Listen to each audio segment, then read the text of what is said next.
Easy peasy.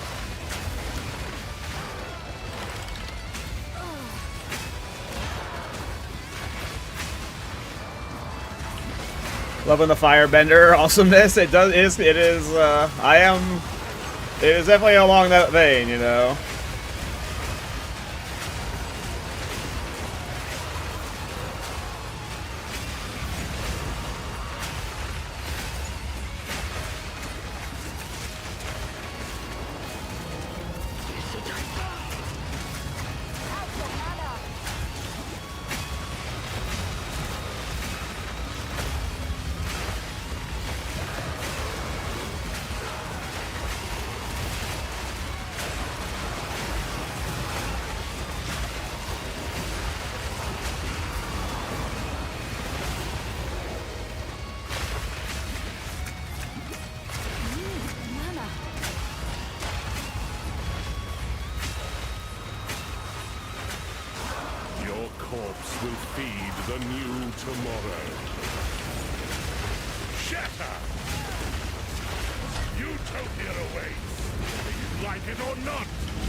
You got that bug where they all end up in one spot.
A whittling!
Oh, we got that bug where they're all spawning under the shrine.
My map's bugged. I killed the boss, but I can't activate this ritual. So now I can't finish this Rite of the Nameless. This is the first time I've ever seen this happen. Well, that sucks. Because you gotta, like, finish these for them to go to the next map or whatever, right?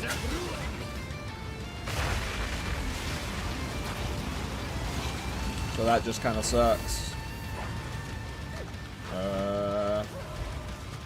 Like an enemy someplace I can kill. Like that spawned over here. Maybe killing those guys opened it up.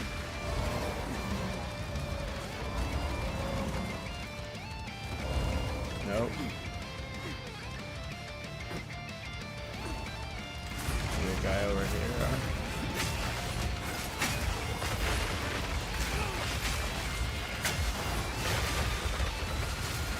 That's an annoying bug to run into. Darn. Well, nothing I can do about that, I guess. We just forfeit the map. Which means, like, my path is busted, so, like, I can't path through to this map now. So I have to, like, clear around annoyingly.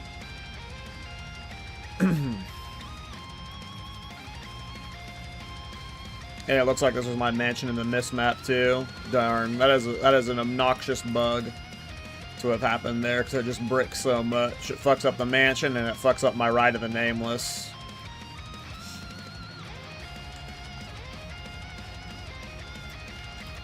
Well, I gotta do travel maps now.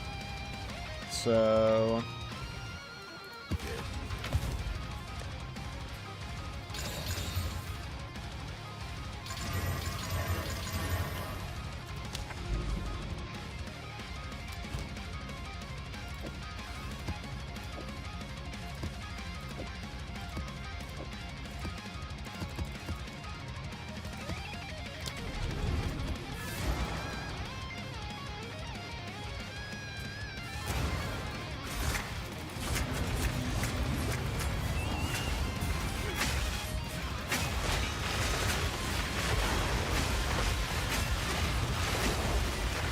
Am I gonna make a guide to this build? I probably won't make a mobalytics guide, but I'll make a video guide.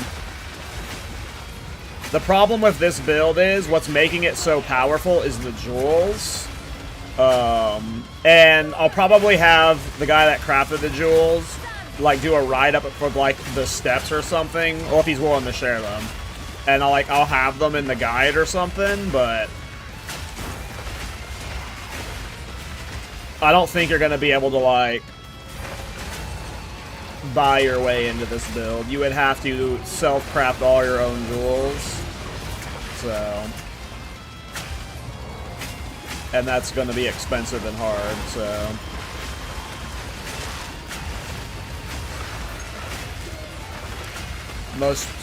For that reason, I won't be doing a mobalytics guide, because 99.9% of people are not going to be able to experience this build this patch.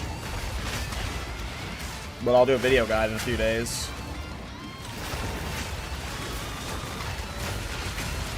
Well, okay, let me rephrase. I've been playing this as a leveling build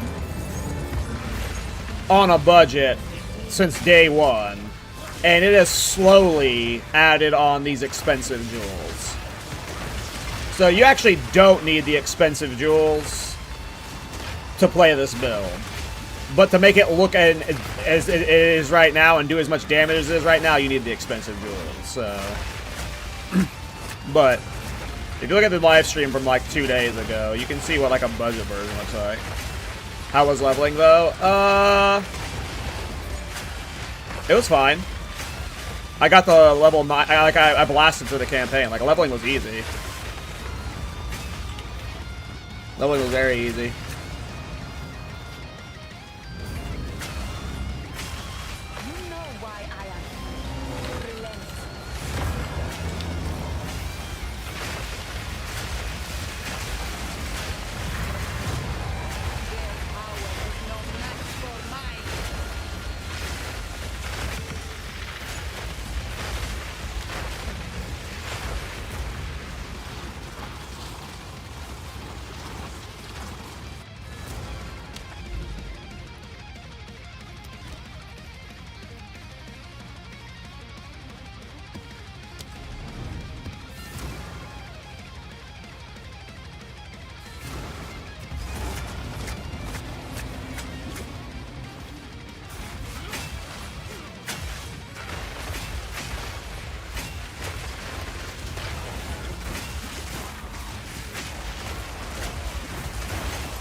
Hell yeah. Yeah, I played supporting fire in hardcore solos. I found it's surprisingly decent, you know. It's a very fun time. It's very easy build. I would say it's like it's very comfy and stuff, you know. I love supporting fire.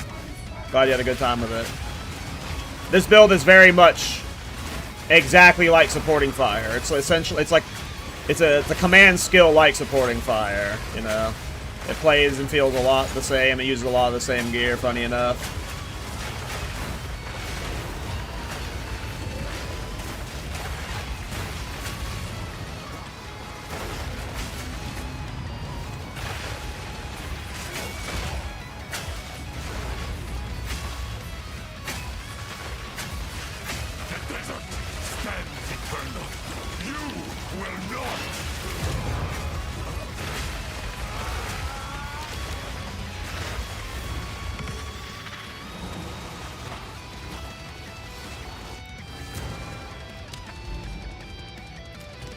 Alright, back to Ride of the Nameless.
This riot, the name has been a hoe.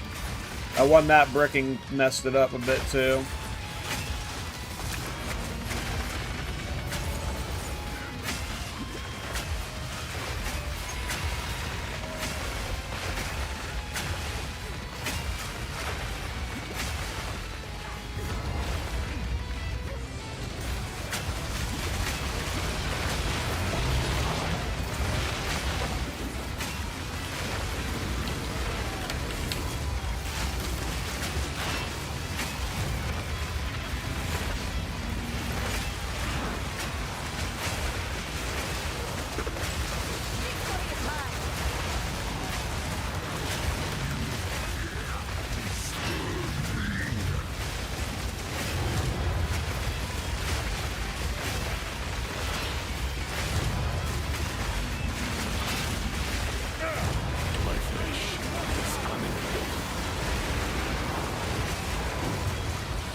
Shit. Being crazy. I'm not paying attention.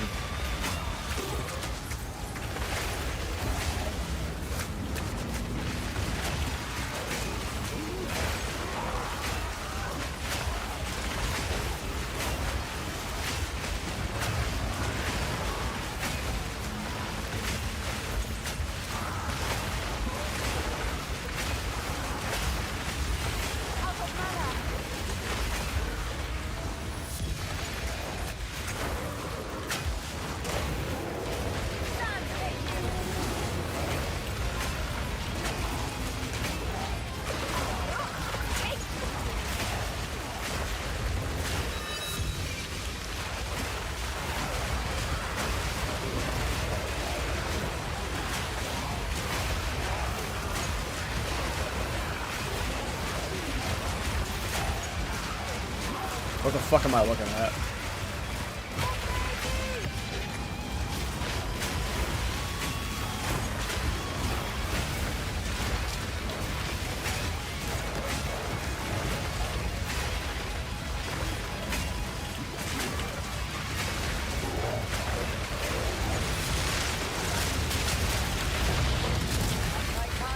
Maybe.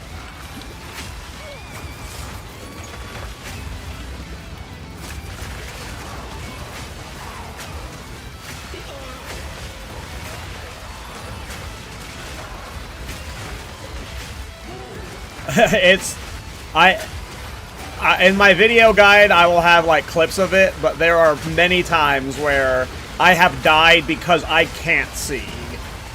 Like I had an Arbiter attempt yesterday where I couldn't see the fireballs he had on the ground and I died because of it. So it is definitely that. What's up Twice? What's up Table?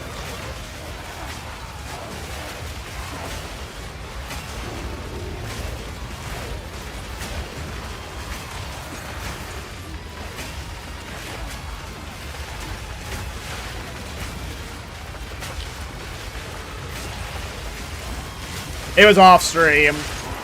Like they're all clips I have for the montage for the video guide. They're not like Twitch clips or like video clips like captured with OBS. Hey, what's up Dexter? How you doing?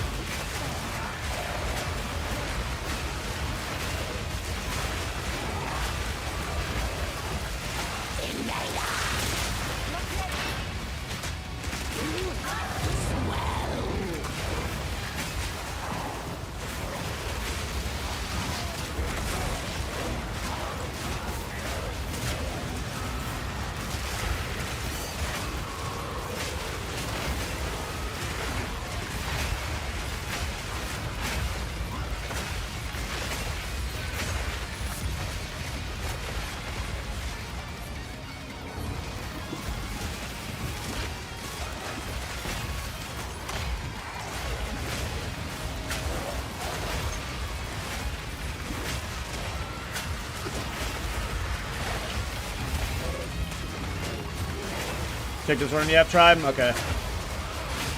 Give me a sec.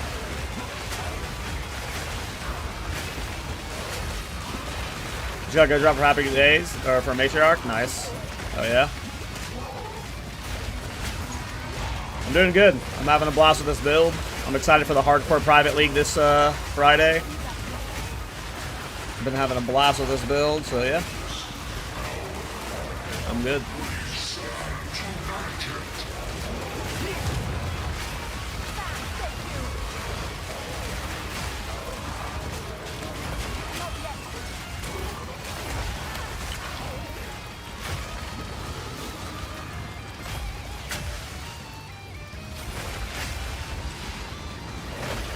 Let me look at Discord real quick, see what Falk was saying about...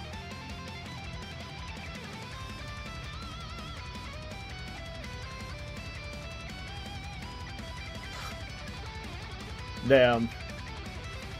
You have the remaining jewels. Are they finished, Falk? Like finished?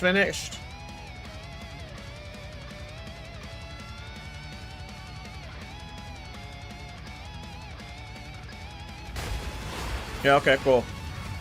I will scoop them now, then.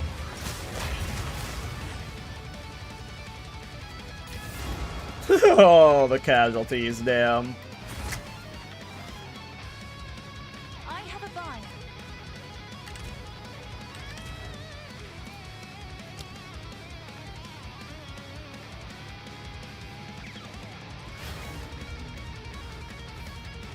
Hey, Zara, I'm going to be doing a big write-up for it soon, and yeah, it'll be posted sometime this week. We'll have all of them, we'll have all of them then. Thank you very much, Folk. You are a legend. And the hard work was very appreciated. That's our energy shield recharge, and... another max energy shield one. Nice. Goodbye, you. Goodbye, you. Alright. You wanna make a lot of hideouts? Hell yeah. No, I'll make a big post soon. There'll be a big, like, Mobalytics article. I have to do it, and I haven't had time, so. Let's see here. Nice. We're up to almost 250k DP average hit per tornado. That is so giga. Let me double check that. Okay, so every jewel, we're going to go through every jewel and confirm they are all good. So here's my Zarox. This is the focus one. We have the Megla. We have the Time Lost, the From Nothing. Energy Shield Recharge, the Giga one, the Block Chance one, the Giga one, the Max Int one, the Giga one, the Armor one, and the two you just crafted. Boom. Shipment sent. You are a legend, Folk. Alright. In terms of upgrades for the build, like, I don't, like, obviously I could try and get a way better focus helmet. We're probably not replacing the helmet. I could try and replace these pieces. I don't think I'm going to. I don't see the point. Maybe I try and upgrade the helmet or the scepter. I'll probably sanctify this before the video guide. I don't think I want to spend any more divines on the build, though. Not unless, like, someone shows up like, here's a few mirrors, do an adorned version. I think it's done. I think it's like outside of me sanctifying this before long, and I think we're done. And a few more levels. We need more passive points. Big shout out to Folk for crafting all of these jewels and the belt, because holy shit. I would never.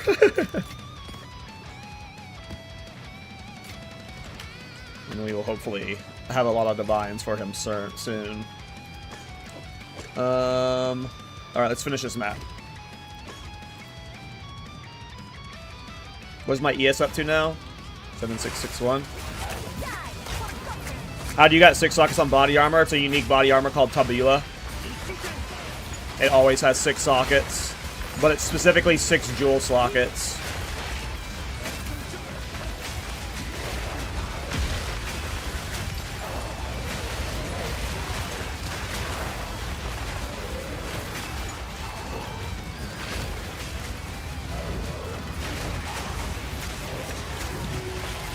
I was doing a Fractured Lake farm earlier, but I forget what I was doing. So I don't remember. I think I was doing Doriani with tier 16s. But I don't remember.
I got hoed.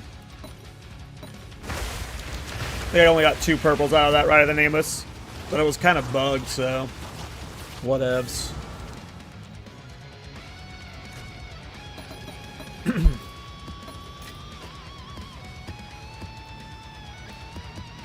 Alright, let's go do a Desperate Alliance run. I need a Last Flame. If we got a Last Flame right now, that solves all our problems. Maybe I just need to do the next 5 days of Sanctum farming. That's all we gotta do, just get a Last Flame.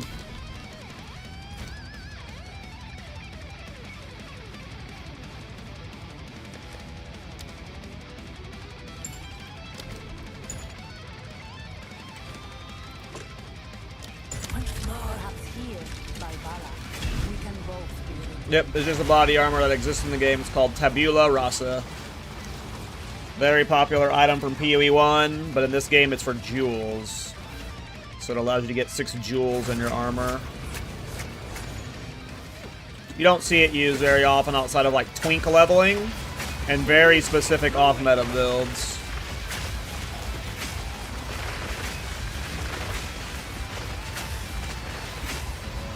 Though if jewel crafting stays this way, I'm sure you'll see a lot more Tabula builds.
Rewards are unknown. That sucks.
It's a fun one, Orange. It's a fun one for sure.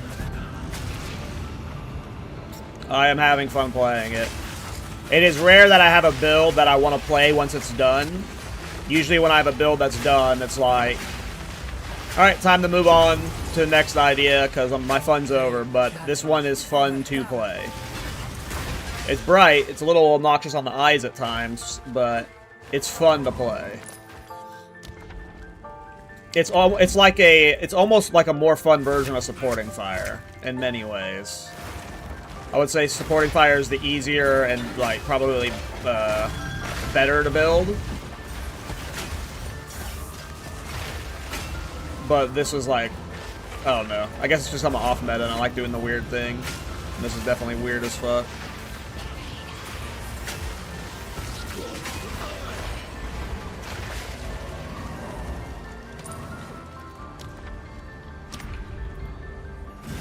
The foe ahead is formidable. Steel yourself.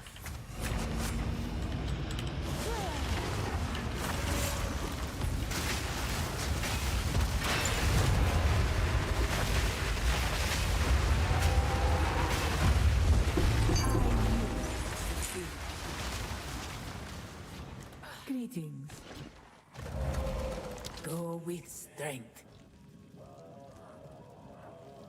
The choice is made.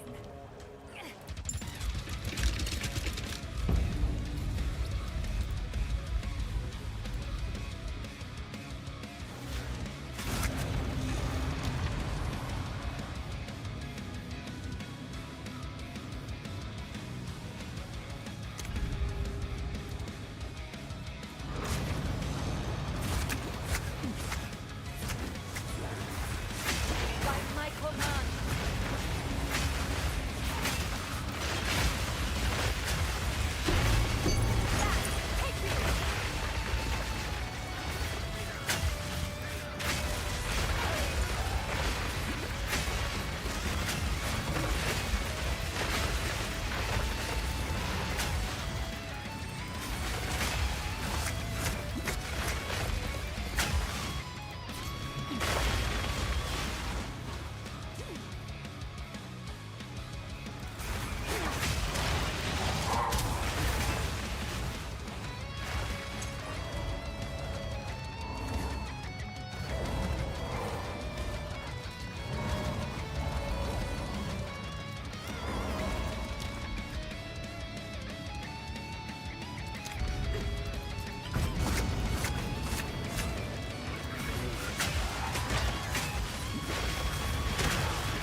Yeah, I mean, with this one, it's hard to know if it deserves a creative name or not, because, like,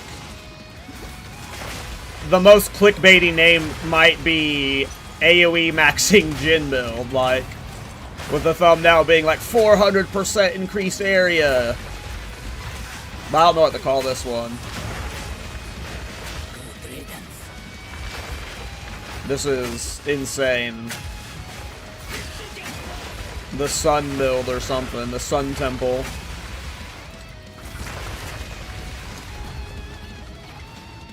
We are the Katana now.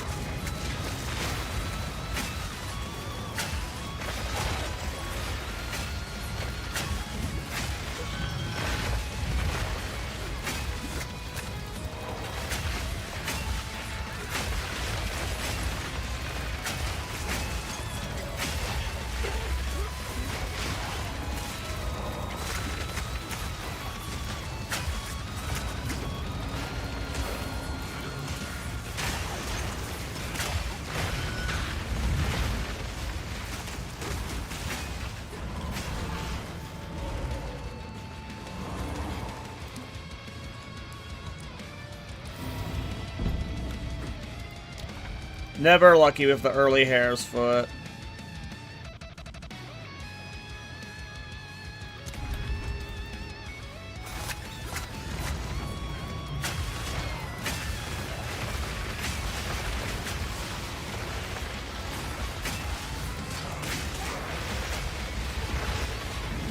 Ritual has been disrupted. Ready. Face your mortality.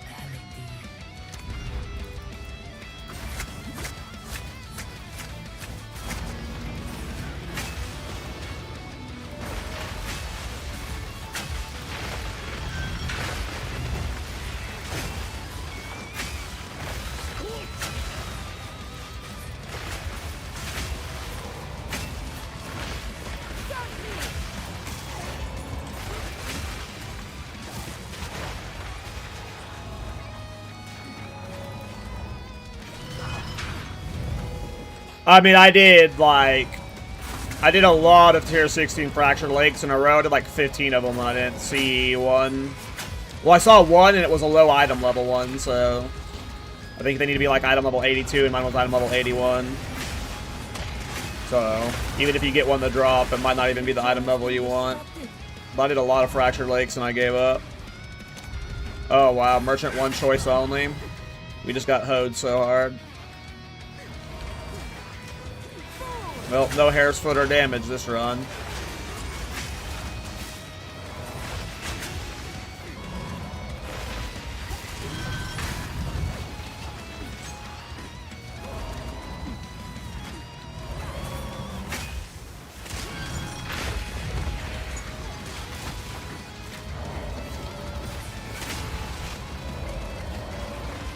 I shall aid you.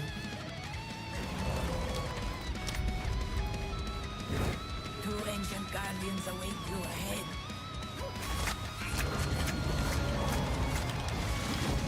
Move quickly.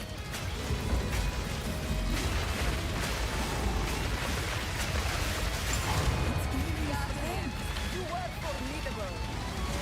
That was an impressive display.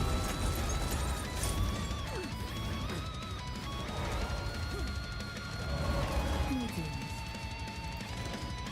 Fight with intent.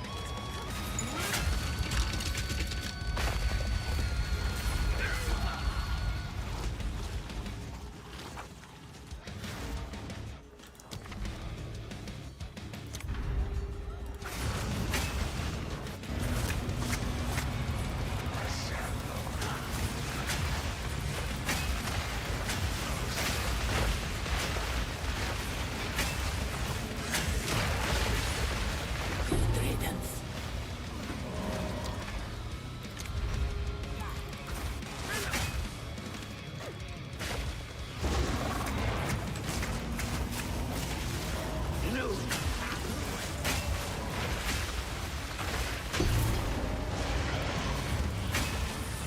Got something by there. Weird. Die, forgotten.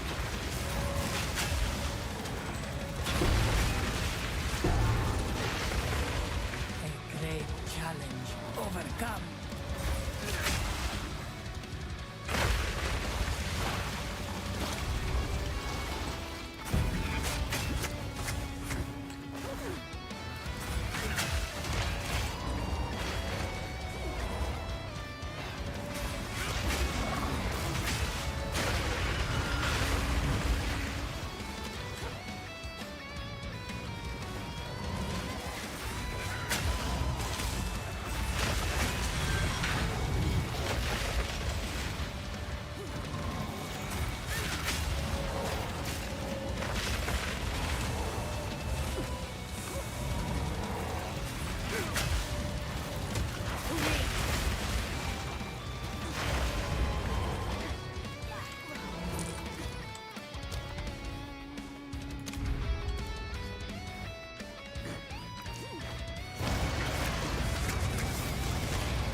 was close. Give me Hare's Foot!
Need mana. Good riddance.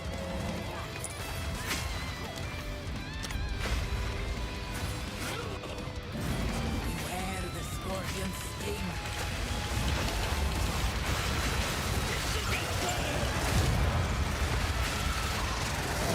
This was the end of the time in my time. But I sense another being resides here. Perhaps you can challenge them. If you please. Onwards. Always. Alright. Will this be the run? I have yet to hit a Spirit ATD this patch, and I have yet to hit a Last Flame this patch. Is this the one where one good thing happens?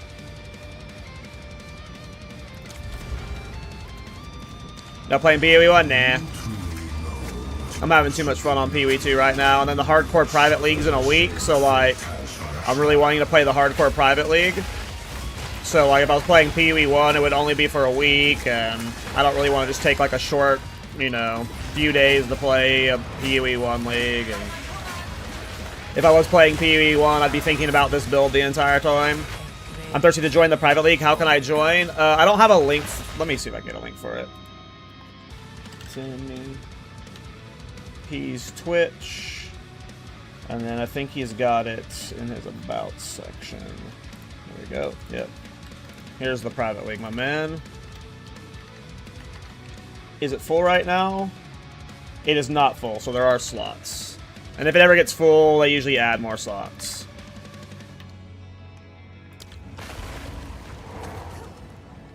But yeah, that's this Friday.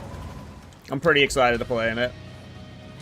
Yeah, I'm always, like, to me, economy resets. Even though it's going to be, like, a much smaller player base, you know, it will be a limited economy, and you'll probably have to, like, if you want, like, specialized items, you'll probably have to join the Discord and, like, trade with people in the Discord channel, but the resets and just, like, the fresh starts, like, of having to build your own stash up from zero is always fun.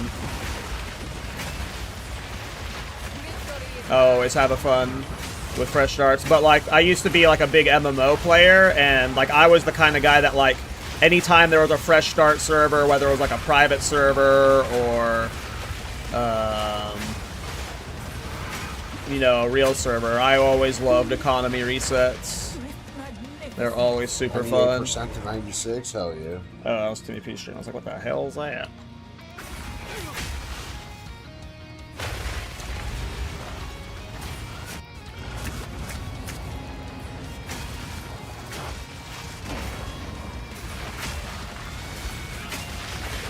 And then it being hardcore is fun, too. I'm doing no hardcore practice. I'm not going to do any prep. I'm not going to do any planning on my build. I'm either playing Supporting Fire Tactician, or I'm playing Thorns Titan. I haven't decided yet. Right now I'm leaning Thorns Titan.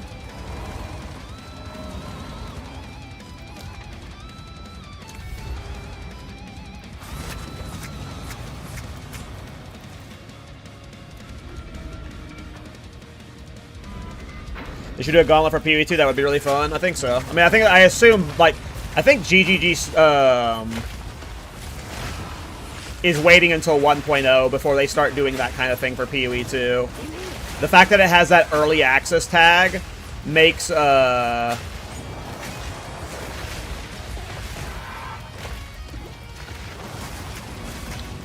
like doing events and stuff really awkward. It's why they stick to probably like just like the basic races right for now.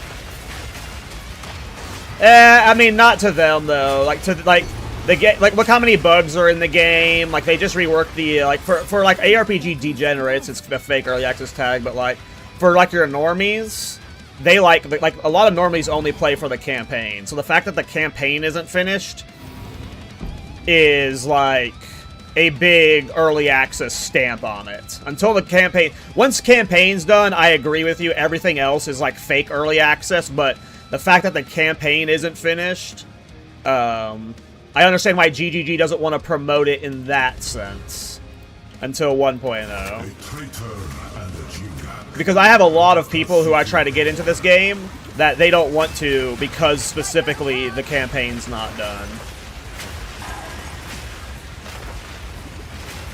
A lot of people play these kind of games for stories, weirdly enough, and GGG wants to make sure they get as many people into the game as possible when they first play it.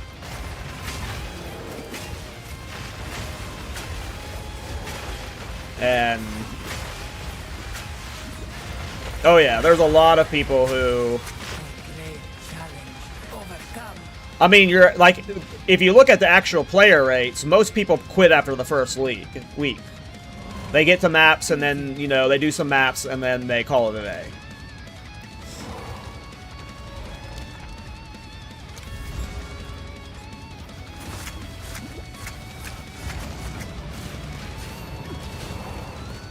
But if you want to get as many people into this game as possible, which, you know, I think we all want, right? That free-to-play 1.0 launch is very important for that. And I would still say there's some early access stuff. Now, the NVIDIA driver fix is a big thing. I forgot to do that, by the way. I keep forgetting to install those NVIDIA drivers. The NVIDIA driver fix is like a huge thing. Like, the crashes are very early access, too. Like, a lot of the endgame optimization and stuff is like, I would put an early access stamp on that too, you know. Everything else, though, is like better than every other game out there. But optimization and the campaign being unfinished are, I think, important for GGG.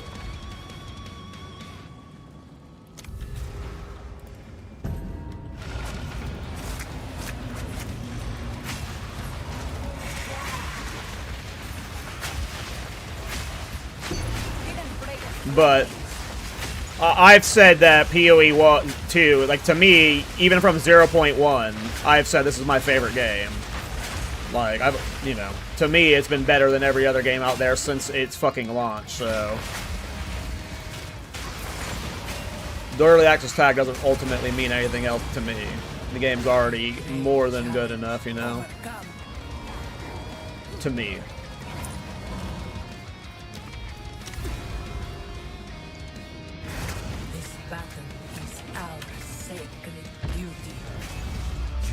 Suffer the same fate as the great Varashta.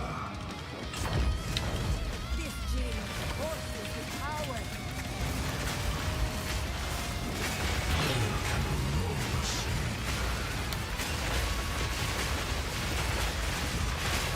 Your fate binds you. This cannot be. Alright, here we go, boys. Last flame.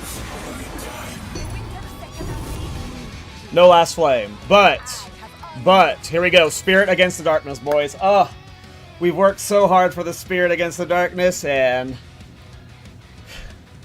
finally, after so many of these runs, we've got it.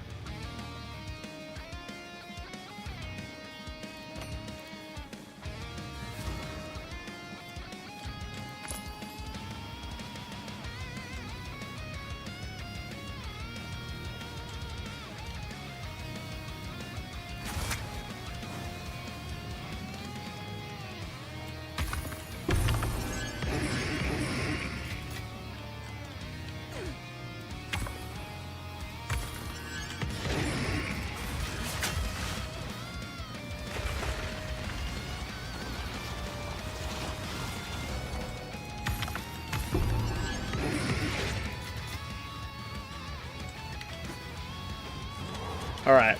It wasn't this run. But next run, it'll be the run we get our Last Flame and Spirit ATD. Next run, guys. Next run. You'll see. Y'all never believe me, but you'll see.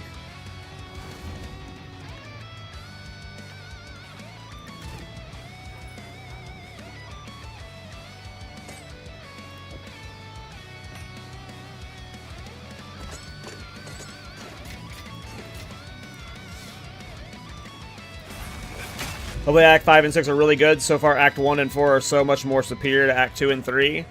I actually like Act 2. Act 3 I don't like, though. What do I want to do now? I could go Rockiata farming and we can Temple Max, maybe. I kind of want to do I have any, like, 200% Simu?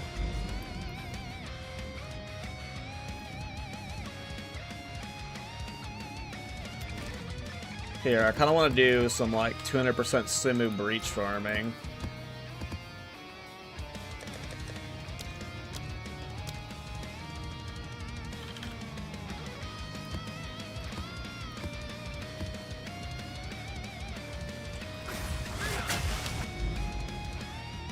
Oh, I got a good amount of 200% Simus I can do here. Excellent, excellent. I don't know if I have any 200% Simu cities up still. But I don't, that's fine if they're not cities. It ain't the end of the world.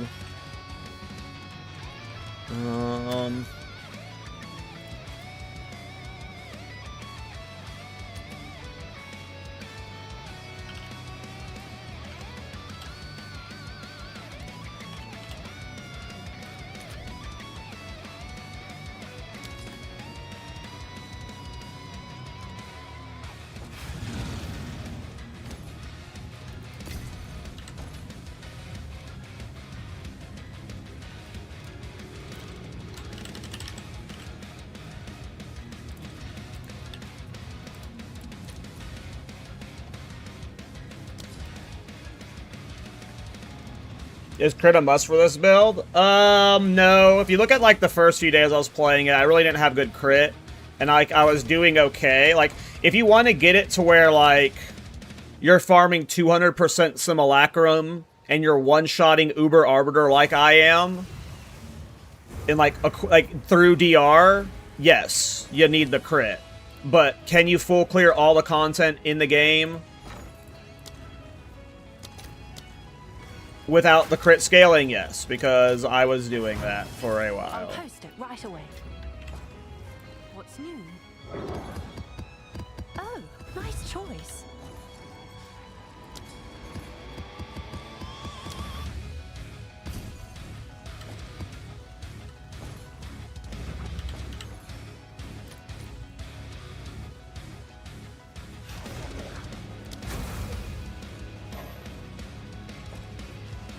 Okay.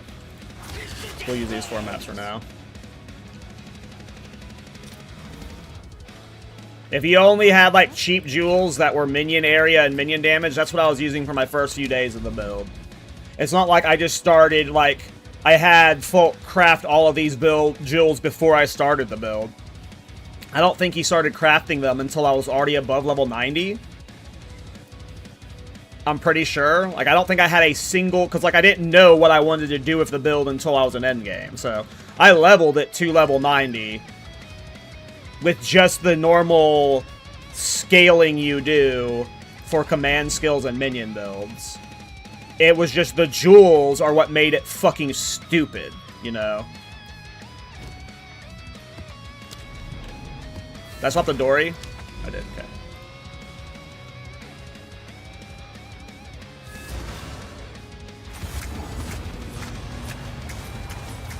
It depends on the build and, like, the setup, but, like, there's no, like, simple answer to that. It's like, which type of conversion are you talking about? Which item? Which elemental type? What is your end setup? Like, yes and no, like, there's no simple answer to PoE math. Most of the time, yes, you would still scale physical, but you would also sell some cold, but if it's, like, but some skills completely brick the initial scaling of it.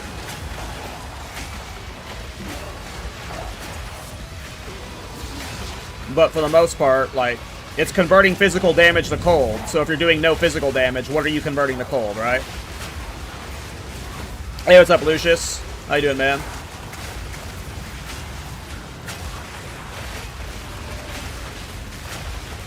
So, but some skills, like, it's very situational. Like Avatar of Fire. It has very interesting mechanics of how it converts and scales too, right? So, for the most part, like, yes, but there are instances where no.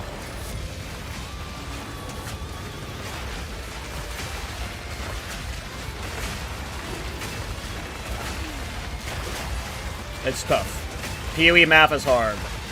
It's almost like a situation where you have to learn everything instance by instance. I have no idea. I've never played that skill. You would need to ask a minion main. As I'm playing a minion build. I've never played that skill, so I have no idea how people scale or convert its damage.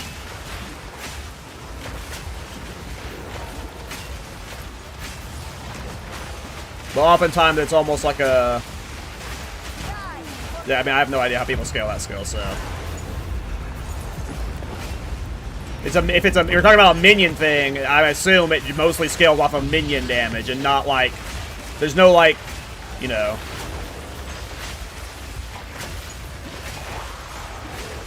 Global physical damage doesn't increase minion damage, so... If we're talking about a minion, then you're probably just after minion damage.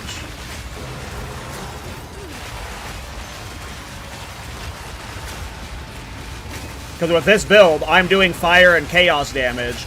I'm not scaling fire and chaos damage. I've got nothing, it's just pure minion levels and minion skills and minion stuff. So, you know. That's what I meant earlier by it depends on what exact skill you're using, right? Because, like, some of them you don't even, like...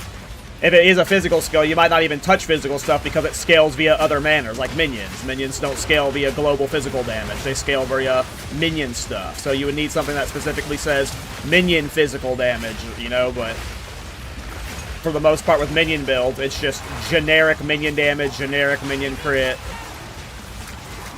So you wouldn't really be concerned with that. As for, like, how armor break interacts with that, I have no, like that's something you'd have to, like, you know, ask somebody who's interaction tested and stuff.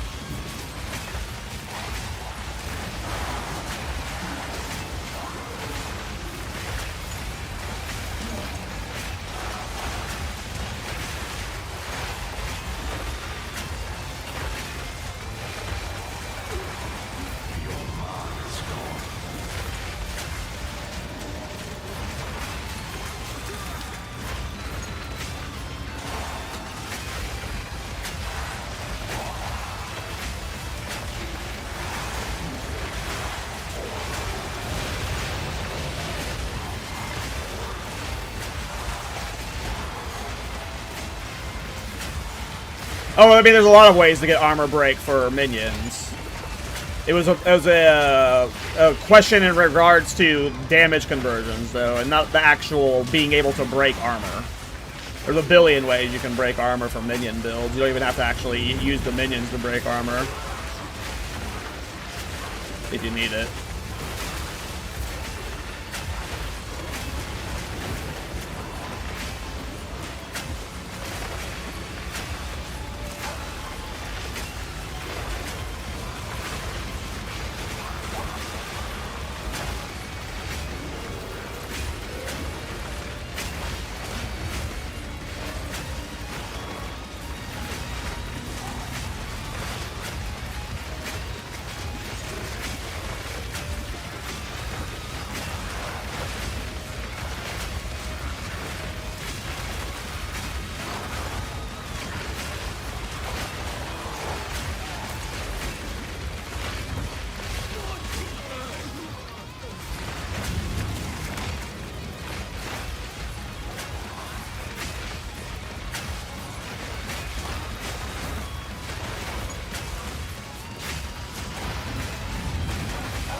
Apparently there's a breach enemy I left alive. One of them rares.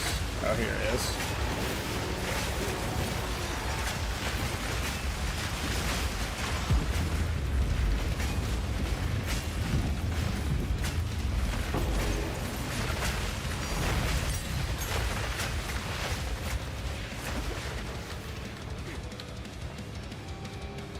I'm glad 200% deli is pretty damn easy.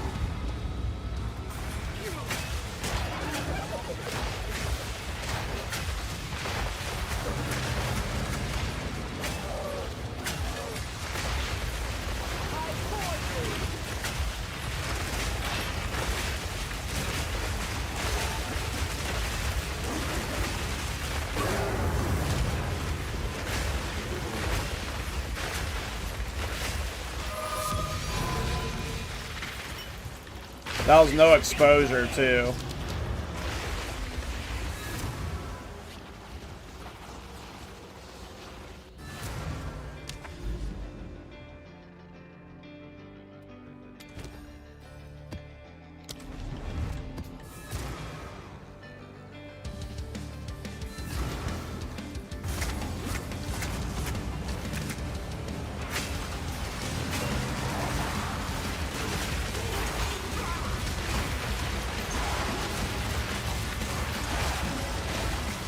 Oh, all of my stuff is landing in that one spot. There we go. I hate when that happens on these maps.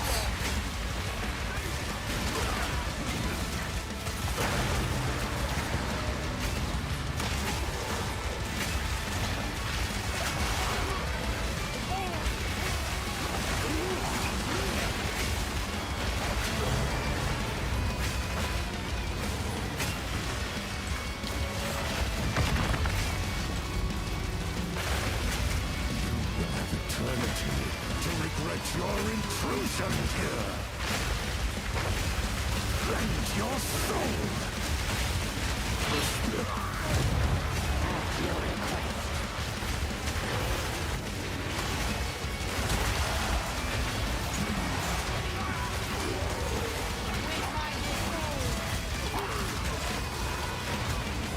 Ugh, I hate these kind of maps because the skill bugs out on them.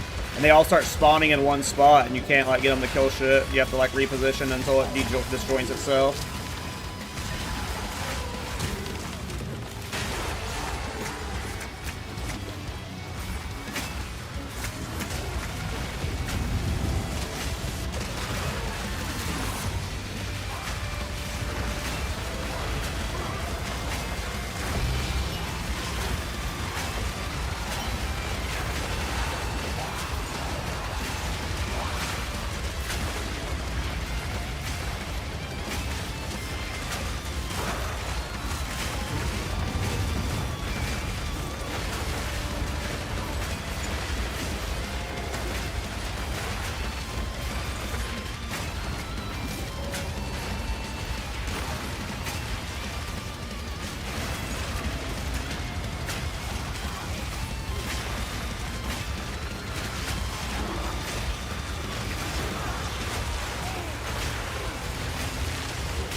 Hey, what's up, Dirt?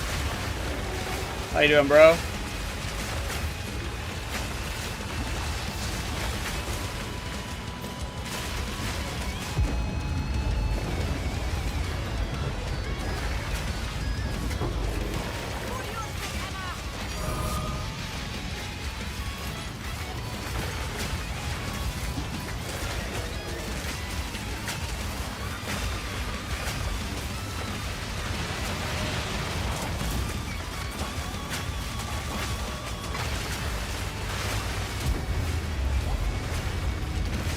I was got to be immune or burning. No, I'm immune. With max fire res.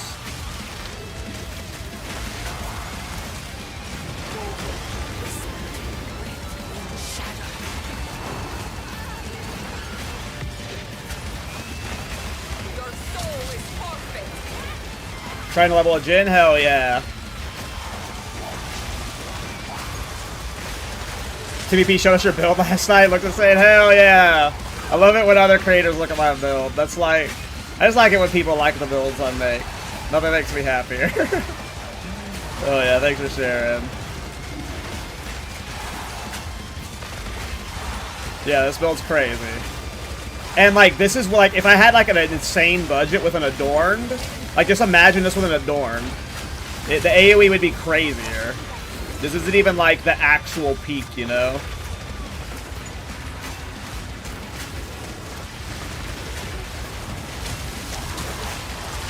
Oh yeah, so like, yeah, this is like all an accident. This is whenever I leveled my first Djinn a few days ago, and I have never seen this skill.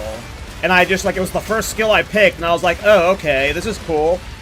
Let's see how big we can get its AoE. Like, that's just, like, it was just, all just, almost an accident. Where, when I created the Djinn, I was not planning on doing this build.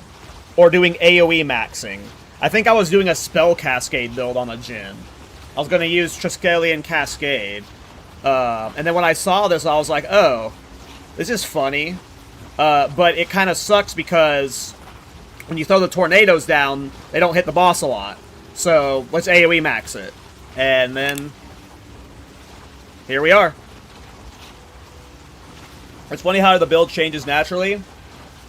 Yeah, I mean, it depends on my mood and like how I approach the build, but because sometimes when sometimes I have a theme locked in from the start. Like I'm playing Thorns X, or I'm playing, you know, something X, like the Bloom Bomber build, but I try not to put too many restrictions and rules on myself so when I make my builds, just because it lets, like, things happen, you know? I try and, like, it's like a few, the way I describe it is, like, a lot of people when they make a build, they ask a million questions. How am I doing levels 1 through 10? How am I doing levels 30 through 50? How am I handling the early maps? How am I scaling X? How am I scaling Y? What happens whenever I don't have enough mana? Like, I ask like 3 questions. What ascendancy do I want to play? What's the theme? And what's going to be fun about it? That's it. I pick an ascendancy, I pick a theme, and I figure out what's fun about what I'm doing. And that is the only limitations I have on myself when it comes to build making. If I can answer those 3 questions, we're good to start leveling. Have you tried Ward Minions? I have not, but I know those could be probably really insane. I've seen people scale those to 100. I thought about doing a Ward Minion build during the league, but I never ended up committing to it. You doing the THC League? Yes, I'm absolutely doing the THC League. Yep, I am signed up. I'm playing this build until the THC League, and then, right now I'm leaning Thorns Titan. I might be seeing if I can clear the entire endgame on a Thorns character in hardcore. But maybe I do supporting Fire Tactician. But, yeah. We'll see. Thorns is pretty trade dependent. It just depends on, like, how many people are actually listing Thorns gear on the hardcore league. So that's where, like, my hesitation on league starting it is like, I don't know if I'll actually be able to get Thorns gear set up and crafted.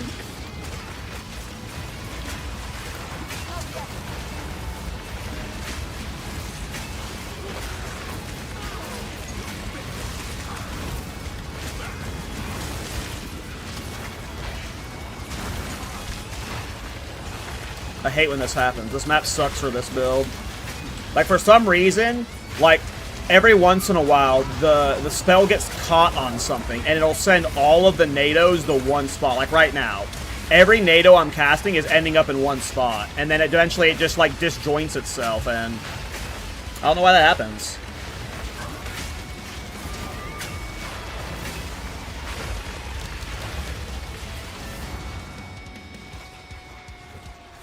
Yeah, if I end up playing Thorns, hopefully, like, you know, I'll make a post in the THE Discord. Hey, I'm playing Thorns. You get Thorns item. I will happily buy it off y'all. But I could see me just, like, not wanting to deal with that hassle because it's a private league, right? Thorns hardcore might be fun in the real league, but in a private league, it might just be a little bit too restrictive. But I like the challenge of it, too. Like, I'm bored. So, like, why the fuck not? Like, it would be, a Thorns hardcore challenge in a private league would be like a few-week journey, you know? It wouldn't be something I could sprint through, so... I don't know. We'll see. I also just like supporting fire, too, though, so... Like, I might just want to see if I can, like... Oh, so the reason I want to play supporting fire is part of me wants to be like, can I make top 50 leaderboards? Supporting fire is a build I'm very comfortable with. I've played it in hardcore before. So if I wanted to do, like part of me is like, maybe I league start supporting fire... And I go for, like, top 50, level 95 or something. And then if it dies, I reroll to the Thorns character once I have currency, so I don't have to league start Thorns. And I can actually, like, level with the Thorns stuff. So, like, part of me is, like, if I'm doing multiple characters and I'm buckled up for the hardcore journey in the private league, maybe I league start supporting Fire Tactician. And then I go for, like, you know, some ego play where I go for top 50 or top 100, level 90.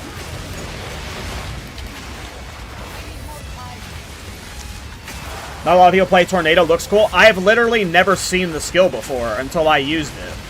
And I'm not saying nobody has ever played it. It's just every time I've seen Djinn builds showcased on my podcast or by other people, they were always the cold Djinn or the sand Djinn. Like, I didn't even know this was a thing. And again, I'm not saying nobody's used it. I'm sure there are people who made builds for it before, but I've never seen one before. Apparently, Timmy's playing a Tornado Fire Tornado build too, which is cool. But before, like, now, like, you know, on the podcast, we've showcased, both Sand and, I think we actually have showcased a Fire Djinn, but it was the Ember Fusillade Fire Djinn. It was not this one, so I didn't even know this skill existed. Like, I was like, oh, this is cool, and this works just like the trap build I just made, so... Alright.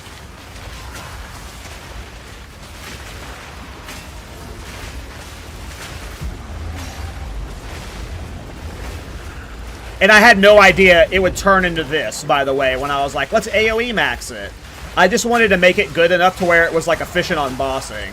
But we actually AOE, like, Giga AOE maxed it, you know?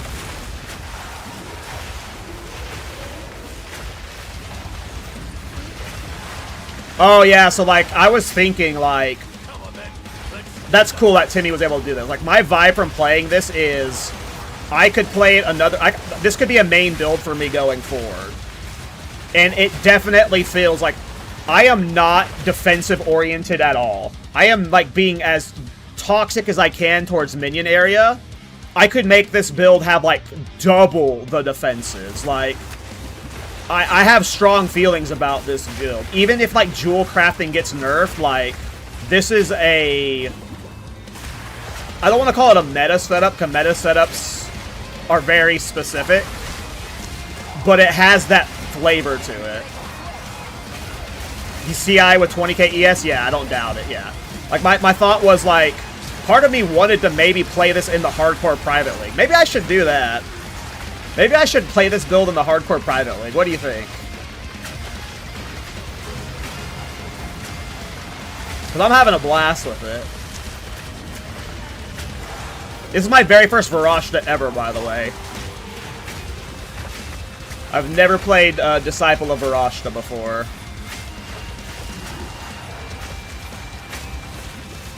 They are... I had no idea that the time loss tech was like this. Like, I was blown away. I was blown away by this tech. I didn't know that the large radius with this was fucking this big. It's gonna be a League of Disciples. There's gonna be a lot of Disciples for sure. It's hardcore. I wouldn't be surprised if there's a lot of Gemling too. But I'm not going into the hardcore private league, like, looking to do, like, what I'm doing, like I do all League, right? I'm not trying to, like, make off-meta builds, experimental off-meta builds in a hardcore private league, you know? So I'm definitely going to be playing something that's, like, not shit, you know? Outside of maybe Thorns. Like, maybe we do Thorns. I'm stupid enough to get baited into Thorns. We'll see. But yeah, I'm definitely feeling the meta-slavey. Yeah, I know you weren't trying to discourage me. I was, like, talking myself up into it, because, you know, a part of my brain is always like, don't do meta, don't do meta, don't do meta. And, but I think for the hardcore private league, you know, I'm not trying to do anything new. But I also, like, just, I'm not a hardcore expert, so, you know. I probably shouldn't do anything too crazy. But I don't know, I love this build. This build's fun. Obviously, in a hardcore private league, I'm not going to get any of these jewels, but...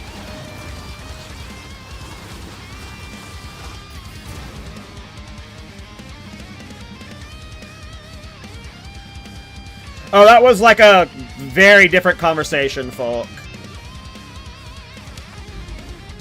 I don't think that was in reference to the tornadoes and scaling this build. I think he was just asking about general scaling, and I was just like giving a bunch of references of physical conversions and stuff. But yeah, this is not a tornado build. A lot of people are confusing it with tornado sometimes. I mean, we're calling it tornado because it's easier to say tornado than the Razan's trap build, but it is Razan's trap. This is not the druid tornado. This is the Djinn, Razan the blazing sword, and his skill Razan's trap. We are not using tornado here.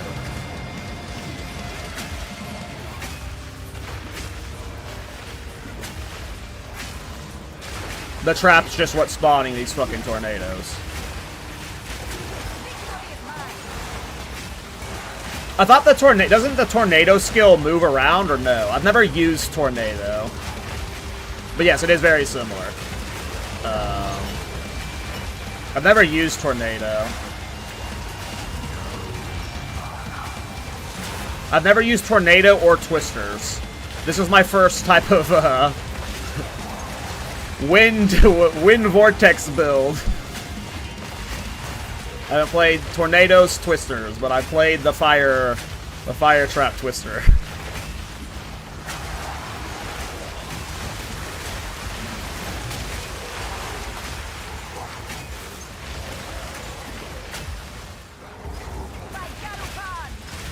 By Garukan!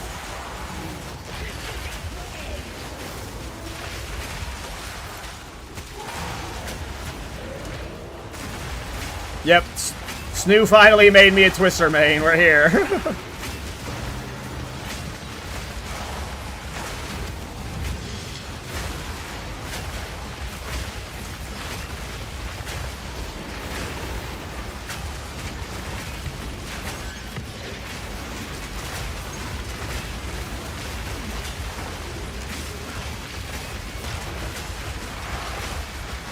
What tier gem is delayed gratification?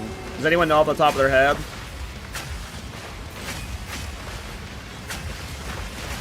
So I assume leveling this skill without delayed gratification sucks, but...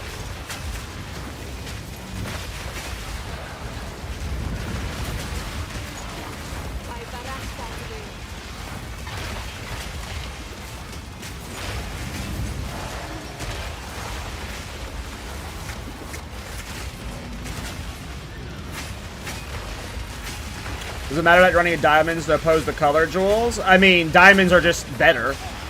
But when I first was leveling the character, it was with almost exclusively rubies and sapphires. So, does it matter? No, but... you know. It kind of does, if you want the most out of the build. But, if you were only running sapphires and you gave up on the minion AOE, or you were only running rubies, or did a mix of the two... That's what I was doing the first few days. It wasn't the best build then, but good enough.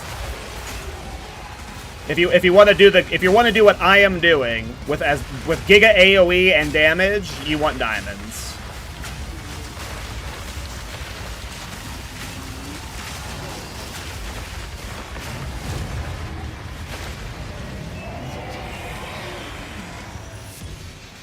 No, it's rubies. Rubies have the area of effect from minions. The way diamonds work is you take a ruby, a sapphire, and an emerald. And what the fuck?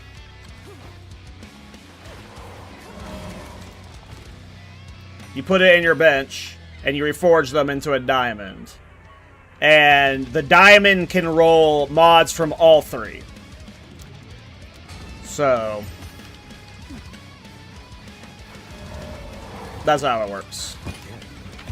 Rubies have minion area, and sapphires have minion crit, minion damage, minion crit damage bonus, energy shield. So.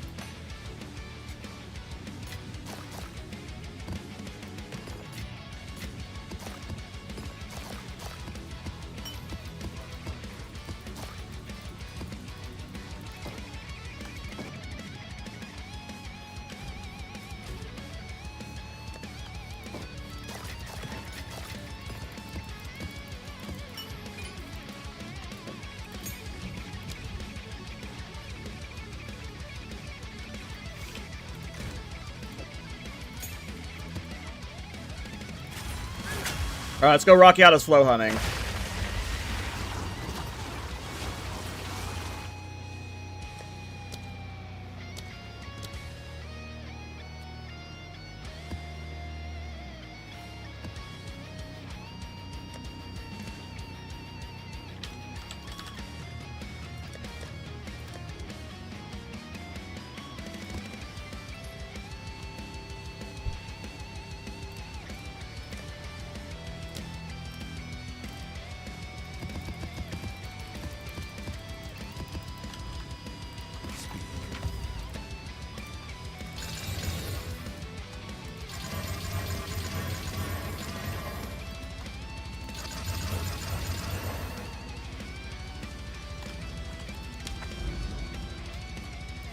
I think I had 2 Rocky Autos flow we could clear 2 over here.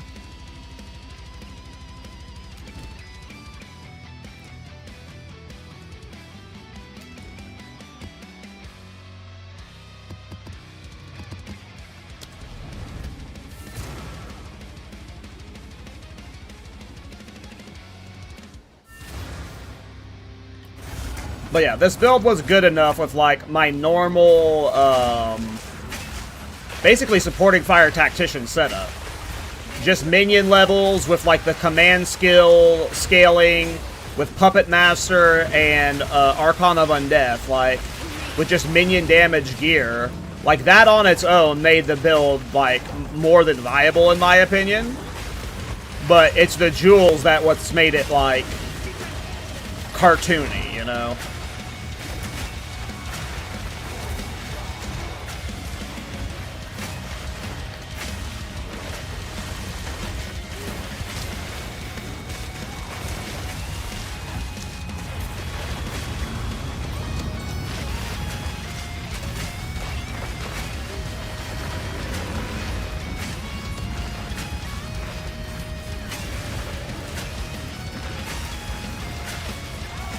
I know. I want to, dude, not just that, Protag. Imagine if I had voices, plus these were all Adorn jewels that were corrupted. Luckily, you wouldn't have to corrupt the ones that are in voices and tabulas, because Adorn doesn't work with those ones, but I have like 5 or 6 jewels in my tree that could potentially be Adorn juice, too. I like jewels. I know jewels get memed on a lot right now, and people are like, nerf them. But I don't know, I like the state of jewels. As somebody who is abusing it for their own pleasure, I like jewels, and I don't want them to be nerfed. I think you should be able to, you know, this late into the league, craft a bunch of Giga Jewels and do funny shit like this. But yes, they are very cartoony. Jewels are OP in Trade League. In Trade League, it is very fucking silly. But I like it.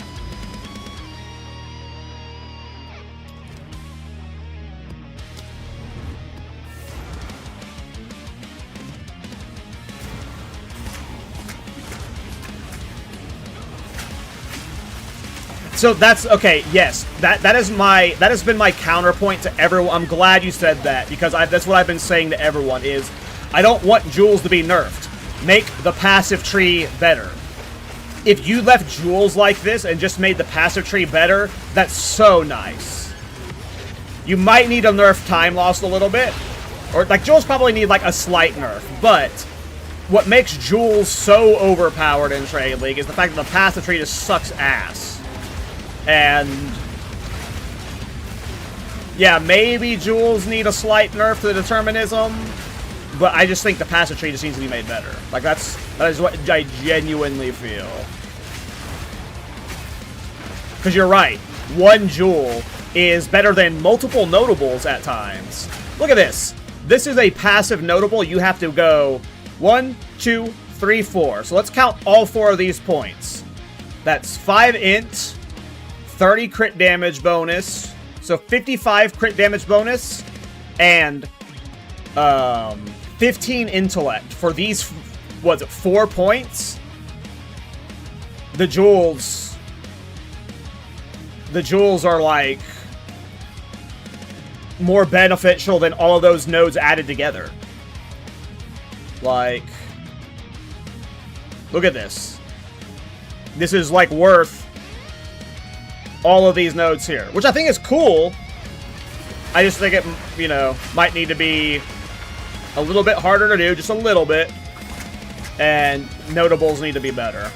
And like, I think there's just too many travel nodes, too, on the passive tree. I think it's just, like, a lot of fucking travel nodes. A lot of travel nodes to get to what you want.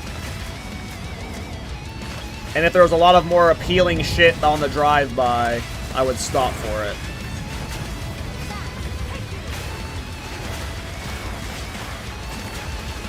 It would be nice if late game you had like 3 or 4 of jewels like this, but you were like mainly actually passive hunting.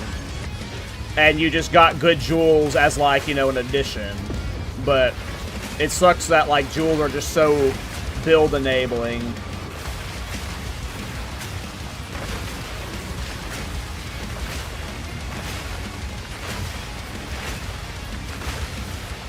Agreed. It's like all of the enticing nodes, like, when you get to the outside of the tree, like, on my Infernalist build, it was like, there's so many good Ignite nodes on the outside of the tree.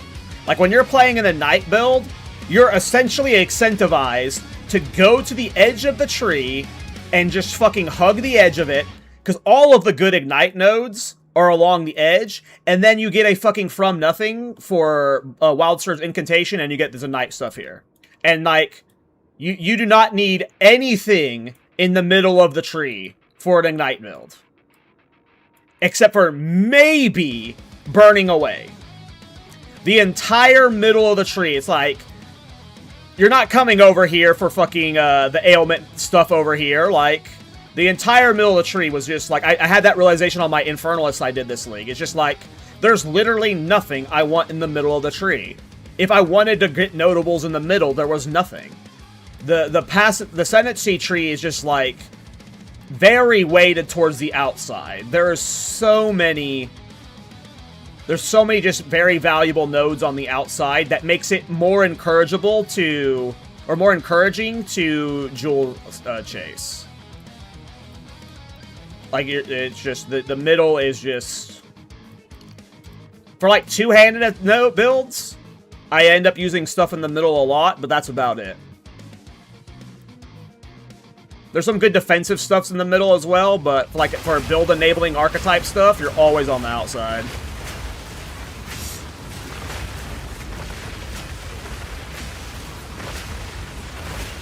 So, yeah, I think they're just, like...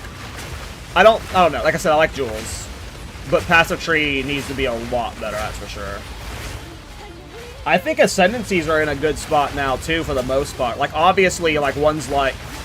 some of them are getting mogged, like Invoker now, but... I think Ascendancies are in a much better place with all the reworks they've been doing.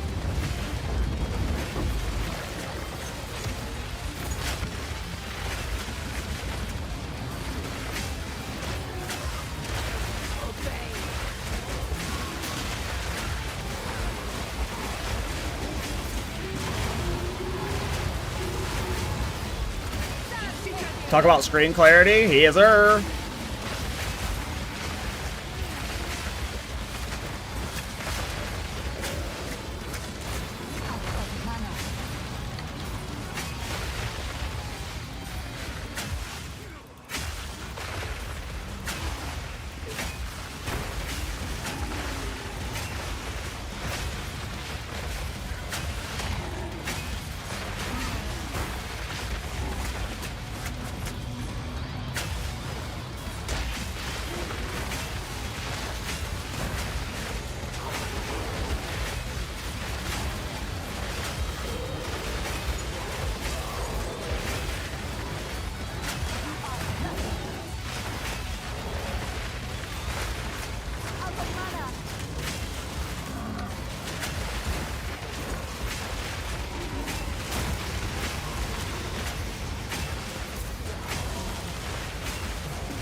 Oh, we got the beacon. Ooh. I'll take a permanent exalted orb. Where there's like 3 divines right now. Alright, we got the beacon, boys. We got 1 Jade Isles secured. We'll keep pathing for now. And we'll go do this in a little bit. Alright, so now we're going to carve a path to this Rockiatus flow.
It's hot.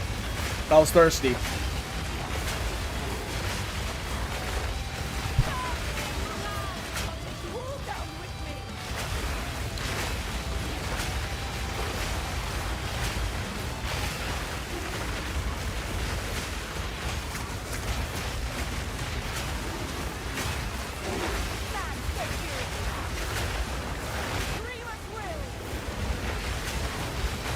What's happening? I think we're winning. It smells like we're winning.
It's just like every once in a while a new person joins the stream and it's always a variation of what is happening or holy shit, what am I looking at? That's when you know you've done something right. It's just everyone's like, what the fuck? And agreed. I was not expecting the AOE to get this big myself. I'm quite happy with where we're at.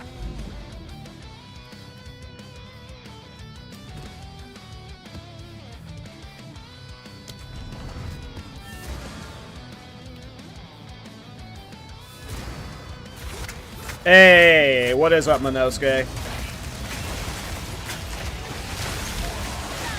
How would it look without tab? About the same. About the same. I think if I take it off, hold on, I think I have an int jewel in one of these, so I need to put the int jewel in. Yeah, because taking off the int jewel breaks my my stats. What's off? But I should still be able to cast it, so you can see what the AOE looks like. So.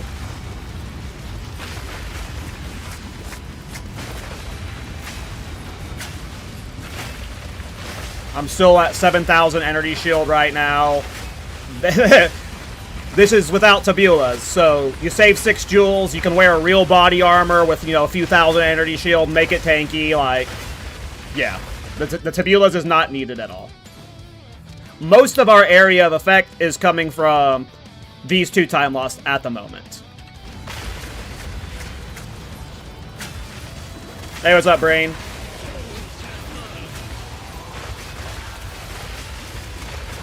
Any update on the hideout thing? It'll probably be posted sometime this week.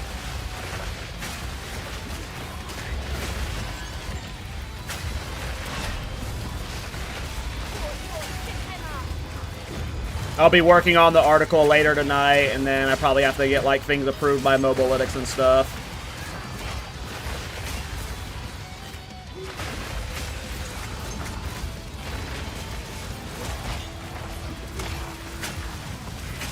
I don't remember what build I crafted a bunch of Zoth's Bloods for, but someone just bought a few of them.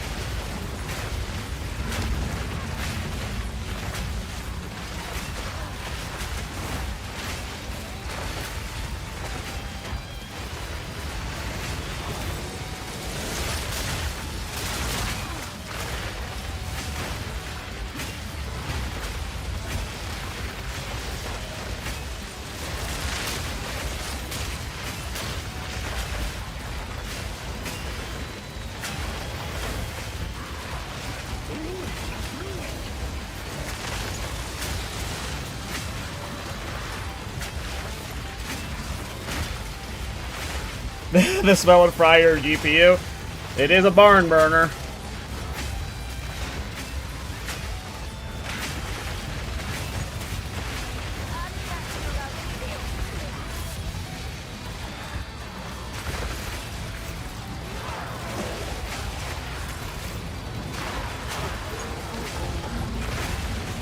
Very glad I upgraded my computer for before this league, because I have done quite a few builds I would never have been able to play in previous leagues. And this would have been one of them.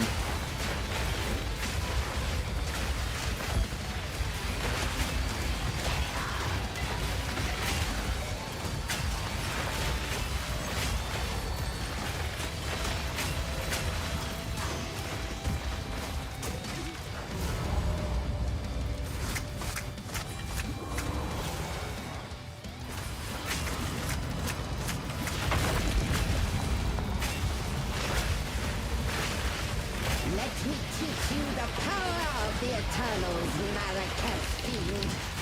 Guilt and rot, my love, my hope.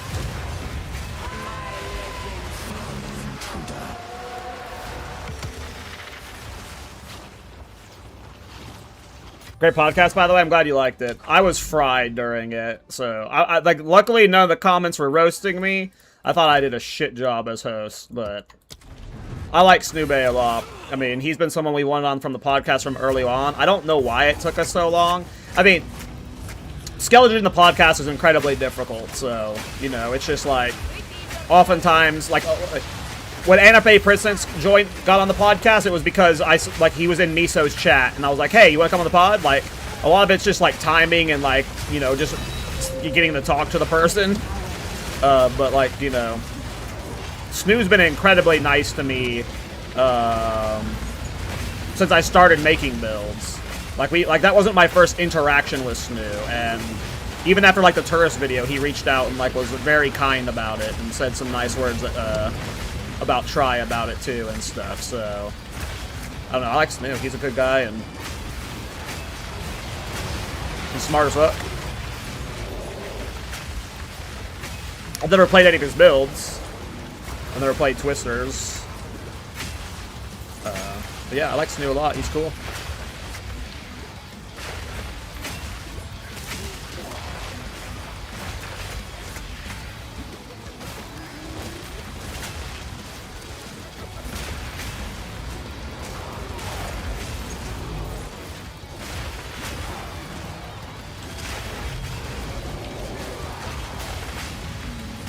Yeah, I was just really tired. I think I called Rabbit a slut at one point. It was a weird episode.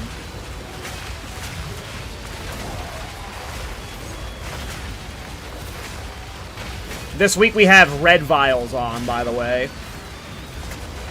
We have Mr. Red Vials on.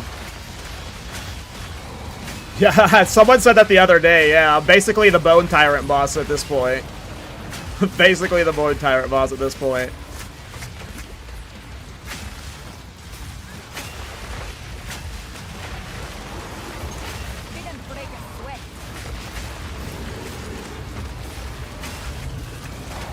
You mean bait vials? Do people call them bait vials?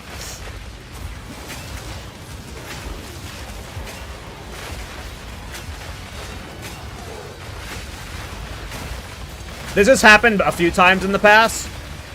I normally don't know currency farmer creators. Like, the first time Farmer was on the podcast, I had never seen his content. I have seen Red Vial's content, but it was only very recently. I usually only watch build makers, so I had not seen him until very, very recently. But Miso and Rabbit are, like, both, like, you know, currency streamers and stuff at times, so they both know, like, I guess I know him. Like, Miso's the one that got him on the podcast. Miso's the one that reached out to him. So I'm excited. Like, I like when we get those kind of people on, because I get to learn about them and stuff, but I'll have to, like, you know, watch a bunch of his videos this week to get an idea on what to do for the show notes, but I believe my understanding is, I don't know if he makes his own builds, maybe he does, But from my understanding is he's a farmer, like a currency specialist type of guy. Most of the content I watch is almost exclusively off-meta build creators, and even then I try and avoid watching PoE content because it spoils my own builds. Dude with the aimless 90 Titan here.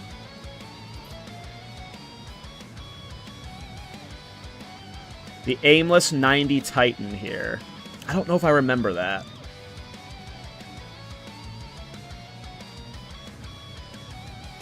Oh, were you the guy that joined the Thorns Discord and PM'd me in a chat? Your ninja? Or is that someone else? Oh wait, no, I remember you now. Yeah. Scattering Calamity are cool.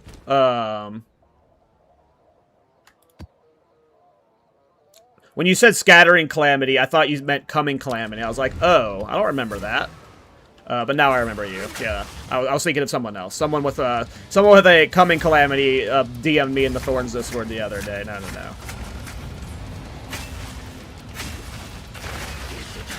Mr. Pro Tag. Of course he's here when Scattering Calamity is mentioned.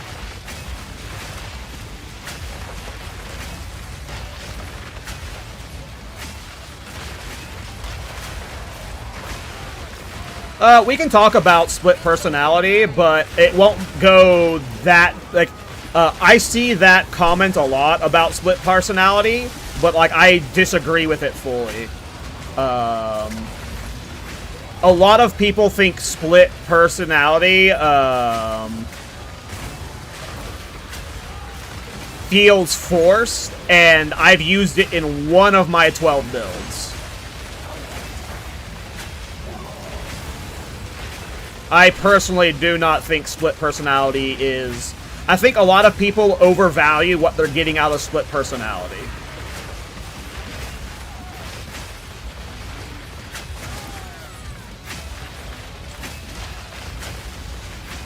Not gonna lie, I think Scatter Climber has ruined a lot of builds for me. that was my...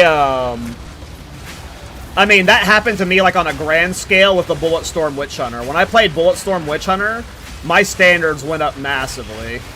I have yet to find a build that's like, oh, okay, nothing is fun but this build. But I also haven't played Scattering Calamity. This build is really fun, though. Like, I could see... This is very likely a build I revisit frequently in patches. Like, I'm heavily considering right now league starting this in the Hardcore Private League. Just to see what it feels like in a limited trade and a league start environment. But I like this build a fuckload.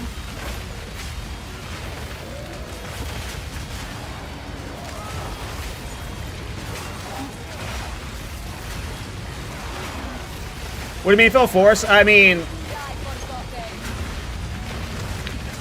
it's a comment I see a lot. A lot of people think that, like... split personalities end up saving them hundreds and hundreds of points and stuff, and like super optimize their build. But a lot of the time when I see split personality build, they're not being optimal using a split personality. They're like still pathing around the tree collecting jewels and end up in the split personality section. The only time a split personality build is good is if like you're actually only collecting every single passive in, like, a general department right here, and you're not branching out. But, like, when you actually get to optimizing a build, which is what split personality is for, you're usually along the edge of the tree. And again, there's some builds where split personality is very enabling. I'm not saying it's not, but a lot of people say that split personality feels forced, and I don't think that's the case.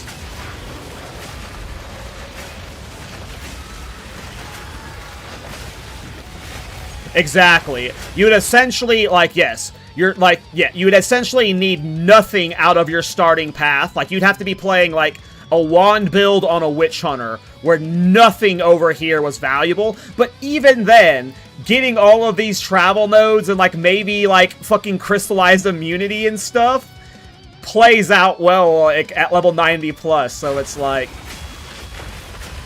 split personalities are weirdly okay in some budget setups, but, like, it's very specific builds.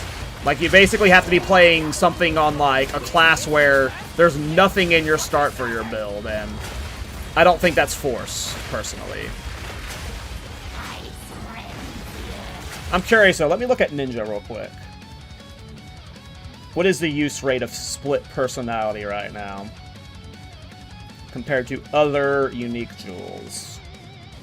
Because I'm different. Like, you know, the way I think isn't not the general population. So Heart of the Well is 73%. It is by far the most. Followed by Thrum Nothing at 35%. So there's like over a freaking 40% drop from Heart of the Well to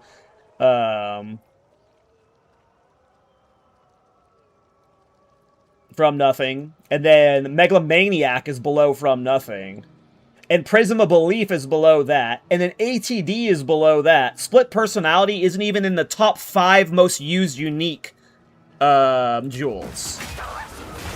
It's not even in the top 5. It's at a 12% use rate right currently, so I don't think they're that forced, and I don't think they're that overpowered, personally. I think, for very specific archetypes, like if you're doing a caster build on a gemling, then maybe, sure, you're using a split personality or something, but that usage rate is not overpowered to me. 12% with Heart of the Wells at 74%, that's balanced, in my opinion. That's reasonably balanced. And which is what I felt like, you know, as we went in this conversation. It's probably very good in, like, middle optimization builds, but when you're, like, you know, Giga Optimize, it's very rare to be used. But I see that comment a lot. You're not stupid for, like, thinking that way. It's, like, a very like a lot of people think that about split personalities. And it would be a good discussion for the podcast. So, I will probably discuss it. Maybe not this week, since, like, I don't know what the show notes are going to be like for the Red Vials podcast.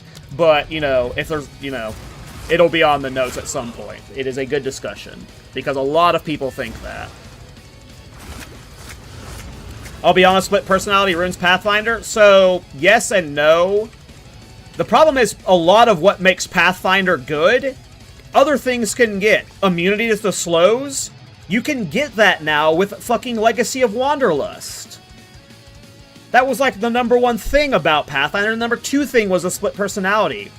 The 2 most important things about Pathfinder are global now. So it's not even just that the split personality change fucked over Pathfinder. It was also the Legacy of Wanderlust. Like, there's a, like, I just did a Pathfinder build. It was good, but there was no reason to do that build on the Pathfinder. It could have been done better on any other Ascendancy. Like,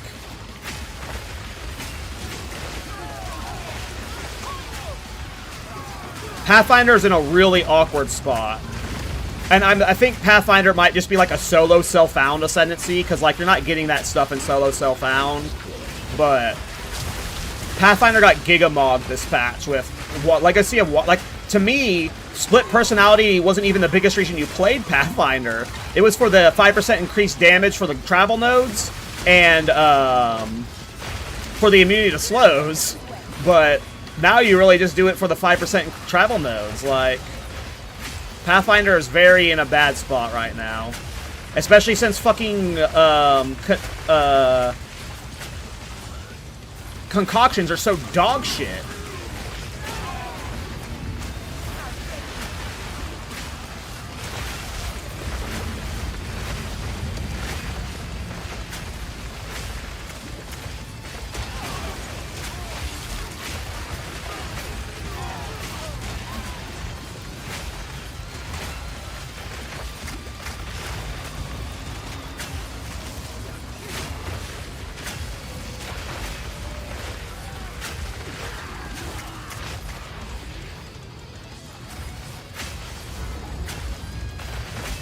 Yeah, Pathfinder's awkward for sure. Pathfinder's definitely mogged right now.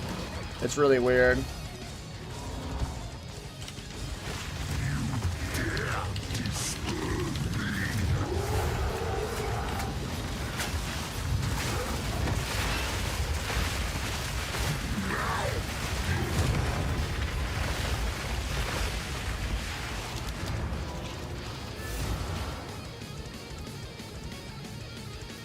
A lot of people say Gemling is OP, and I don't think Gemling's that OP.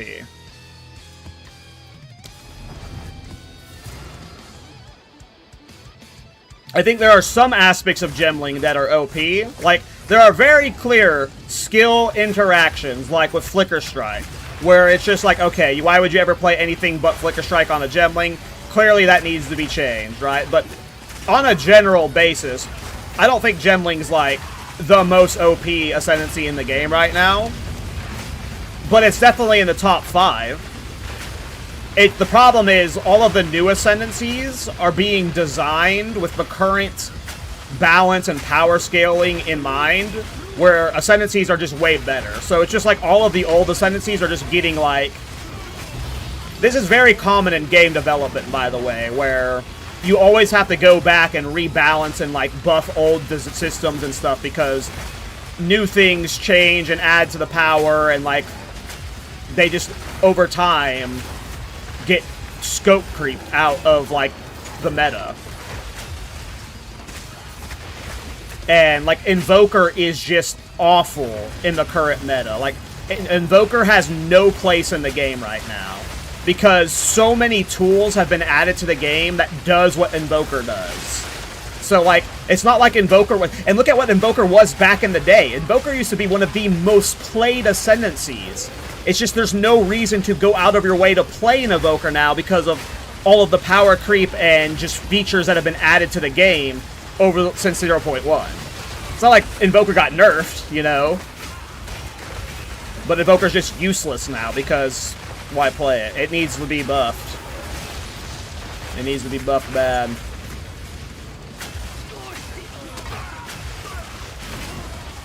Same with Warbringer, by the way. I think Warbringer suffers greatly from the block rework. Warbringer was amazing in 0.1. Oh my god, Warbringer was so good. I have no idea what its play rate was, but ever since the block rework, where everybody got Turtle Charm, because what Turtle Charm used to do was, Turtle Charm for 0, like, block works on AOE for everybody right now, at a 50% rate. That used to not be the case. Baseline, block was kind of dog shit for everybody. Warbringer was the only one that had the AOE effects that could be blocked passively, via Turtle Charm. And then they reworked block, they took Turtle Charm, and they made it baseline for everyone block, and then they made Warbringer's block 7, like, they just didn't recompensate for it. Warbringer in 0.1 was one of the best defensive Ascendancy and offensive Ascendancy because of how you could scale block. And since then, Warbringer has just, like, not, like, because they didn't do anything to Warbringer, they changed the rest of the game, and now Warbringer is just suffering. And they've tried buffing Warbringer many times, and you do see a few Warcry builds for Warbringer, but what Warbringer was before, it doesn't exist.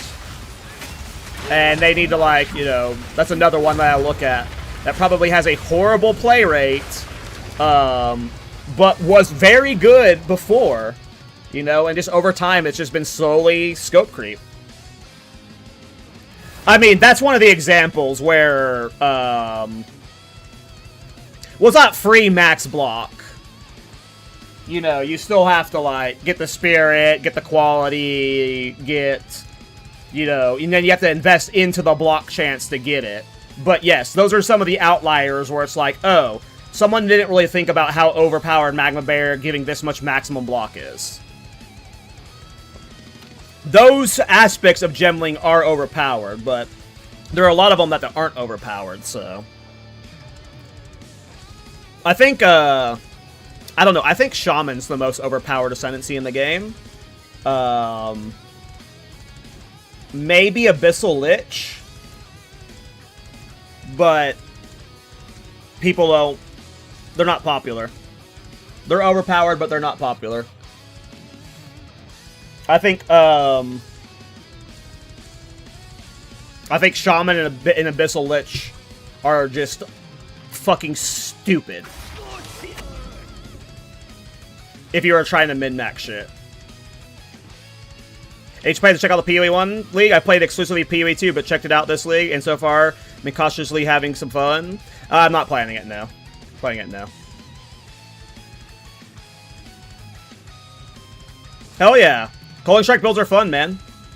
Calling Strike builds are a good time. Alright, let's get some Waystone tablets, and let's do these 2 Rakia's flows and pray. Yep. Exactly, folk. Invoker is just so freaking bad. Invoker is just so freaking bad.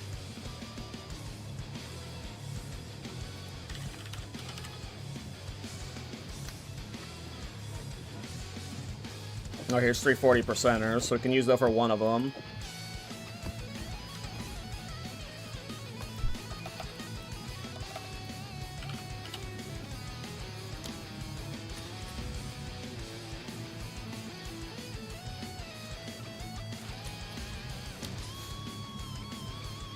Any build recs for one-shotting Arbiter on hardcore solo self-found? Nope. I don't play solo self-found or hardcore, so I actually have no idea what, like, the meta hardcore SSF one-shot builds are. I know before, in previous patches, people were playing Shield Wall, but I don't know if people still do Shield Wall for hardcore solo self-found one-shots. I have no idea. Can any class be a tank in this game? For sure. Any class can be anything in this game, with enough Divine Orbs.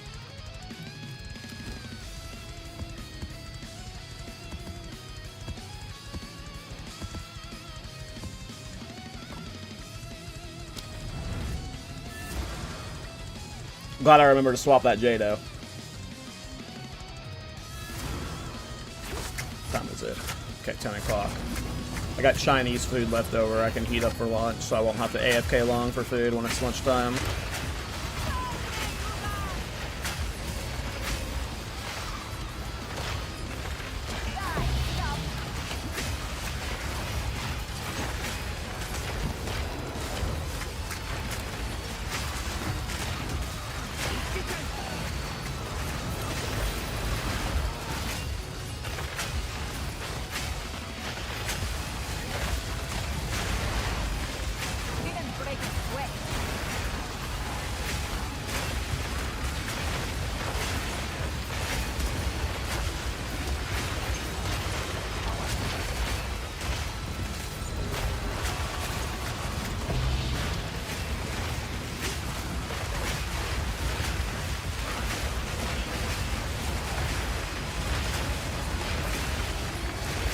I recommend you play this build in hardcore solo self-found.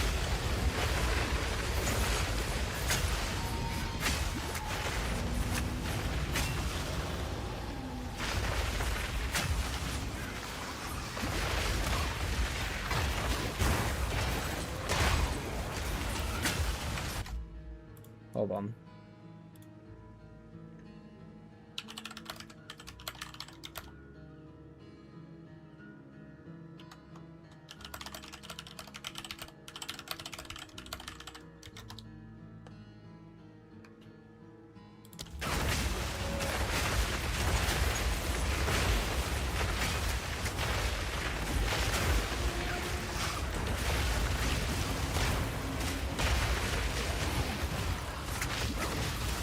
No, you got this. You'll get the jewels in a day or two max.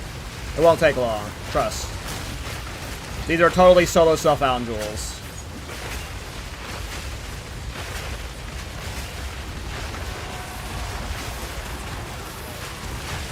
I need to see if this is a good Omen of Light farm now. It was annoying earlier when my damage was worse, but I bet you I can farm Omen of Lights now.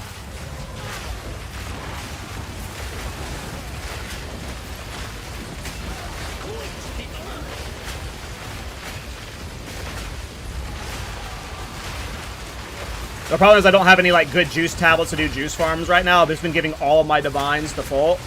So we're probably going to be spending like the next 2 days like paying back Folk as much as we can. And then I'll be doing like... Then I'll be investing into like juiced farms until the hardcore private league. We'll like do like, you know, 100 divine tablets for like juiced abyss and see how those go. But for now it's like... We've been hemorrhaging divines. Every divine we get has just been instantly spent. But we have a whole week we're playing this build. I don't think I'm going to do another new build because of the Hardcore Private League. I don't want to start a new build before it. So we're probably just chilling on this build until the Private League.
This looks crazy, you guys. Like, what the fuck is happening? Fuck. Like...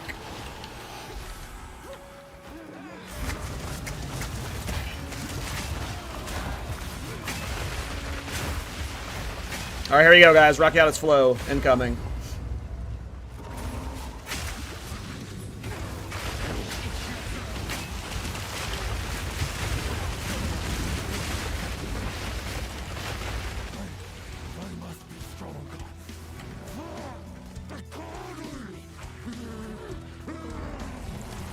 You're right, I didn't check Witcher window.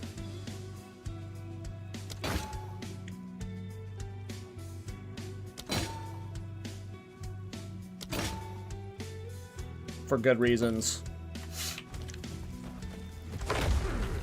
Fucking ritual. See what you've become.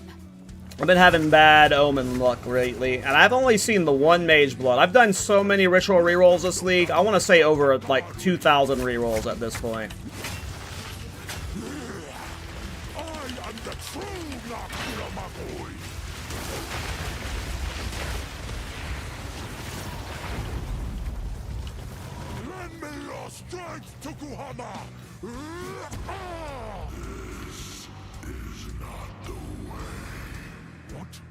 Why do you reject me? I was like, why is my spirit fucked up? I was like, why is my swap not working? I fixed it though. I will save my people myself.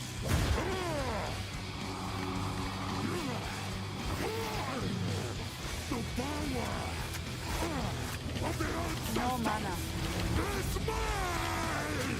Oh, I forgot to exposure it.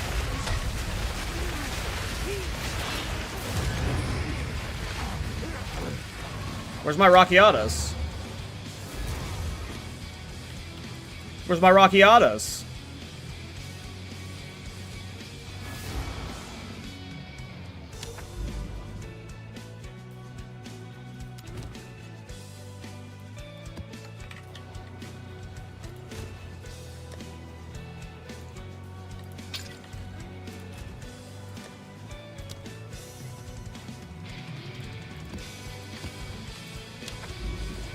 Alright, this one has it for sure, right? This one has it for sure.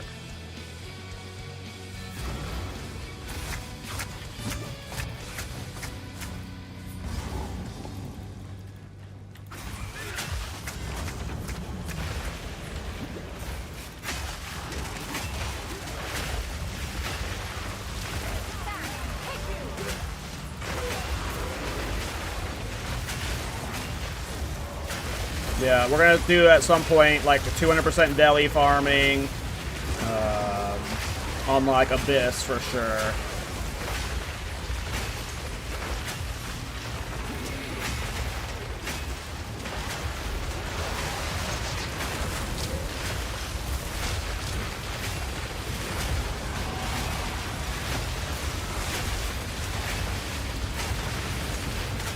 I don't know if it will be. It might be a Omen of Liege farmer, but we need to test to see if we can farm Whittling as well, or not Whittling's lights with it.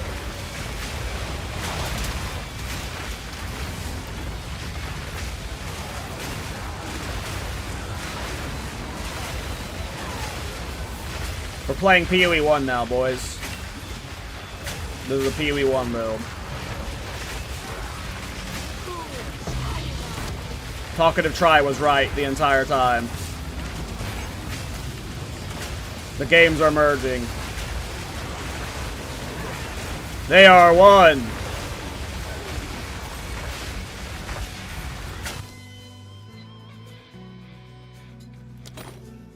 Come on, where's the Mage Blood? Right here. Right here.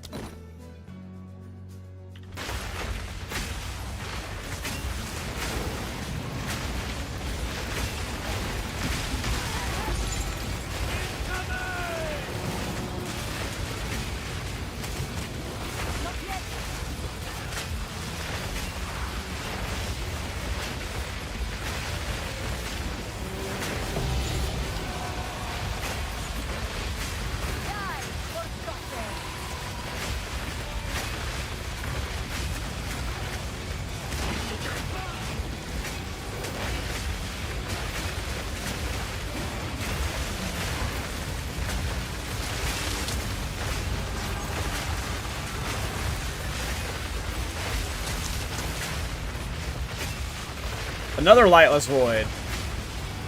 We got back-to-back Lightless Voids.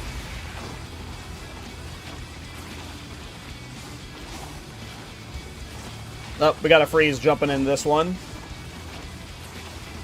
Ugh.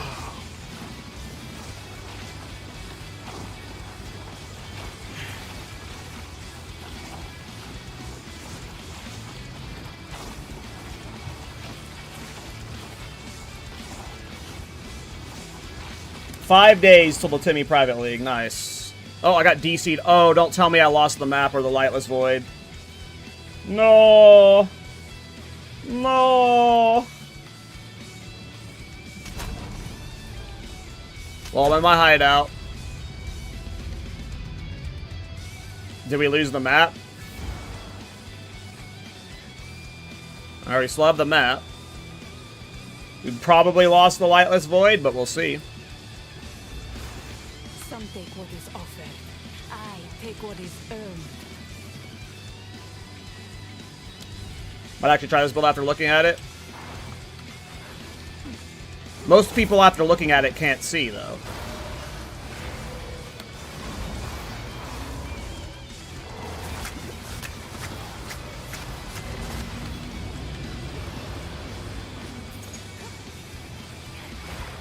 Alright, cool. They didn't break our void.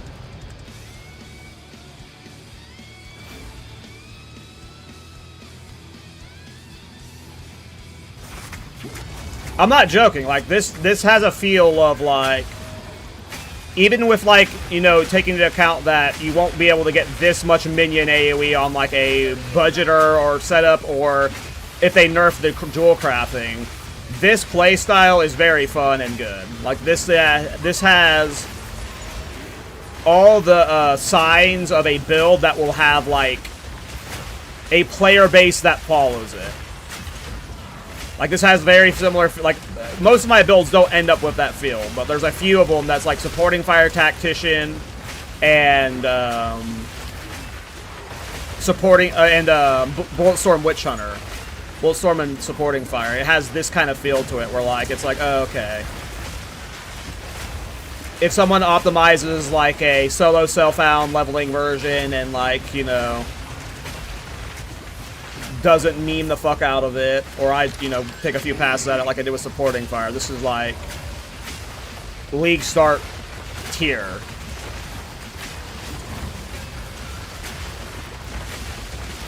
For me. League start for other people means different stuff, but for me, it's like I could see me league starting this for 1.0.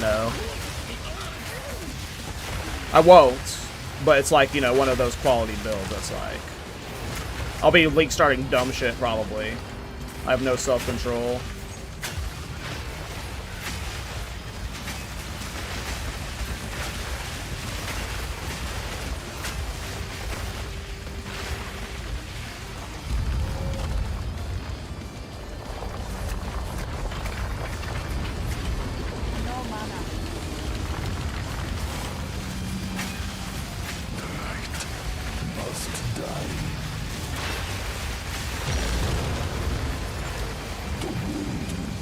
Templar 1.0 praise.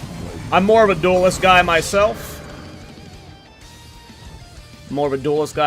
I want swords or axes. I'd be happy with Marauder. I mean, I'm happy with Templar tool, too, but I think Templar's third on my list. I want swords first, axes second, and then Templar third, Shadow last. I don't really care. Like, I'm hype about daggers because they are a melee weapon, but they're the least of the melee weapons I give a fuck about. Swords, axes, and flail are all, like, equally hype, but I'm not too hyped about daggers.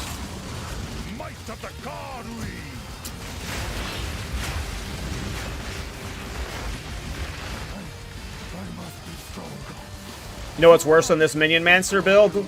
All builds. All builds are worse than my build, because I make the best ones, right? This Minion Mancer soup, but build in? Oh, man. I'm gonna die doing this. We're about to brick our Rockiatas.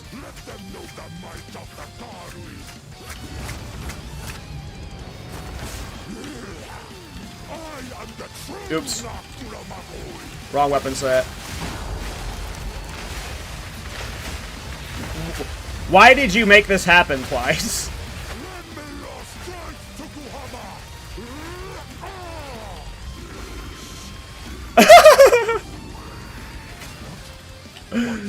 That's a funny screenshot. That might be the new thumbnail. That might be the new thumbnail for the video guide. That's hilarious looking. I never thought about zooming in.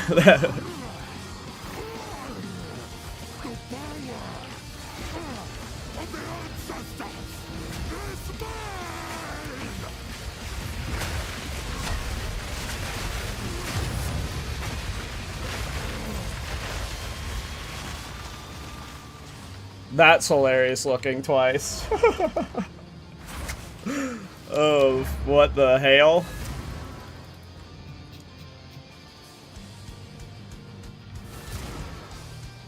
Yeah, no shit. This is build something. Okay, we did Rope Rockiatas flows, and we got hoed. So... what to do from here, boys? I guess we just Atlas explore, and we just temple farm. We'll just Atlas explore. I don't really want to set up, like, we'll do some good juiced farming over the next few days. I just want to get Divine set up to do the good juice, and I want to get Folk some dibs back first before that. And then I kind of want to sanctify this scepter, but at some point this week I'll do some juice farms. But maybe for now, I'm just going to temple farm and carve out the map.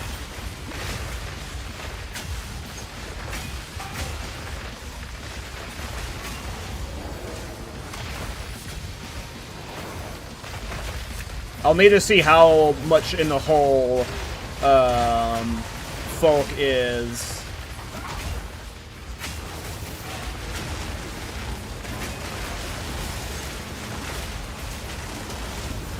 I'm guessing it's,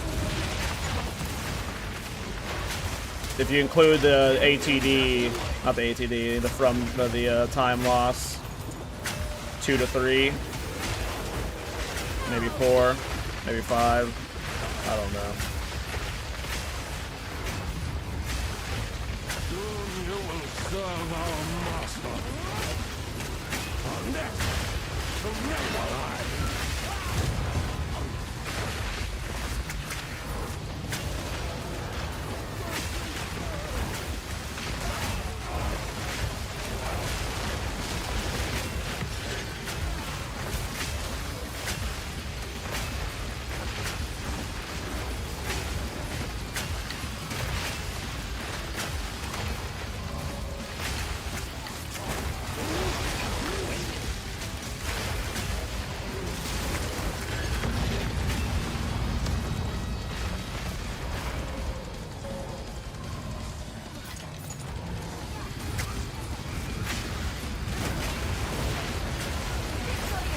How much temple juice am I at?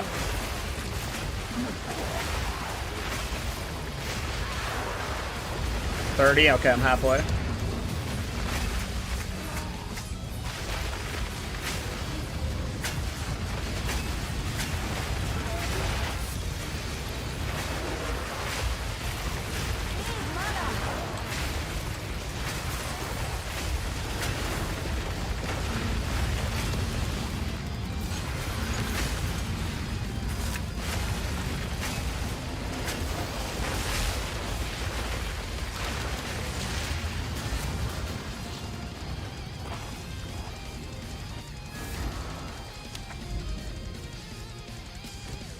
Alright, let's see if this tower reveals anything.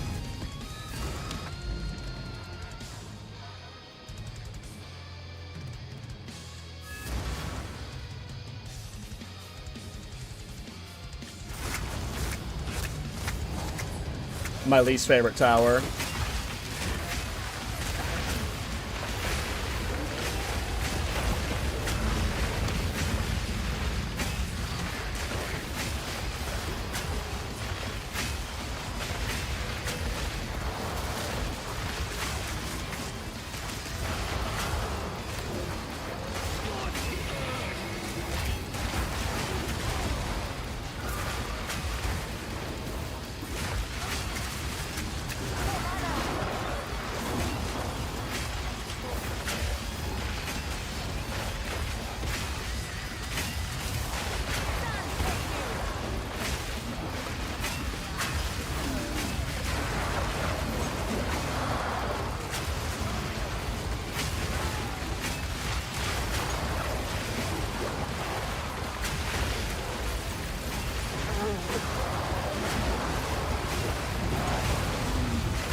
Alright, let's see if this tower reveals anything fun.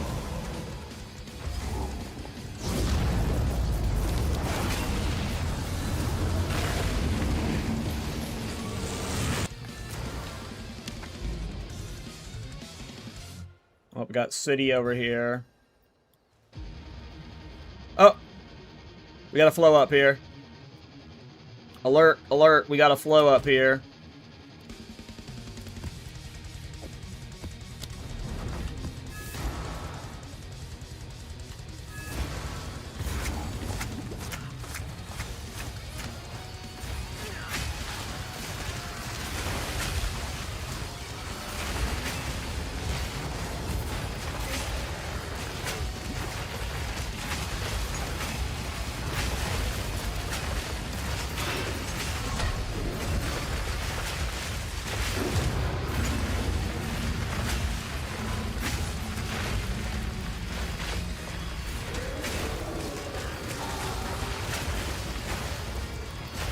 Apologies, my lady. Nothing personal.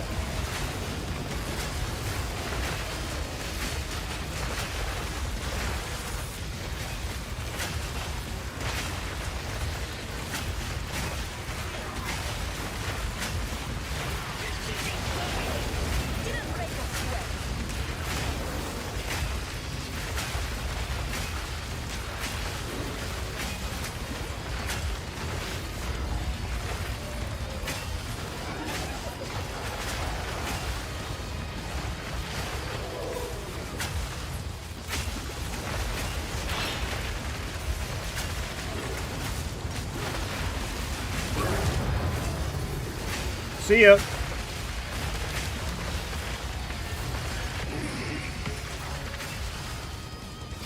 A map was revealed. Was it the Rockiatas I was already heading towards? Nope. What was it? This mansion, maybe? I hate how it doesn't show you what was revealed. Ooh, I got a little 200% city right there.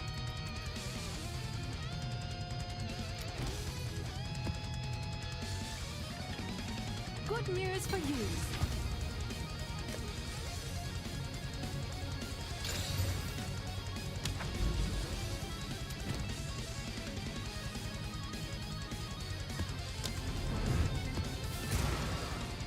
Ooh, a sand pit.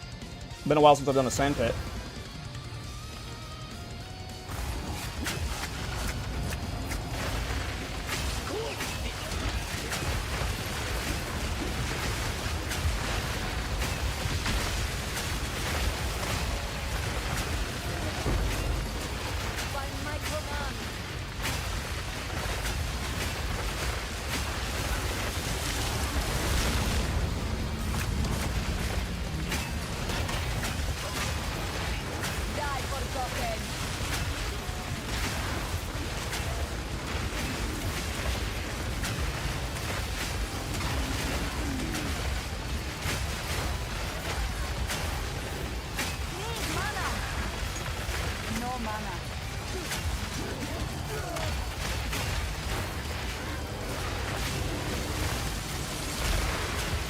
What's the last one? We're unless we go in Adorn from here, we're pretty much peaked. There's very it would take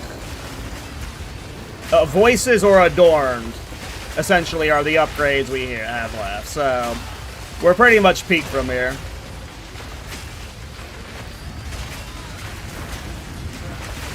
Look, we can get better damage, but in terms of, like, you know, the AOE is probably not getting better.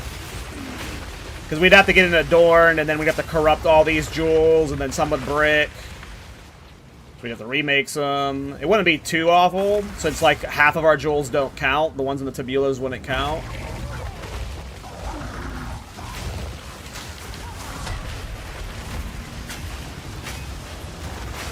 But yeah.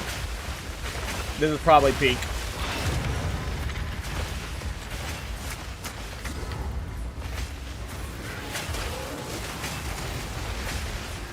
Well, I mean, there's other, like, upgrades to the damage, for sure. I meant in terms of, like, the visuals, right? The visuals are not changing. The Scepter, the Amulet, and the Helmet can all improve. And in terms of defenses, all of the energy shield pieces can improve, too. So we can definitely get the damage a lot better. Like, I probably will invest some Divines into Minion level stuff once I'm done, like, giving, you know, folk some payment stuff. But yes, in terms of AoE, though, I think we're probably we've reached our max.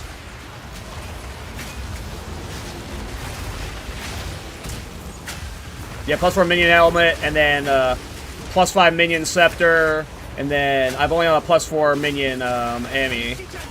So the damage could get actually, what am I Minion level at? 32? Yeah, we could get at least 4 more levels. Like, without having to break the bank. Because a +5 Ami wouldn't be too difficult, expensive. It's expensive, but not, like, super expensive. And then I'm sure at some point, if I have enough Divines, we could try crafting and sanctifying the Scepter. I have a button. Is this one worth sinking as is, though? I figured I would want to, I would need to hit it with the Perfect Flux, and then probably div it a little bit more. But or the Sanctifying reroll everything, so you don't need to div it. But I need to put a Perfect Flux into it. How much are Perfect Flux right now? If I remember correctly, they're pretty expensive the last time I bought one. But I don't know what the market is for them now. Yeah, 44 Divine, so before I sank this, I want to Perfect Flux it to get Malice to 20. Or max level or whatever. I guess 19 for this one. I don't know what the max level does for it. So maybe that doesn't matter. But yeah, I will sank this at some point. Probably buy a different new amulet. The Helmet and Amulet's tough because the Helmet is Raven Touched with Dominion. and that's hard to replace right now. So it's like, I need to get a helmet. Like, I don't think a +4 minion skill helmet is happening. It would have to be like, it would have to come, like, I'd have to buy one that's +3 that has Raven Touch of Dominion or Zarok's Gift on it, because that's, like, rough. Oh, Perfect Flux lowers the time interval. Yeah, that's big. I would definitely Perfect Flux it. Yep, we'll definitely be Perfect Fluxing it.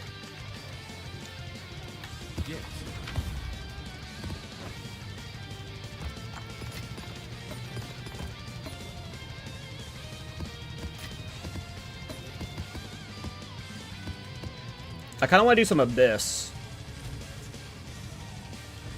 Oh, it's you.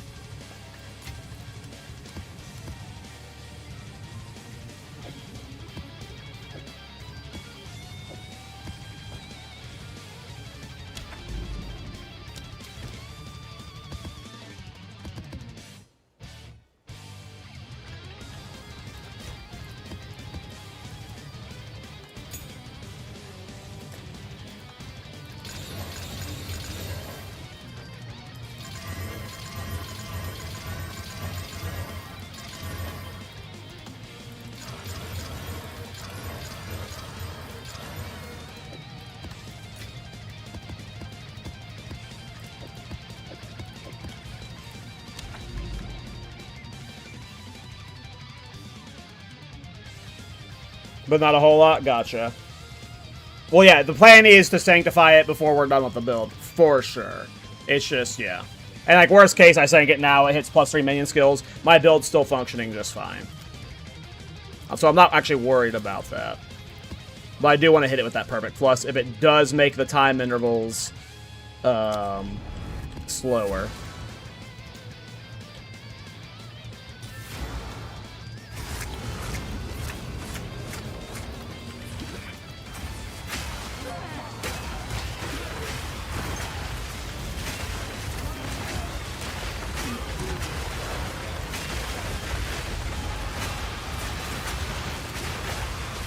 Yeah.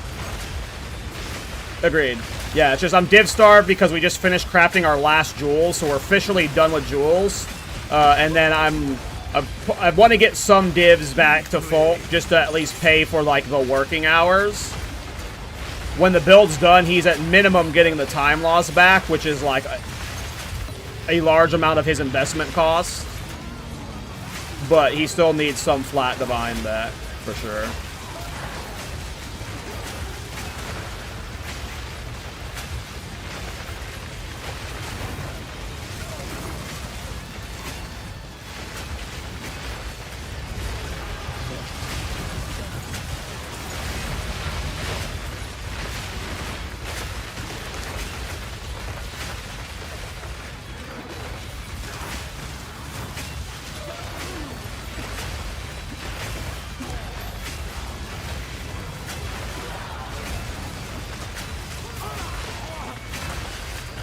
But yeah, I want to get this build. I'm playing this build until the Timmy League, so we got like today and then 4 more days of playing it.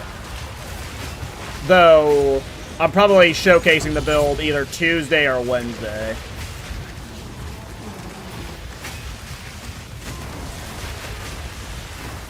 It's only a few more days to get it, like, the pieces I want optimized.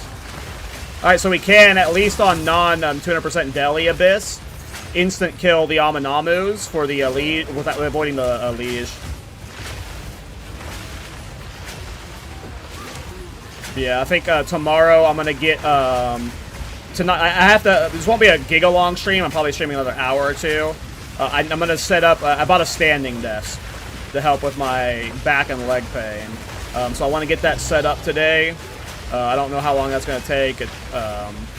And then I need to do work stuff. And then I'm going to do a bunch of farm preps.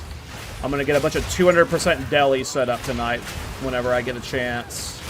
I hate that, by the way. Like, I hear Rabbit talking about doing it. I know Miso doesn't play the game this way, but I hear Rabbit talking about doing it. He spent 4 hours off stream prepping logbooks for his stream the other day.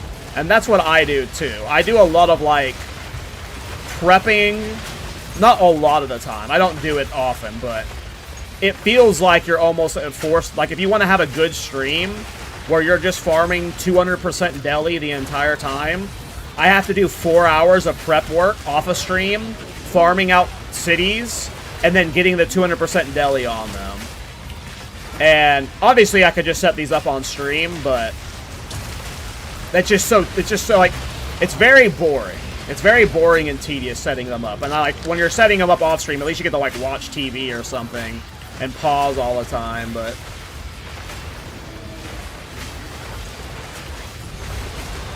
the point is not me bitching about being a streamer. My point is the amount of prep work that has to go into doing juiced farms. Hey, what's up, Mr. King Kargar? Let us see what Esther has done. How you doing, dude? How are you enjoying the PoE 1 League?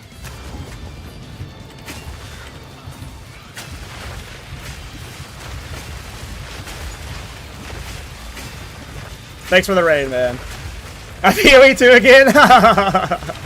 Yeah, I was watching Miso this morning, and he was like, yeah, I think I'm coming back to PoE 2 soon. I might be playing in the Hardcore League this Friday. I was like, oh, darn. That sucks. I was having too much fun with PoE 2, so I didn't. The cosmetics weren't cool enough for me to check it out.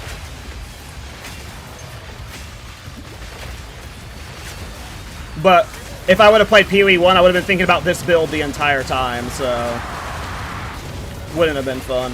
Thanks for the raid, though, dude. Hope you had a good stream.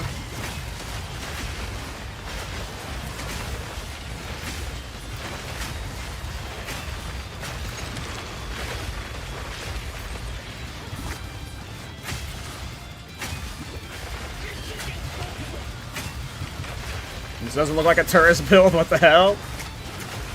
Yeah, this build's stupid. This build is goofy as fuck. It's my first Disciple of Varashta build, and I've never seen anyone use the Tornado before.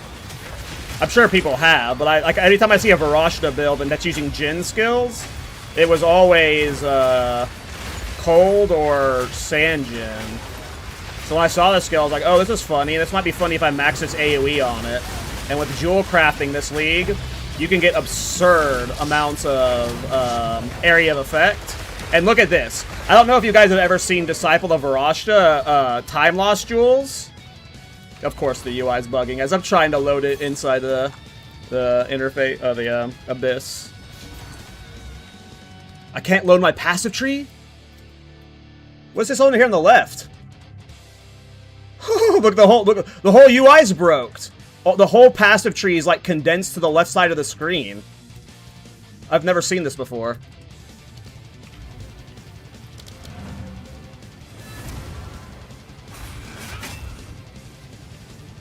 Let me see if loading into my hideout fixes it.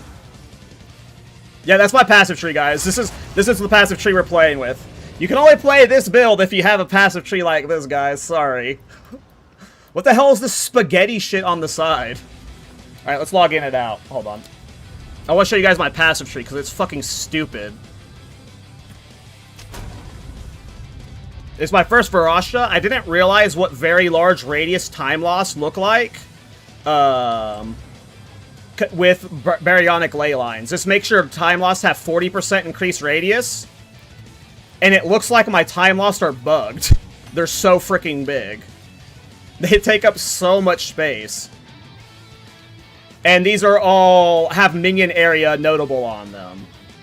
So 6% increase minion area of effect per notable. I've got like a Megalomaniac that's giving me random notables in the area. I've got like a bunch of notables. And then every jewel we've got crafted, we're using a tabulas with jewels with minion area. And we're minion area maxing. So a lot of our jewels are just fucking giga. You know, as much minion area and minion stuff. It's the stupid shit you see 2 months into a league that has OP jewel crafting.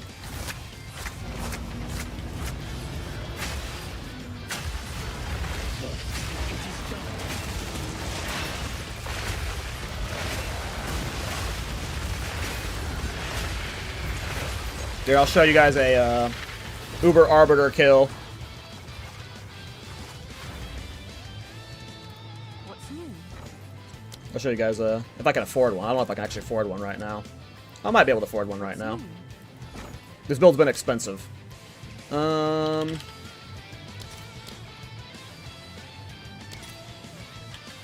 Whatever, we'll overpay. I'll post it right away.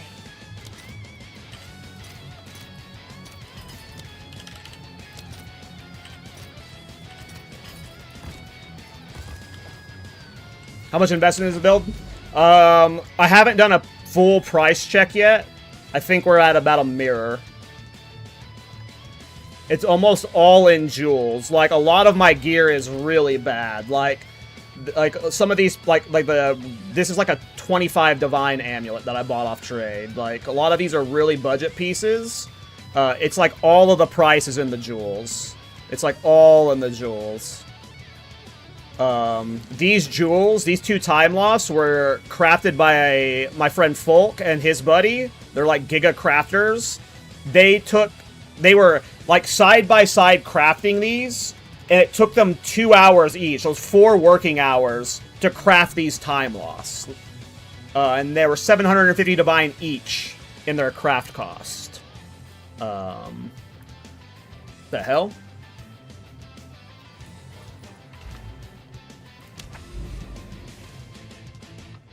Hey Cal, this looks so fun. Is the baseline obtainable in hardcore so found? Yes. Timmy, by the way, if you guys aren't playing in the Timmy Hardcore Private League, there's a Timmy Private League, the THC League. It's this Friday. Timmy is actually playing a variation of this build right now in Hardcore. And it uses a lot of the itemization that Supporting Fire use, which is Hardcore solo self-found friendly. So it wouldn't be as spectacular. It wouldn't have, like, near the AOE as this. But is, like, you could play a variation of it in Hardcore solo self-found, yes. All jewels are 3,000 divines alone? Yeah. If the jewels are 3,000 divine alone, what was a mirror right now? Like 5,000 divine? We're a little bit under a mirror in cost. We're a little bit under a mirror in cost. I want to say like 4,200, 4,500 divine. If we're talking about what we spent across all the experimenting and wasted divine, it's over a mirror. But what's in the character's build right now is probably about 40,000 to 4,500 divine. Djinn is very good for hardcore solo self-found. Yeah, that's what people have been saying, because this is my first Varashta build, period. I've never played a Djinn before. I know most people play the cold or sand Djinns. And I think I've seen someone play the Ember Fuselate Djinn, but I don't know if I've seen Tornado Djinns. But Timmy is playing it apparently right now. I haven't seen what his looks like yet. Okay. I can't do that yet. You are too late. The fourth build burns for your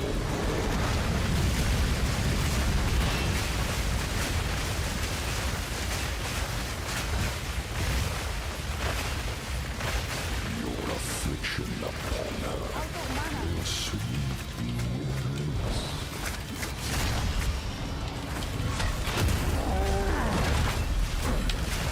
Yes, mortal. Even so,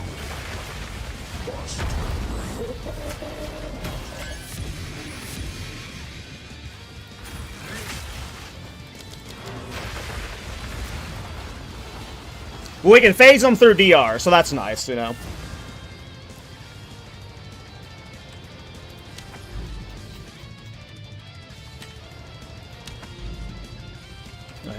I hate when this happens.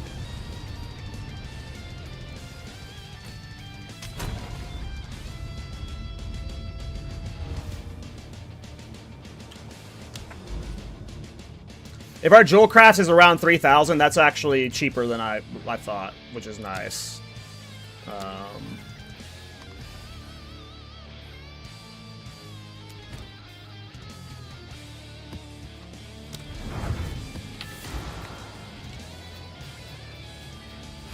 Yeah.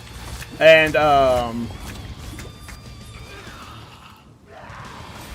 if you were League starting this, I would assume it would be a lot cheaper to make. If it was like meta and everyone was like instant buying out minion AOE jewels, then that would not be cheap, but a lot of the cost of it is just the absurd cost of crafting currency right now, right? So if this was like around League start where, you know, fracture orbs and whittlings and stuff are much more reasonably priced. Obviously, it's an expensive League starter that you would, like, transition into, but on League start, this should be a lot easier in terms of cost to get online. We're, like, trying to craft it when everyone's quit the League.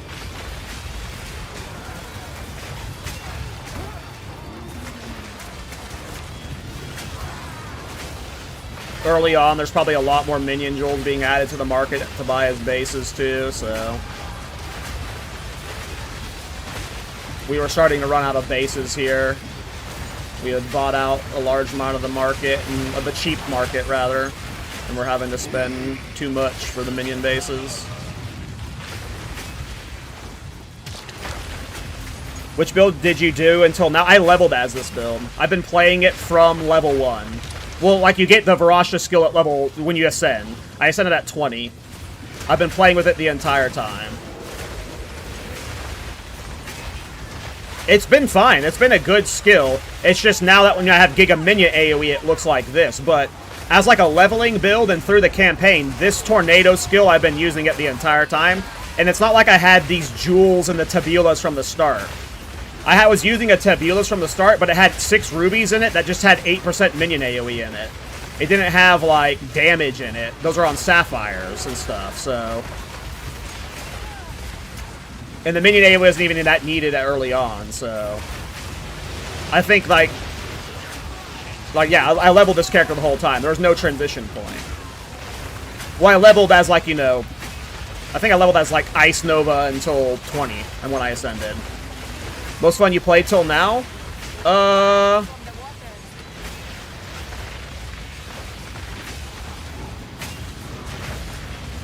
I mean, it's definitely fun, but it's harsh on the eyes.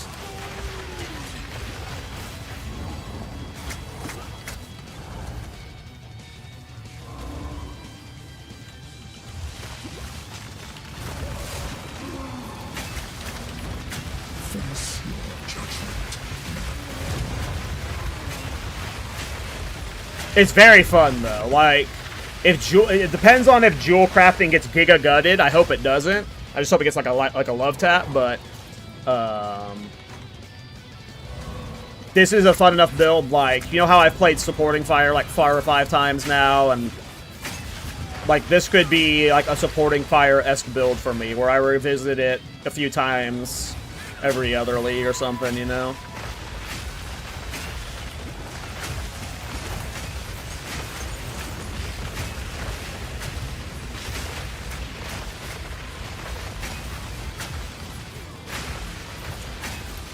I honestly think people overreact to Gemling. I don't think Gemling's that broken. I think a few aspects of it, some of the quality modifiers will get nerfed, but Gemling's just fucking really cool and new. I don't think it's broken. It doesn't deserve a love tap. It's popular right now because it's super fun, and people are allowed to play skills that they've never been able, like, in a way they've never been able to play before. So, like, it just attracts so many, like, people to it, but outside of, like, the anomalies, like, with Flicker Strike or Magma Barrier, where it's like, oh, that's stupid as fuck, I don't think it's getting nuked. I don't think it's getting nuked. Gemly deleted a reason to play Warrior. I mean, Warrior is super mogged right now. The new ascendancies are just... yeah. Warrior needs buffs for sure. I'm all for some Warrior buffs, GGG. It's the worst ascendancy in the game, right, guys? Buff Warrior. Make Titan 10 times better. Make Warbringer 10 times better. Easy peasy. I don't care about Snipa Katava, though. It's boring.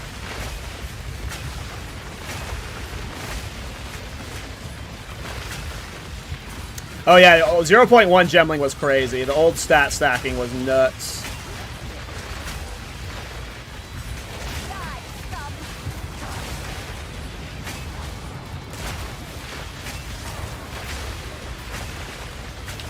But I do think, like, there's like, what is it, like the Flicker Strike?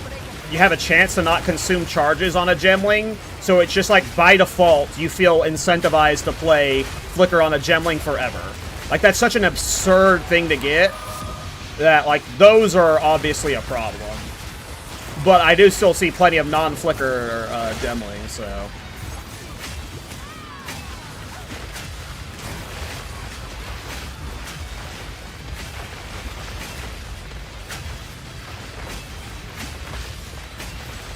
Well, PoE Ninja can be a bit deceptive.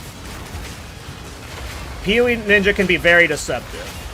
Twisters, as an example, has been this powerful for the last 4 patches.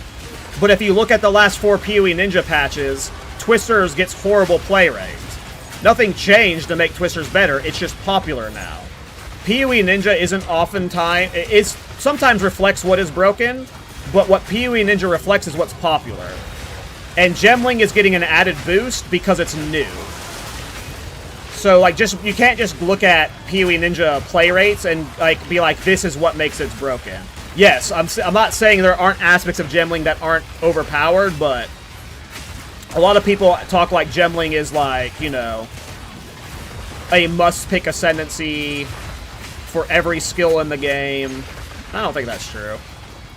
Quality of stacking is also very expensive. And right now you're seeing a lot more gemlings show up because of the body armor. What's the body armor called again? I used it on one of my gemling build, actually. The ring body armor, whatever the fuck it's called. There are so many of those in the market now that it's very easy to get an acceptable one for a gemling build. So if you wanted to go play a gemling right now, lore weave, that's what it's called. You could get a lore weave that's very good for your build on an absurd budget. Just because there's so many crafted lore weaves in the market. So that makes the play rate higher. Play rate is very deceptive.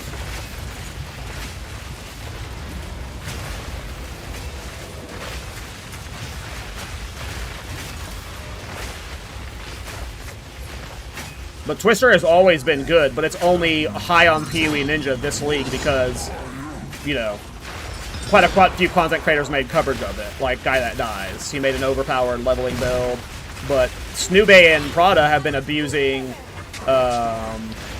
Twister since 0.2.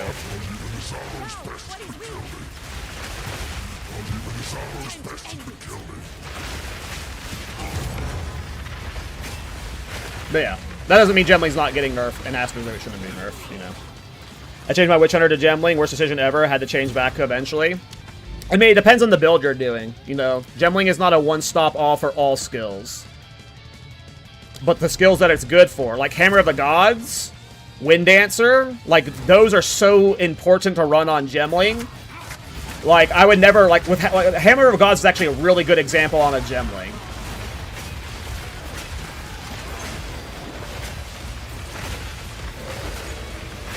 Which I'm pretty sure, didn't Kongor do a Hammer of the Gods Gemling very early on?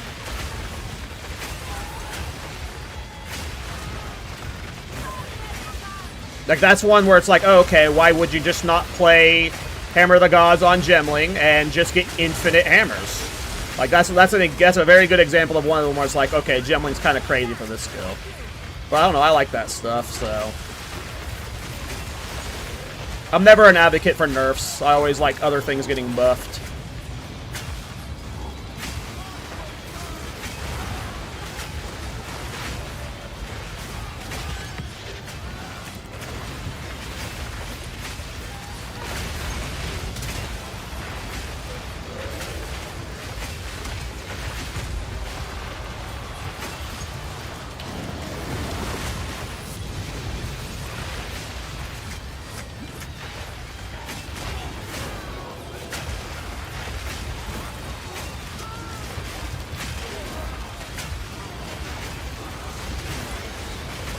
Are you guys planning on playing in the Teamy Hardcore Private League this Friday?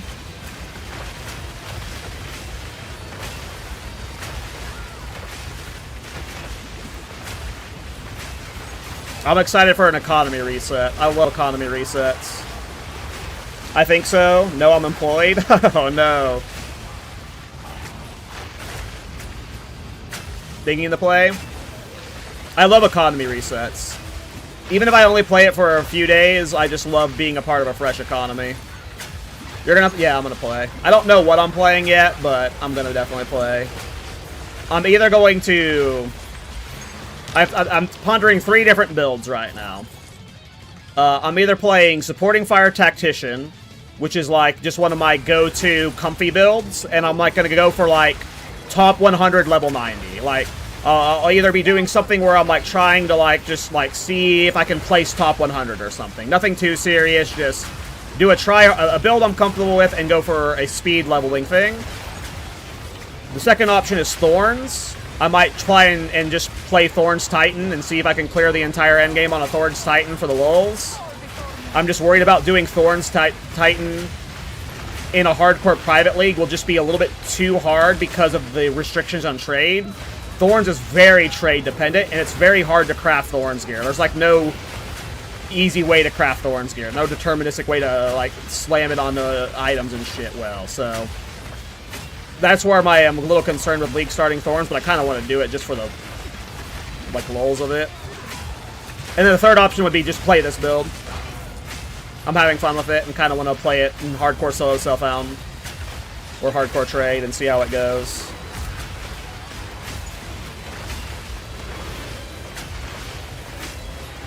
Supporting Tactician is a crazy build, yeah. It was. I've played it like 5 times now, in multiple private leagues, and then in hardcore and solo self-found, and it's a build that I'm comfy with, and I've done solo self-found hardcore with, so if, like, Rabbit's, like, talking about, like, try-harding the hardcore private league and going for leaderboards and stuff, so if, like, I get baited into doing that, you know, Supporting Fire Tactician would be my build that I would be like, okay, let's go for a top 100, level 190 or something, you know? But I don't know if I want to care that hard. Can we all join the private league? Yeah, let me get the link for you guys.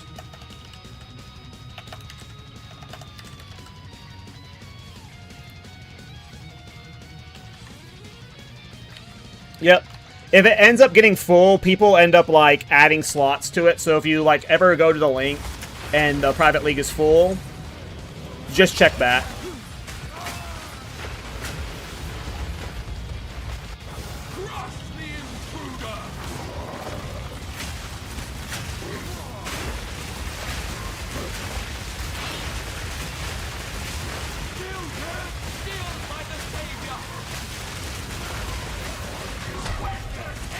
It's Fury!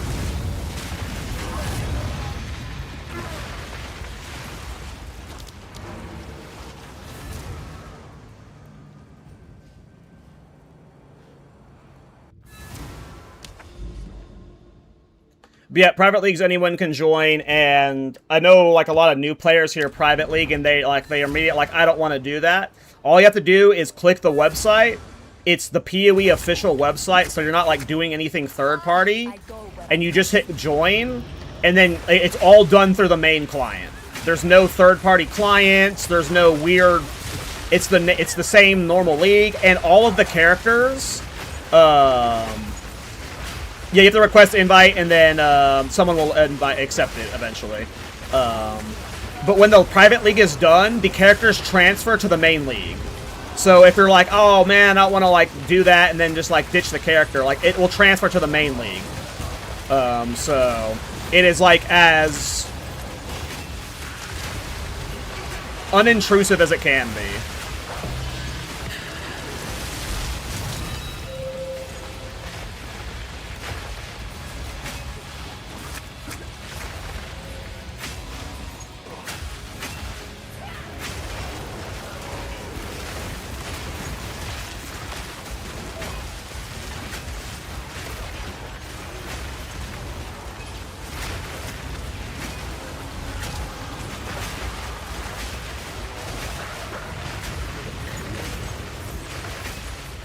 So that's how people get rich? Private league? Well, it's like a limited economy and less players, so like you have like less market manipulation. Like people who are good at making money would make way more money in the normal league. They have way more resources to their disposal and way more people flooding like cheap bases into the market. I seriously doubt there's any like weird cheese that anyone does that's like, I'm gonna create a private league and then transfer all the divines to the main league and like I don't think there's anything of that. I don't think that's a thing. Like, I'm sure some people do transfer their divines from the private league to main league, but it doesn't end up being, like, more div per hour than just playing the main league and profit crafting there or something, right?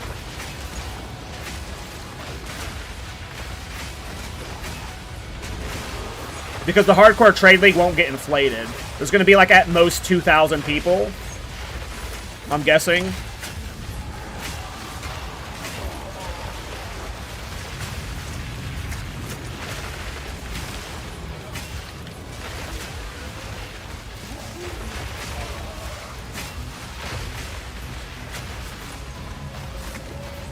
But they're fun, and like, if you've never been a part of one, when you get into it, the community aspect is really cool.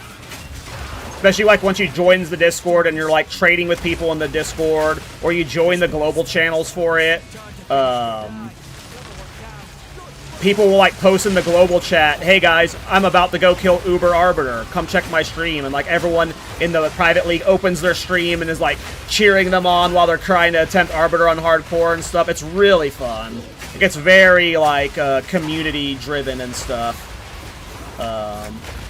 Last private league was a banger, it got over 3K players. Oh damn, I didn't realize it was that big. Yeah, I've played in the last 2 of them. I think I missed the first one, but I played in 2 and 3.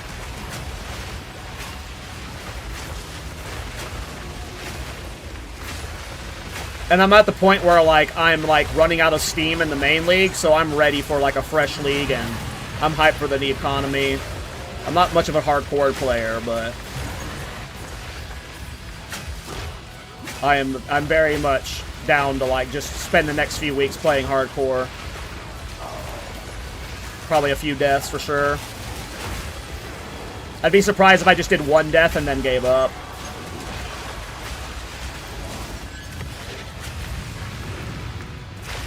Wonder how many times Dead Rabbit's gonna rip. So, Dead Rabbit's practicing. Let me just say this. If you are practicing for the league start of a hardcore private league, you're a pussy. Okay? I'm just saying it. You're getting a little bit too try-hard. It should be, like, if you ripped day one, that's fun, right? Go in with no practice. Just let it happen, man. Like, who are you trying to prove something to? You know, just die. I don't actually think Rabbit's a pussy. But there's a lot of people who are practicing for the private league, and it's like, no, don't practice for it. Don't practice for it. Just go in with no practice, and if you die, you die. Who are you trying to prove something for? It's a private league. Just go in and die, you know? So I'm not doing any practice. But, like, there's a lot of people who are practicing for it. They're like, I'm going to get my league starter ready. I'm going to do some runs soon. It's like, no, sir. I ain't doing any runs. Where's the boss at? Apparently I walked by him. Go down here.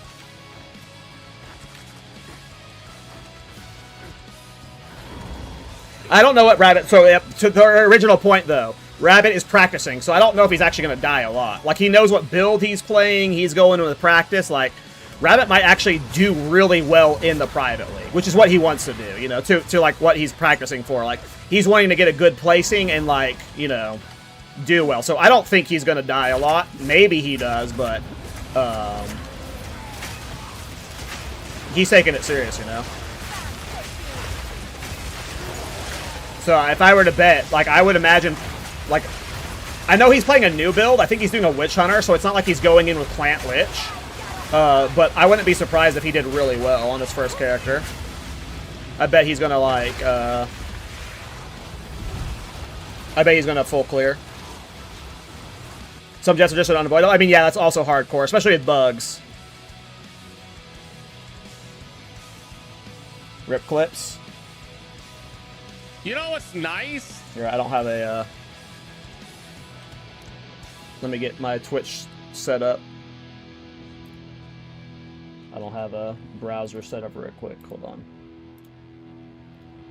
Is Dead Rabbit streams before me, right? So every day, you can clip this to send it to him. Every day in the THC League, it is nice that I could log in and before I start my stream, I could go, let's go watch a Dead Rabbit rip clip. See how he died. You know? Oh shit! No, I'm not putting on stream. I'm a noob. Let's replay it. I'm so sorry, guys. I'm an awful streamer. I'm an awful streamer. We'll replay the clip. We'll replay the clip.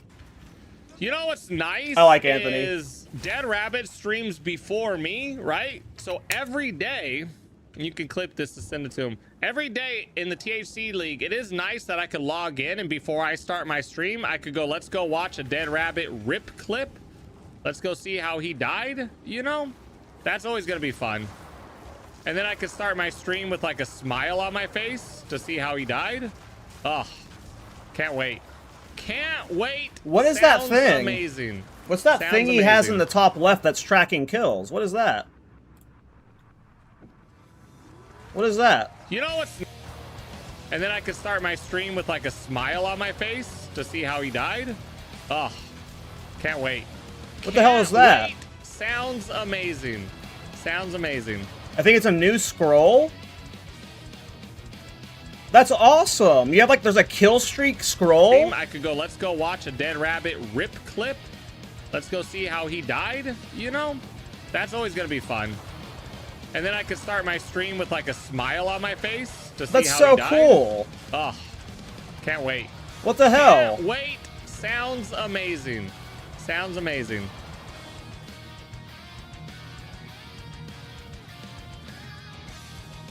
Oh yeah, toad builds are cool. I did a Doge raise. nice I did a Doge is raise on Dead doing Rabbit. Let's a go curse watch a build Dead on Rabbit rip clip. a Witch Hunter. Let's go see how he died. That's super cool. I want that scroll. I've never bought a scroll before. I might buy that scroll.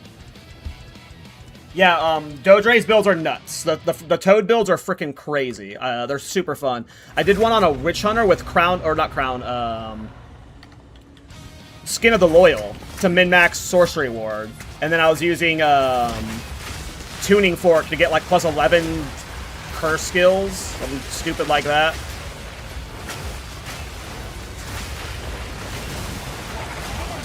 Oh! I was not paying attention. I think that was the first death today. We're preparing for the hardcore private league, guys. Oh, I see where we need to go. It's down here.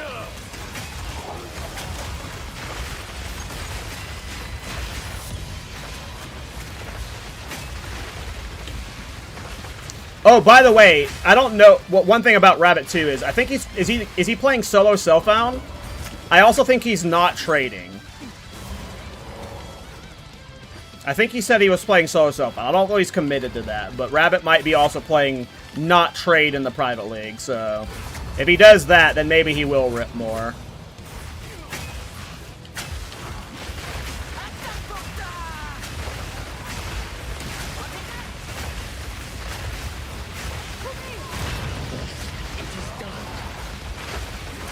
I think we got her.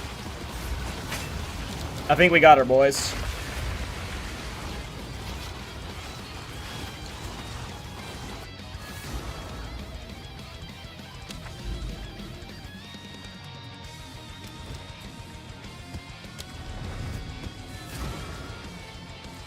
I love the Pee Wee 1 clarity on this build. Yeah, this is definitely you don't see anything type of build. It's too slow for a Pee Wee 1 build, though. I need to be going a lot faster than this. Unfortunately, no Mage Blood in this build. You could probably use a Mage Blood, but I wouldn't recommend it. It'd be a significant nerf to a lot of aspects of the build. Minion belts are just kind of OP. But I really do wish I want to add Mage Blood to this build. I think if you went too fast, though, it would be a problem, because you have to deal with the activation time.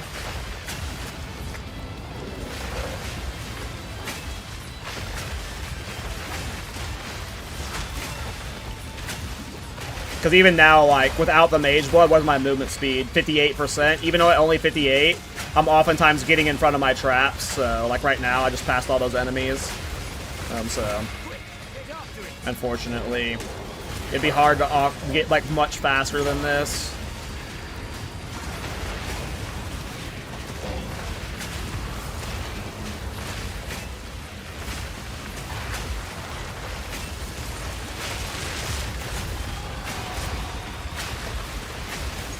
No, we got putrefaction. Have you played Chronomancer? Not this patch, no. I almost league started Chronomancer, but I never got around to it.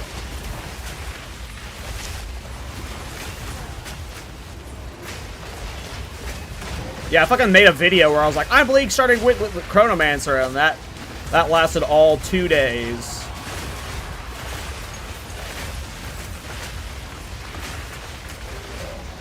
I got baited by the Chronomancer rework that wasn't really a rework. Well, when I first heard that a Chronomancer rework was coming, that's why I was like, oh, I want to play Chronomancer. Because I was already, like, very hyped on Chronomancer. Which Chronomancer is a really good Ascendancy this patch. It's not bad at all. But then, eventually, I stumbled upon what I league started, which was Ironbound Warbringer. And I was like, oh, this sounds fun. I'd rather play that, so... It was more of just I found something else I'd rather play. And hopefully I never league start a bow build ever again.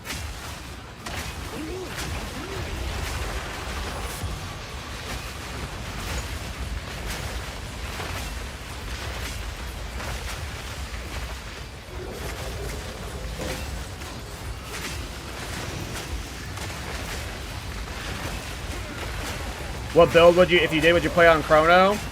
I have no idea, to be honest. Probably some Triskelion Cascade build at this point in the league.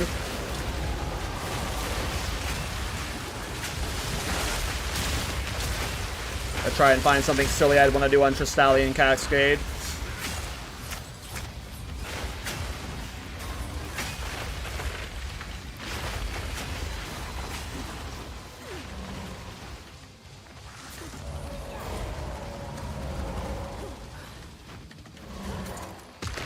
Because what I set out to do on this build originally was a Triskelion Cascade build. But then I ended up pivoting away from that. This was supposed to be a Triskelion Cascade build with the Djinn skills, but I eventually was like, oh, I want to AOE max this instead. So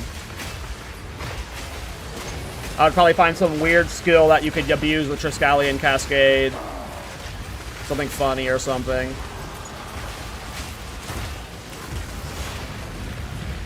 If I were to play a Chronomancer this patch, but I don't know if I will.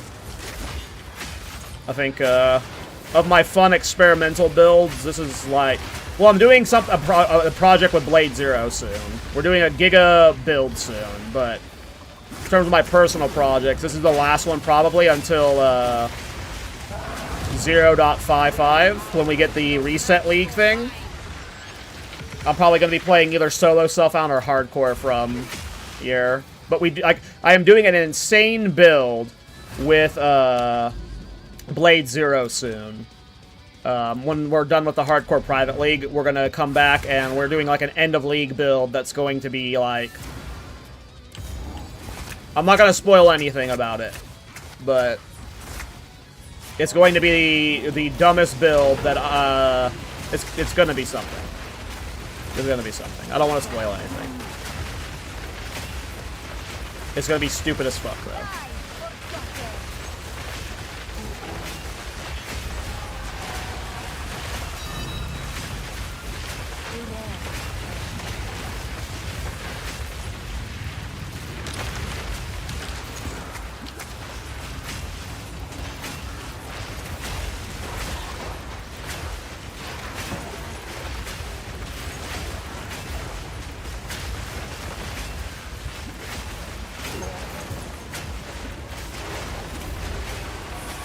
Gonna try to do AOE no rest for the Wicked? I don't know. I'm not really like an ARPG degenerate. I like playing other games a lot. And I play PoE 2 too much already. So it's like, I don't know. I'm not really an ARPG degen like a lot of the streamers are that like flip-flop between like Torchlight, PoE 1, PoE 2. Like, I really just like PoE 2, and then when I'm bored of PoE 2, I want to go play, like, Rust or other games, you know? If I played only ARPGs, I'd probably get burnt out, I think. That doesn't mean I don't play it or check it out. I tried out Diablo 4's new patch, and I hated it. So, that doesn't mean I don't try it out. But I'm just not an ARPG degenerate. I'm just grossly addicted to this game for some reason. It cries waiting to be claimed.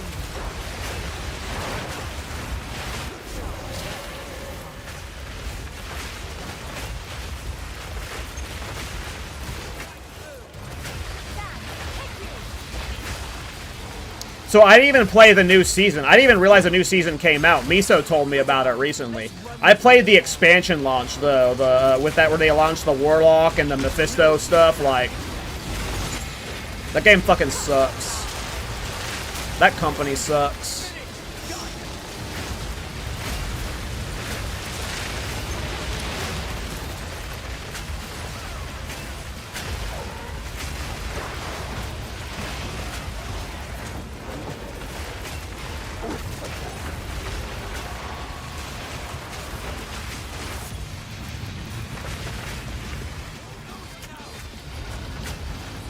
I hated Diablo 4. Like, that felt like literally baby's first ARPG is what it was designed for. It was just like the most on-rails boring experience I've ever had in a fucking ARPG. I will never, ever, ever play that game again.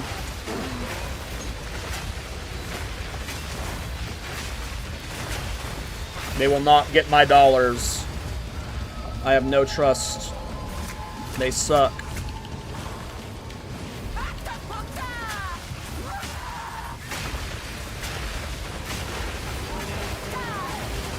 But that's just Diablo, you know. That doesn't mean I won't try out No Rest for the Wicked or other types of ARPGs. Oh, we already got the Karwi Beacon. Nice.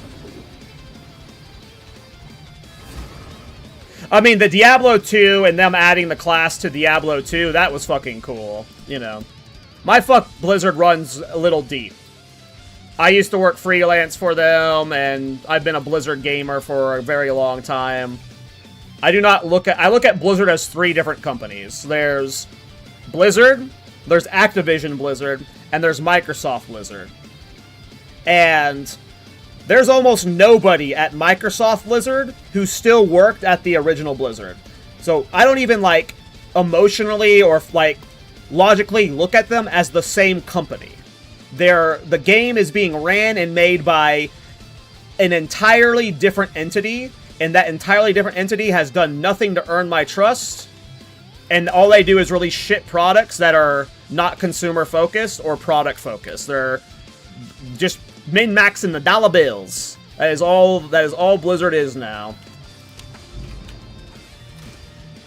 That's all they care about.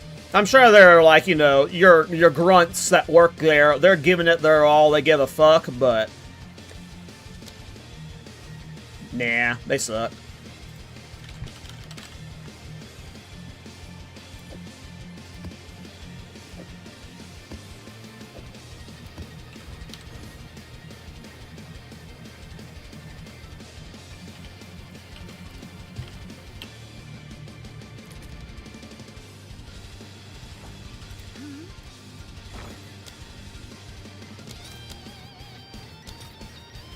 And, like, I've been playing Blizzard games my entire life. Like, I used to do esports for StarCraft and Heroes of the Storm. I used to do freelance for Blizzard. I'm very salty about a lot of their stuff, but, like, even recently with, like, how they handle, like, classic World of Warcraft, which, if you look at my YouTube channel, my fucking YouTube icon's still my no mage. Like, the way they, like, just the balance and design decisions they make, it is clear that, like, nobody at that company is an experienced developer anymore. They've just lost all of their skilled employees, and it's just people who are trying their best, but they're not good at their jobs. It's just incompetency to the max. I forgot to buy that,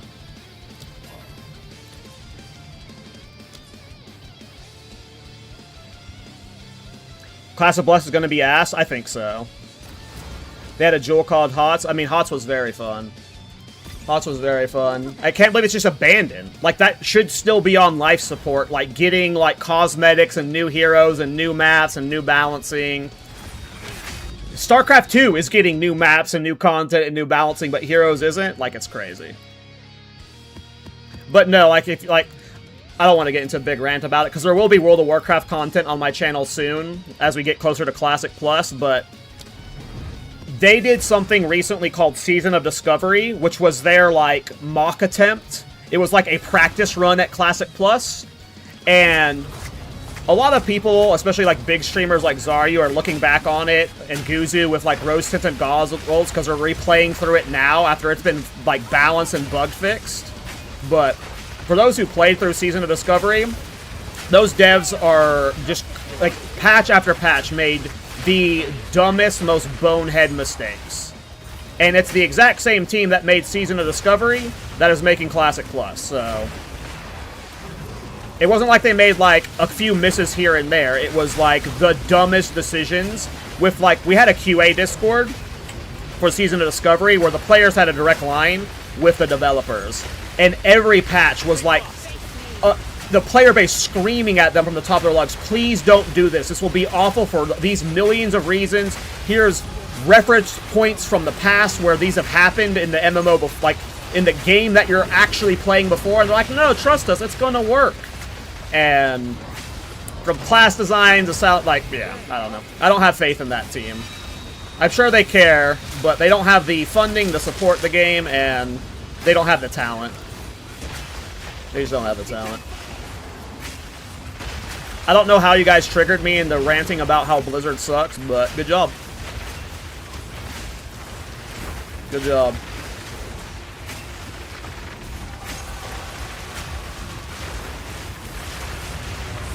I love crapping on that company.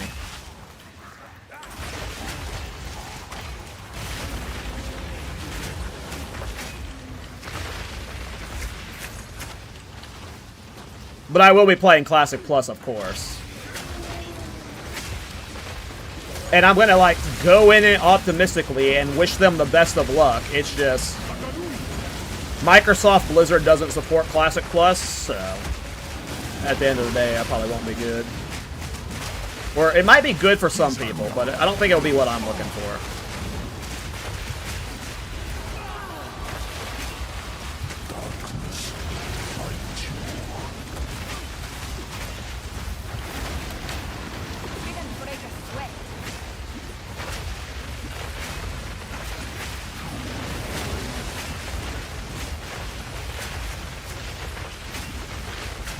I can't see where this guy's at. Oh, there he is.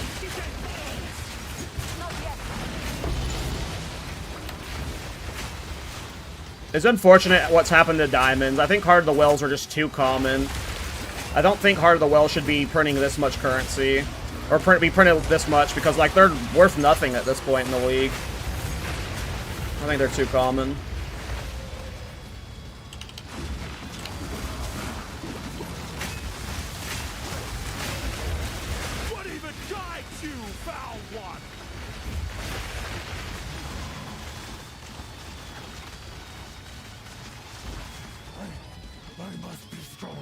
They were nothing 2 weeks in. Yeah, it was like, in Heart of the Wells, this late into the league last patch, were still profitable.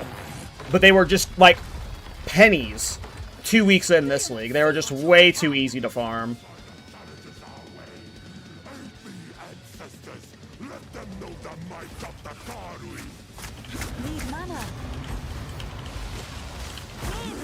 And then, yeah, like, I'm not anti-AI like a lot of people that you find, like, on Reddit and the internet and stuff, but I'm anti-big billion-dollar corporations using AI to cut costs and fire employees when the AI is not the proper solution for what you're trying to do. Like, Blizzard's entire customer service right now for bugs and tickets in World of Warcraft and their games is AI. They don't have real customer support handling 90% of their tickets. It is only for the extreme special cases that real people go through. That's fucking crazy.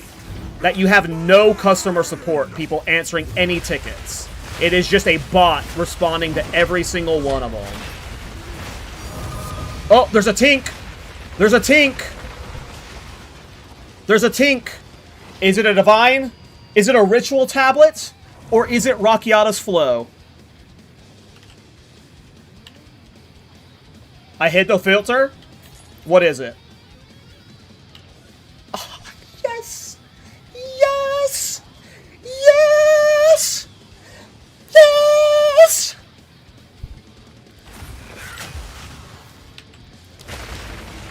We got divines finally, boys. The dry streak, I don't know how long it's been since I've seen a flow. I want to say like 20 Jade Isles. It has been a hot minute. We did it, boys. We are flowed up. Keep your chisel sharp. Yeah, I know, it's you know you're desperate for divines when you're this hyped over Rakiatas. We need this. What is it, 150 divines right now? We need these divines. We are thirsty. What's the flow going for? Ooh, it's gone down in price, down to 124. Oh, it's me. All the best. Oh, maybe that's what I have to do. You just like you put the negative blizzard energy into the world, and then your RNG goes up. You might be onto something there.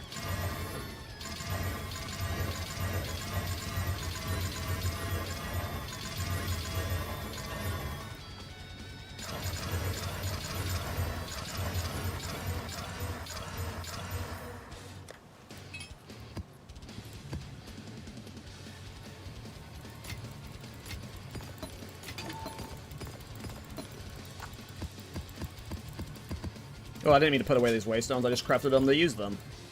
Autopilot.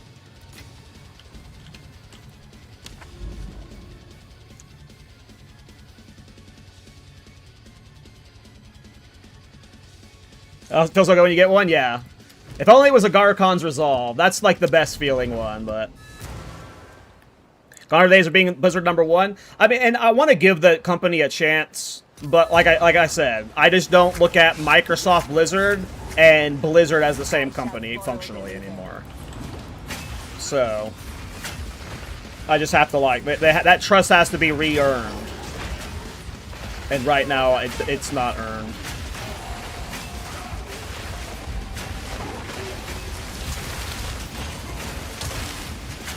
You can afford one? Yeah. They've gone down. They were like 175 a few weeks ago, and now they were like 150 a week ago, and now they're down to 125, so... I'm guessing most people have their flows by now, so... 2 months into the league. With how many Jade Isles spawn. I love asking this question to viewers, by the way. What are your guys' thoughts on the state of Jade Isles? Do you think the spawn rate is bugged? Or do you think GGG intentionally made it to where Garukhan's is this rare and Rakiata's is this common? Because I think it's bugged. Like, Jade Isles is spawning like 20 times more often, it feels like. But...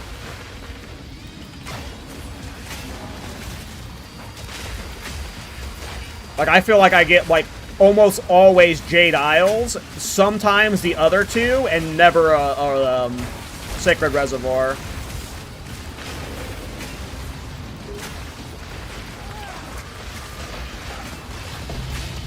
But everyone always has different experiences. Been playing for 2 months, 1 Jade Isle so far? That's crazy.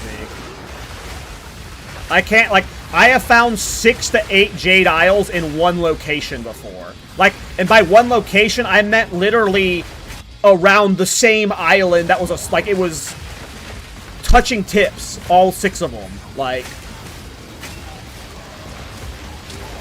if you've only seen one, then you must be bugged, that's for sure. Because I've seen, like, a clown amount of Jade Isles, like, an unfair amount.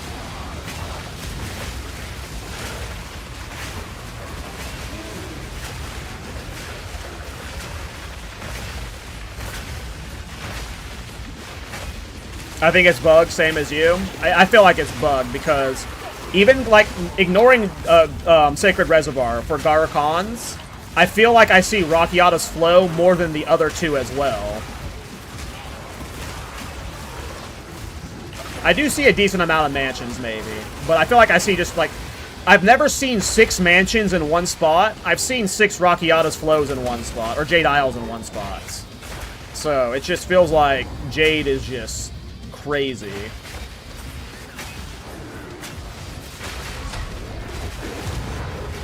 Wow, Monkey got obliterated. Holy shit.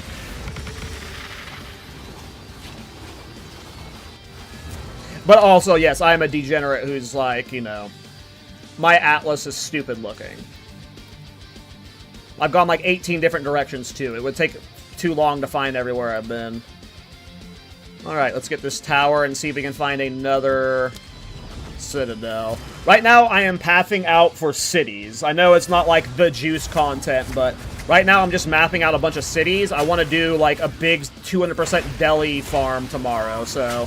I'm trying to get a bunch of cities pathed out, and then I'm going to turn those cities into 200% delis off stream. And then tomorrow's stream, I'll be doing like 200% deli Abyss, 200% deli rituals. Like, you know, I'll be trying a bunch of juice farms tomorrow.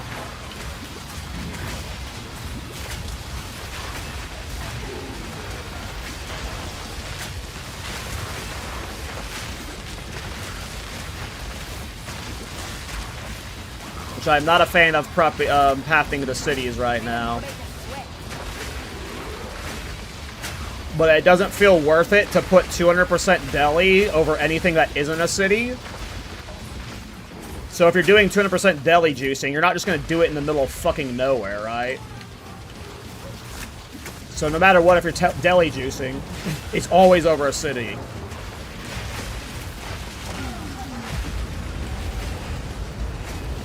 Which is just, yeah, I think that's kind of lame. I mean, I'm sure there are people who do 200% deli farming off of cities. But, you know, if you're doing juice farms, you're doing them on cities. And I'm starting to get tired of that. It's not as annoying as triple tower layouts. I don't know how many of you were playing with the triple tower layouts in 0-1 and 0-2, I think. It's not as, cities are not as annoying as triple tower. But in some ways it kind of is.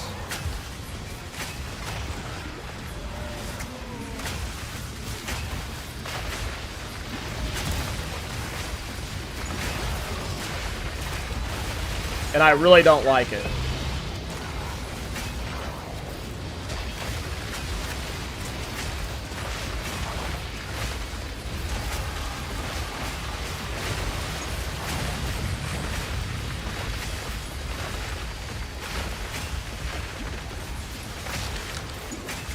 Yeah, city's a bit better. And what's nice about city farming is when you find a city, you find 3 cities. So it's not like horribly tedious. It's like, okay, I found cities. That means there's 2 other cities by it. So we're going to have 3 areas I can do 300% deli. So, and then that ends up being like several hours of content, which is nice. It's just, it feels like you're always chasing them, and that's not nice.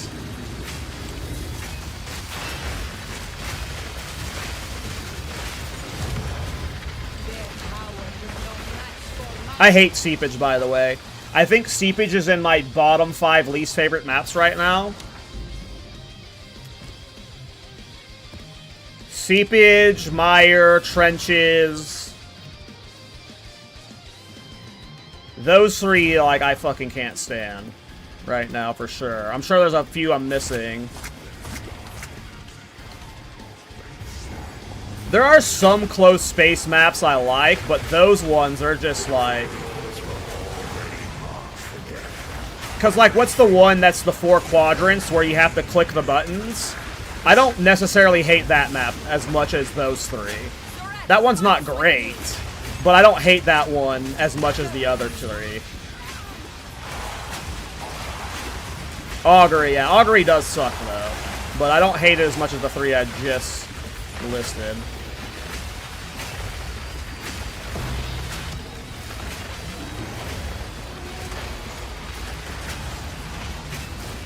Yeah, and like if you're doing 200% daily farming in the away from cities, you're probably still making competitive divines per hour to like your average player.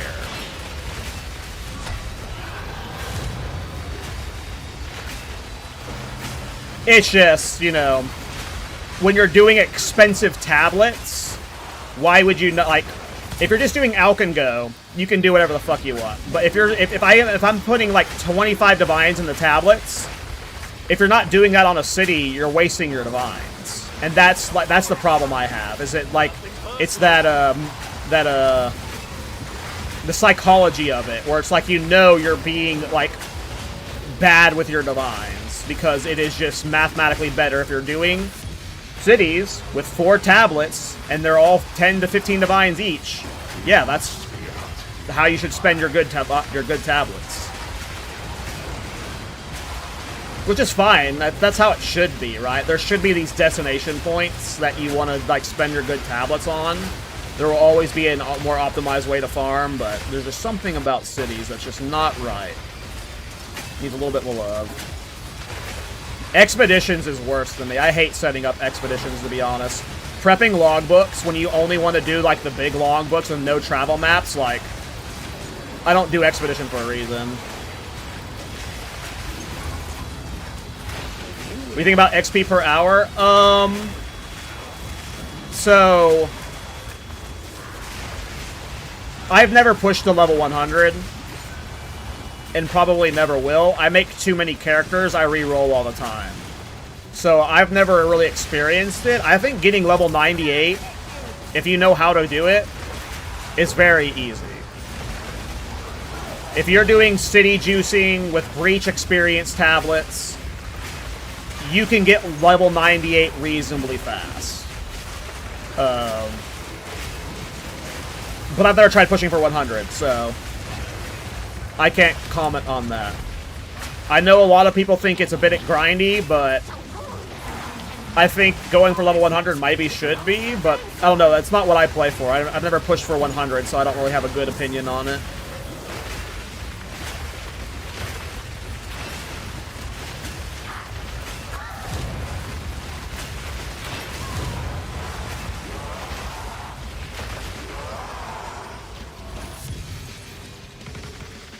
Alright, let's see if the tower revealed anything.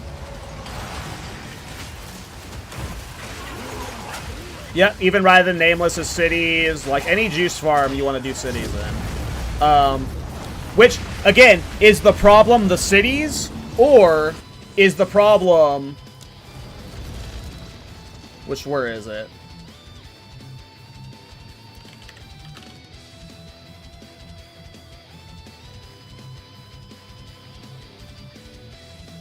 Is the problem this node here?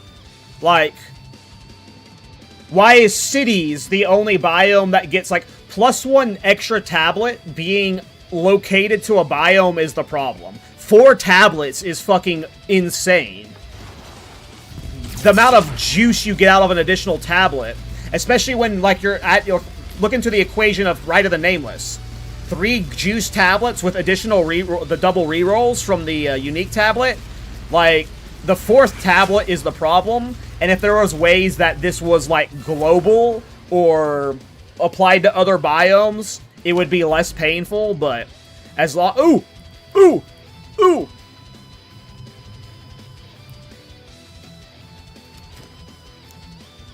Agadorikins. We will definitely be Visions of Paradising that.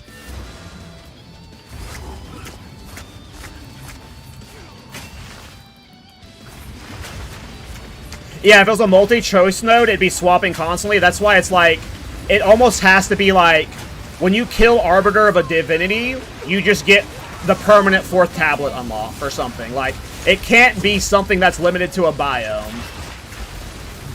Oh, we got the bug where they're all spawning in one spot. I was like, where the fuck's my tornadoes?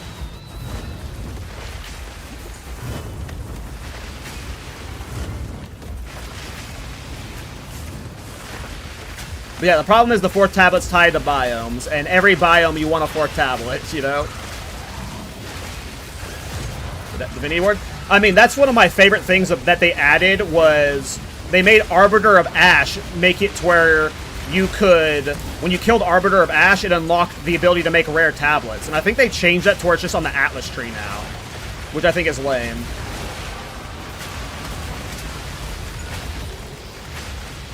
You can do Master Domain too? Yeah, I always do the Forest.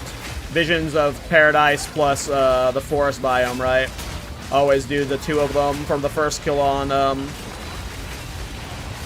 Sacred Reservoir.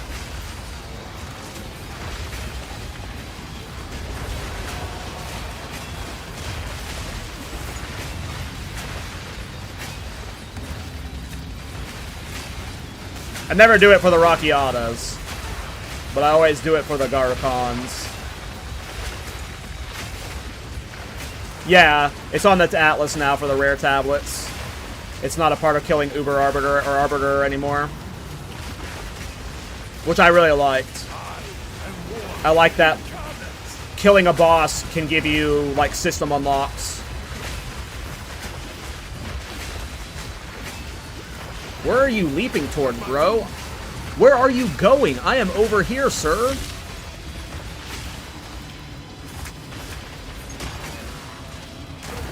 My computer will die if I play this shit? Yeah, if I didn't upgrade my PC before this patch, there's no way I was playing this.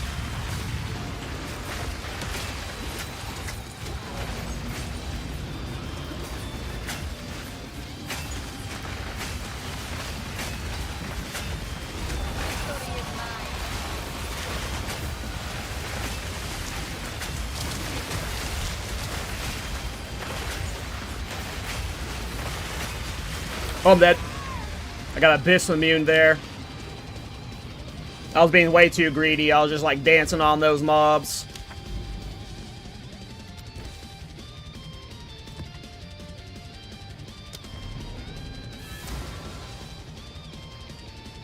Having out tree makes it hardcore solo self-found. That's a good point. I never really take into account hardcore solo self-found or solo self-found in general when I'm thinking about stuff. What the hell? Oh. Bug.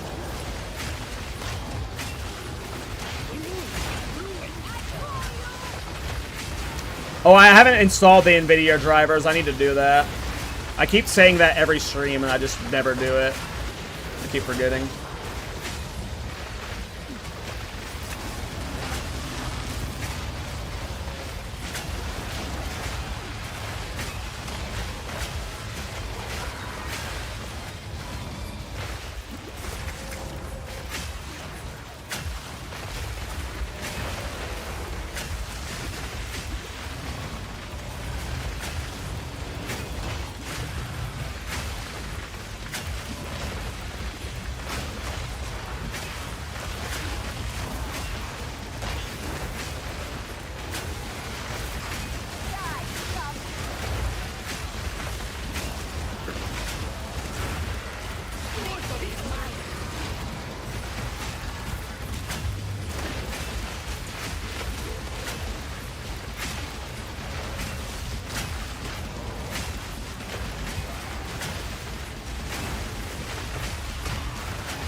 Yeah, it's an NVIDIA driver update.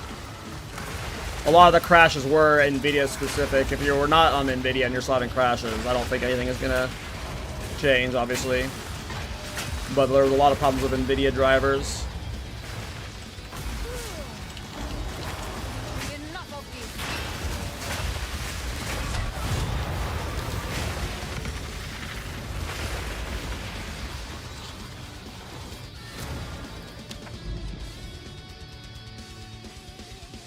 The hell? Gotta go up here, it looks like.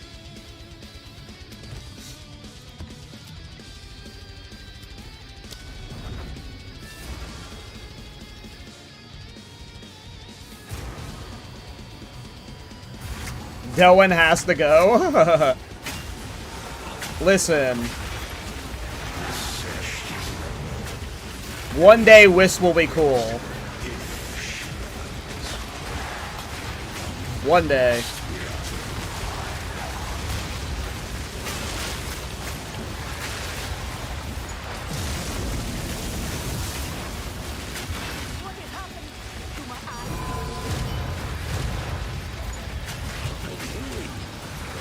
I didn't fall for the Korean wisp strat.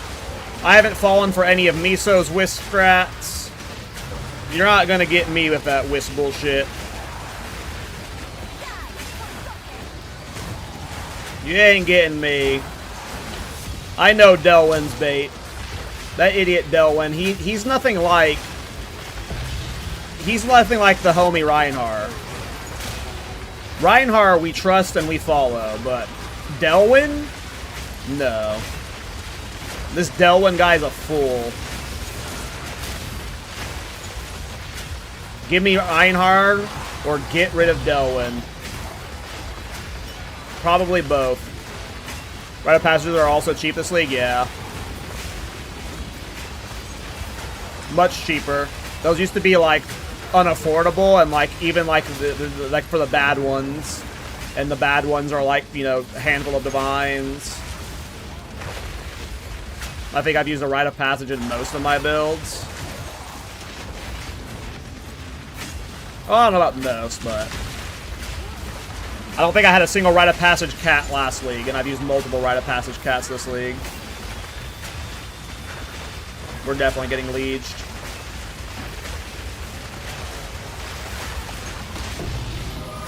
Nope, we didn't. Holy brightness, Batman.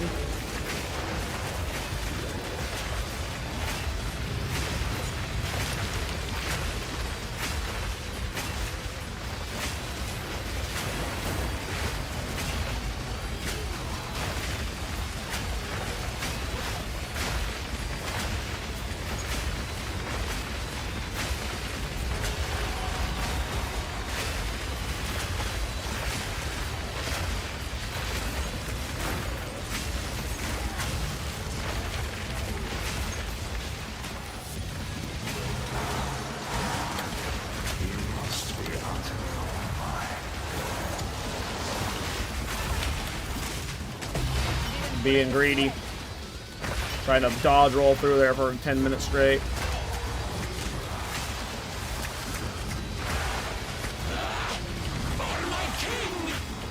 Oh, this is what I need a NVIDIA update for, is these little hang-ups right here.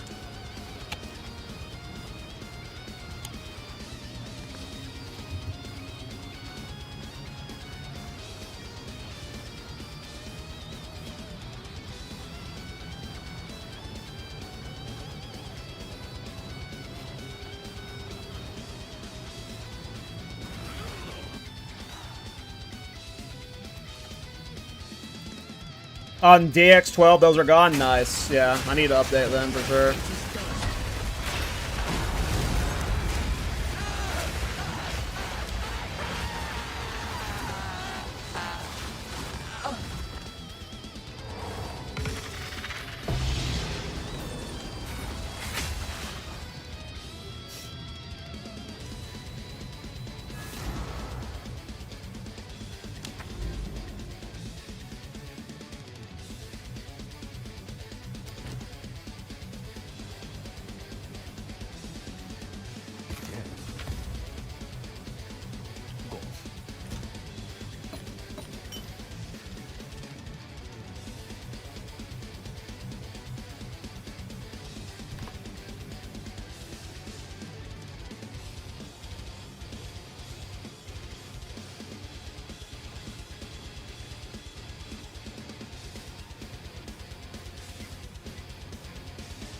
Okay, I need food, so I'm gonna AFK like 3 to 5 minutes. I got leftover Chinese food, so it won't take too long.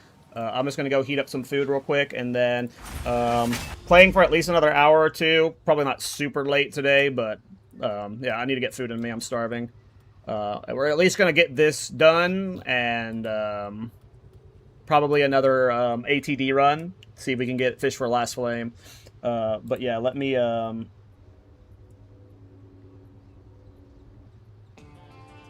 go get food real quick. So I will be back.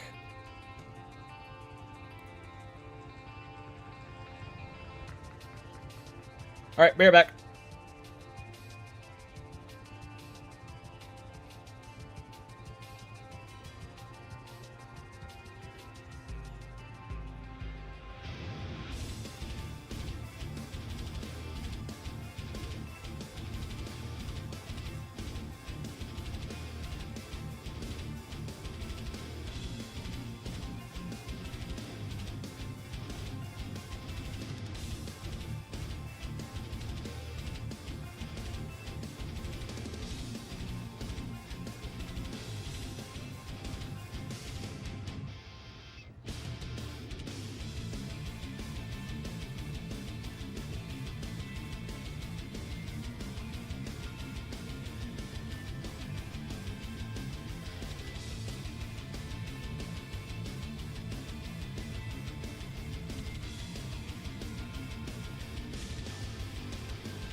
Alright, I am back, sorry.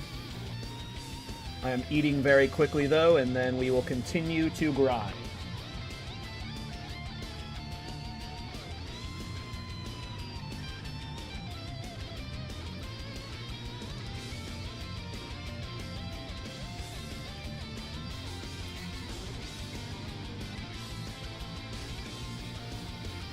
Are you still looking for editors? I don't think so. I don't think so. That's something Miso completely handled. And like he already picked it. Like he's already got someone editing YouTube Shorts for him for the podcast. So I don't think he's looking for a second, but.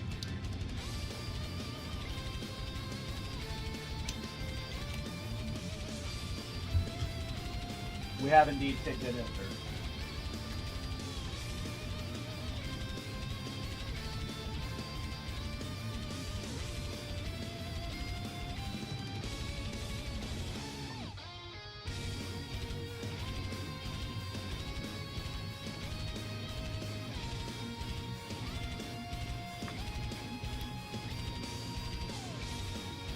I'm also playing Djinn. I mean, Djinn's pretty popular, but it's mostly popular in hardcore. Well, it is the 7th most played Ascendancy in the main league, too. But I don't think most people play Disciple of Virashta for Djinn. I think most Disciple players just play Disciple for Time Lost cheese and then Energy Shield cheese. And then they just play, like, generic caster build on Djinn. Or on Disciple. You do see a handful of Djinn players every once in a while, but they are more rare.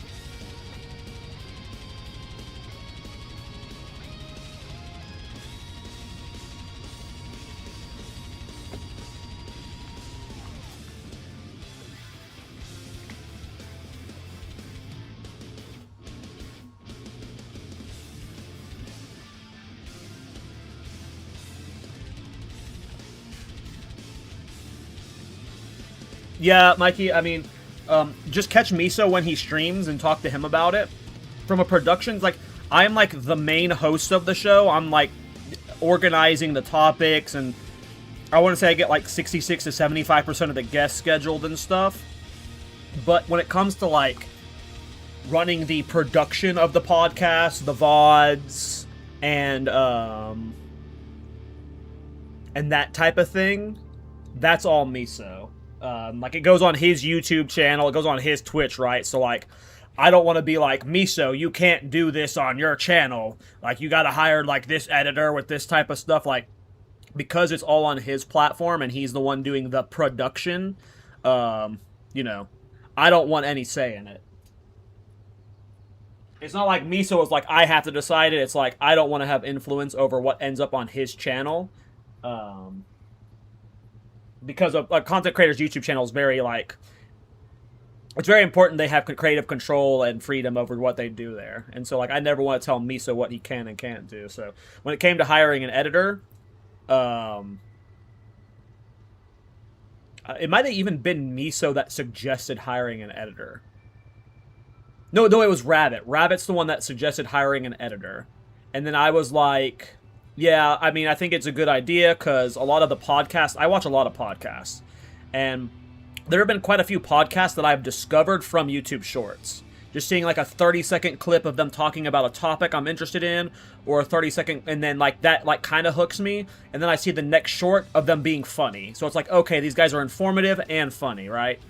So like I've found podcasts that way before, so I was like, yeah, that'd be a good idea, but you know, I don't want to pay money for it, you know, if I don't have to. Like, it just depends on how much it costs, right? Like, when we first brought it up, I was expecting, like, an editor would be thousands of dollars a month or something. But I think we pay the guy, like, $20 to $40 per short. It's very cheap. So it's like 40 to 60 bucks a week. But then when Miso saw the conversation, he was like, yeah, that sounds good. He makes, like, I don't know how much he makes. I've never asked. But from running the podcast, Spotify, as well as the YouTube VODs, he makes some money, and I think he's always just been putting it off to the side. I think at one point he was saving it all for to get us trips to ExileCon. But then he was just like, well, we've got the podcast money from like the ad revenue from the VODs. Or we were thinking about reaching out to Mobilytics and asking Mobilytics to pay for the editor, but I think Miso is just using the money he makes from the ad revenue off of like the YouTube videos to pay the editor. So like, because it's not in my head it's Miso's money. Miso likes to say that the money the podcast makes is the podcast money, but I don't know how Rabbit feels about it. I feel about it this way. He is running the production for the show. That means he's handling the live stream, as well as the VODs, as well as the Spotify. So the ad revenue he's making from that is his payment for doing that extra work. I also do extra work behind the scenes. Rabbit doesn't do much behind the scenes, and he'll easily admit to that. Like, Rabbit just kind of shows up and talks, that's fine. You're not expecting it. But Miso does a good amount of work behind the scenes, so I'm okay with, like, him choosing what he wants to do with the revenue he makes from the podcast on his channel. To me, it's his money, not my money. Or our money.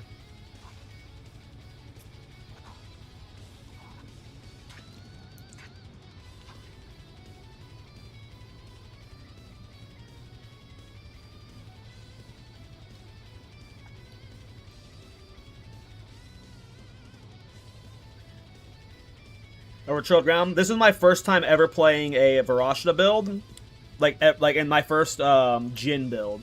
So I haven't even tested any or played with any of the other Djinn skills. I just picked this one first, and I was like, "Oh, this is funny."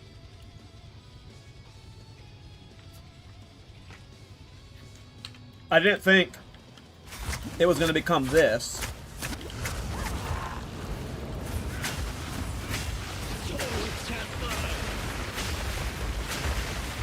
But Djinn are cool. Djinn are super cool. Miso's a legend. Miso's a good dude. Miso is a good dude. Him and Rabbit are both fantastic people, obviously, but yeah, Miso's cool. But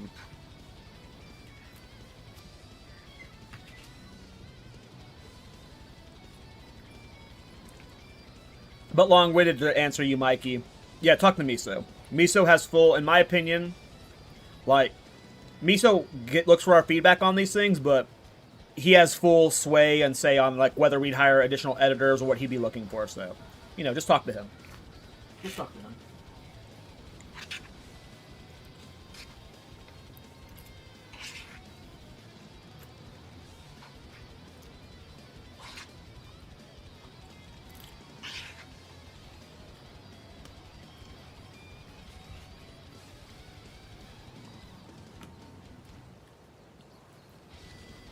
Honestly, the most OP thing about Varasha to me is the time loss thing. I am blown away that this is a thing. I can't believe you can do this.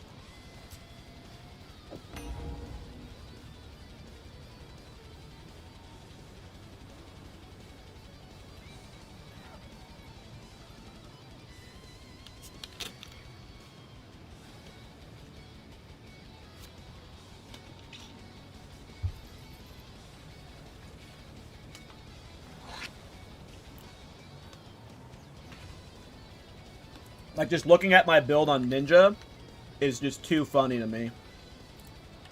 You know...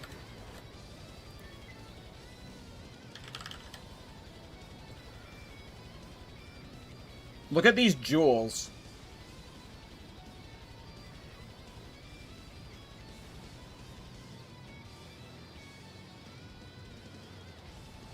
This just looks ridiculous. Look at all these diamonds, man. What the hell? What the hell? This is probably my favorite build of the league. It has been very fun to play and very fun to build. But seeing this many diamonds is hilarious to me. Think if we had voices, by the way.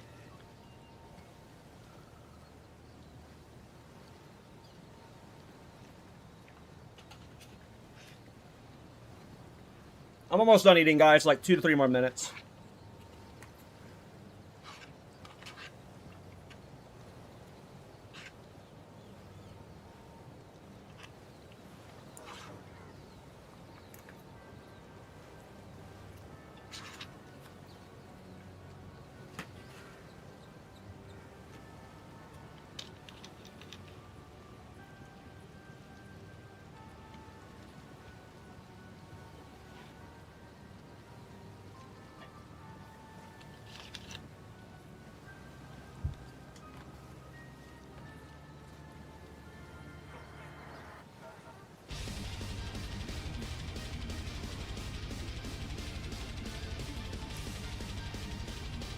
Yeah, Time Lost Jewels is crazy. I'm sure I've even seen a screenshot of what a Time Lost Jewel Varashta looks like, but until you like play with it and like you craft a build around it and you like process like what the hell it is, like, but I don't know if I don't think I've ever seen, like, for some reason I don't have a memory of seeing Time Lost Jewels this big.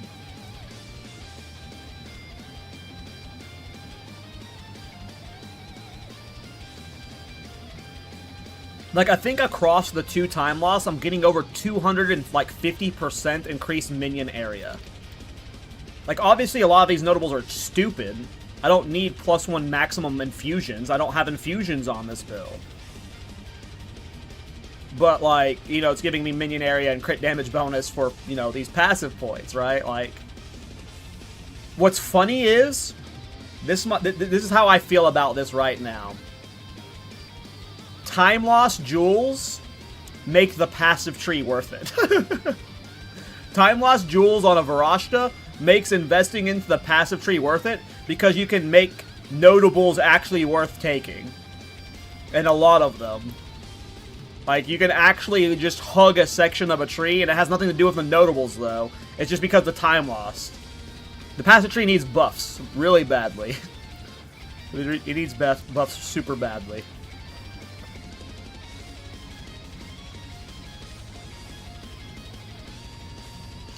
Time Lost were never that big, that's why you never saw them? Well, they should have been last patch, right? Did something change this patch?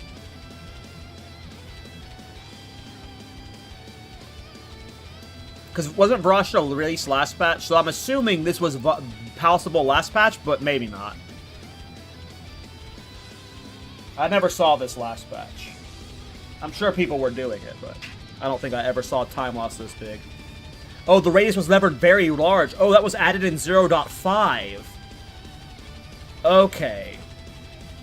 Okay, that makes more sense. I've been freaking out the entire time. Like, I was like, why have I never seen this possible on a Varashta before?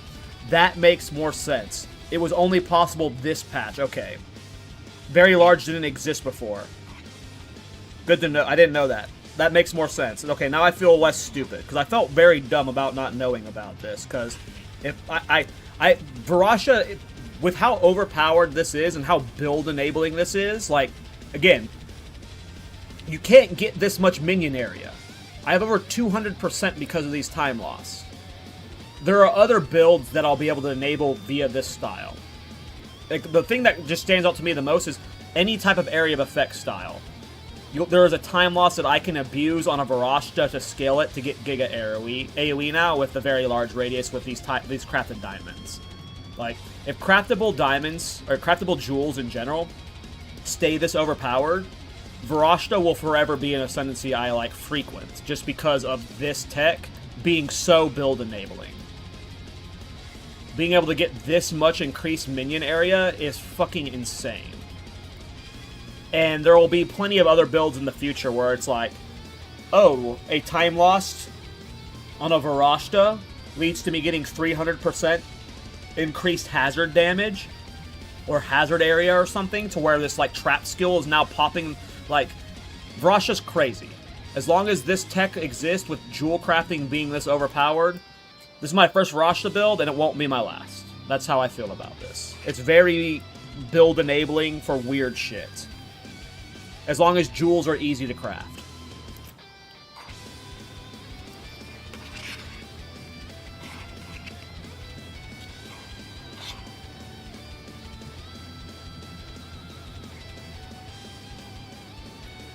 Yeah, Archon of Death is crazy too. Again, I never played Djinn last patch. I imagine Djinn were dog shit last patch. Supporting Fire was decent last patch, but Archon of Undeath made Supporting Fire broken. Like, Supporting Fire was a decent league starter. It was a good noob build. Archon of Undeath made it busted. So yeah, Djinn are definitely, like, Archon of Death is just crazy.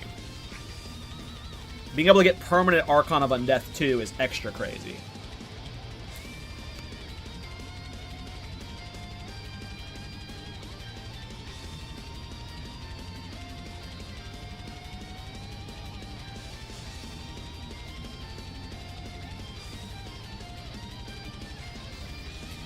Djinn was good last patch. It depends on which Djinn. Not all of them were.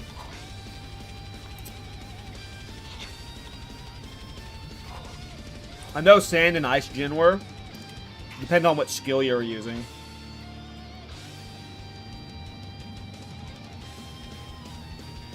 Wasn't it Dreadful who got Build of the Week from GGG for his Ice Djinn?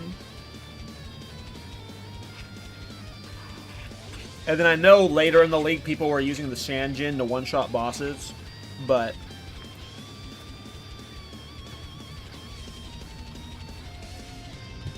the jewel crafting is what made this possible. Like, you can get okay AoE. Archon of Death and jewel crafting is what made this possible. Archon on Death is what's making the skill have a 1.5 or whatever duration second cooldown that is. It was like a 1.25 second cooldown or something. Archon on Death is what's making it spammable. This wasn't possible last patch before that. It's what, like a 2-second-ish cooldown without Archon? Look at the difference. Let's just try. I'm gonna let the screen clear, and then hopefully we don't proc Archon very fast. So this is what it looks like without Archon in terms of like how fast it fills up. And some of them start expiring before it procs. So they proc there, but like the Archon of Death is what's enabling it to like fill up the entire screen. So Archon of Death is... This build would not have been very fun last patch for sure without Archon of Undeath. But it also looks this way because I'm Giga AoE scaling with perfect jewels that have 12% minion area and, you know, a minion area time loss. So last patch, this skill would not have had this much AoE. It probably could have been semi-playable last patch, but this build specifically, it would not have been near as good last patch. Like, this wasn't happening last patch. And a lot of it is because of permanent Archon, or just not even permanent Archon, Archon of Death, though, just in general. So you can just sit here and infinitely spam. Like, that's what happened with Supporting Fire. Before, in the last 2 patches, Supporting Fire, it never could overlap. You would cast it, and then by the time you got your next one going, the first one would start to end. But now, this patch, you can overlap Supporting Fire 6 times because of Archon of Undeath. And I didn't even min-max it that well. I've learned a lot more about command skills from this build. I can make Supporting Fire significantly better this time around. So, Archon Undeath is definitely the biggest win for command skills. For sure. It's fucking so good. I hope it doesn't get nerfed. Because it's really fun.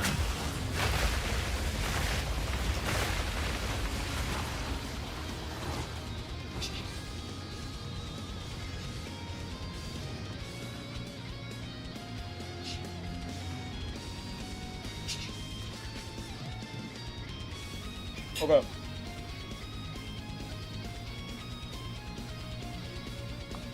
I need to AFK a few minutes, and then we'll be playing again. I just finished eating, so I'm gonna put my dishes away, and then we will dive in.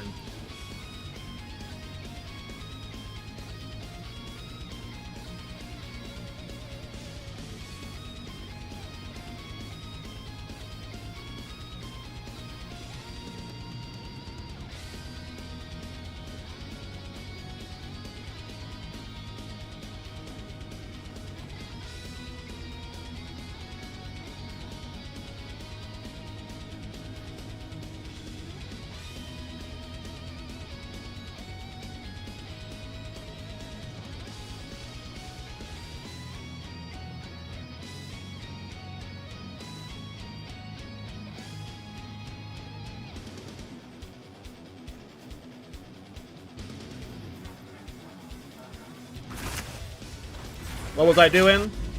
Oh, right. Pathing to the Garu Khans.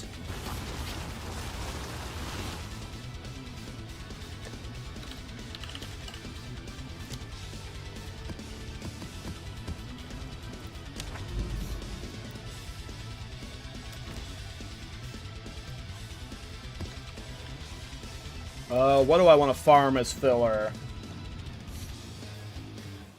Let's do Delhi.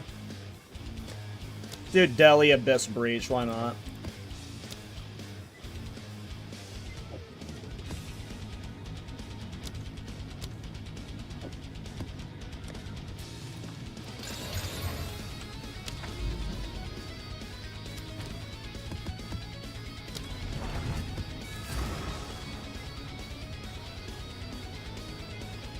I did do Doomfletch again this league. I did not make a build video for it, because it felt like about the same as it did previous patches. But I did play, I leveled my rituals to like 94 or something, and I was streaming it for a bit, but I just never did a video update. I might have updated the mobalytics for it, I can't remember. From the builds you did till now, which was the most fun?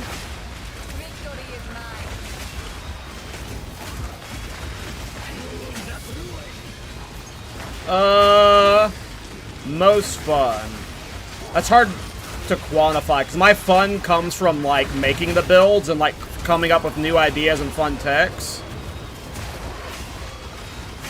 Supporting Fire and this build are very fun to play, because they're one-button builds.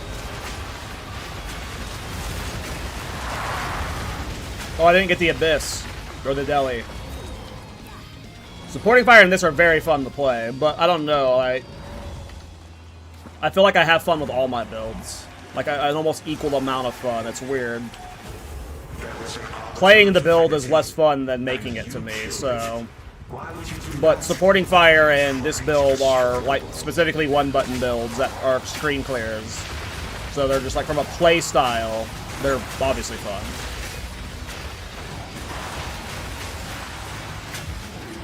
Yeah, I had to swap that pot socket out. Yeah, I was having to spam mana pot too much, and you know, you could do that if you wanted to, but it was just non-stop mana pot.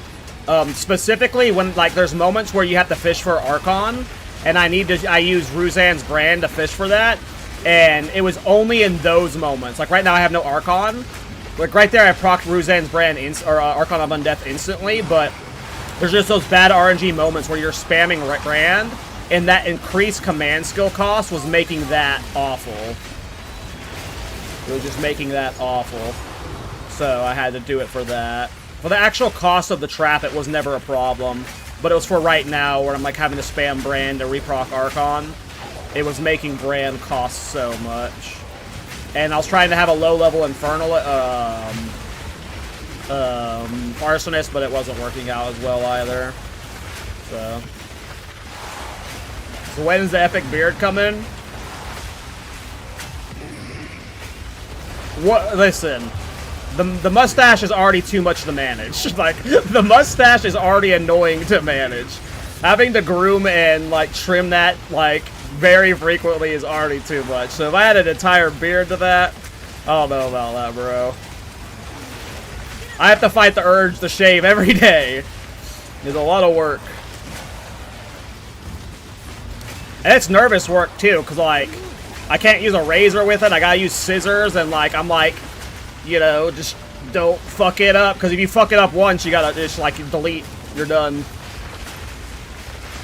So what's funny is, I talked about this the other day on Kongor. Someone made a joke, has your life improved since having a mustache? And I have seen a significant uptick in the swipes since I've had the mustache on my dating profiles. So, like, the mustache on its own has already had an impact.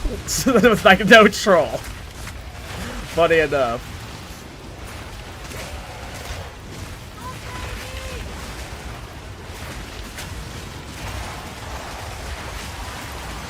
If I mess up the mustache, always annul it and restart, you're right.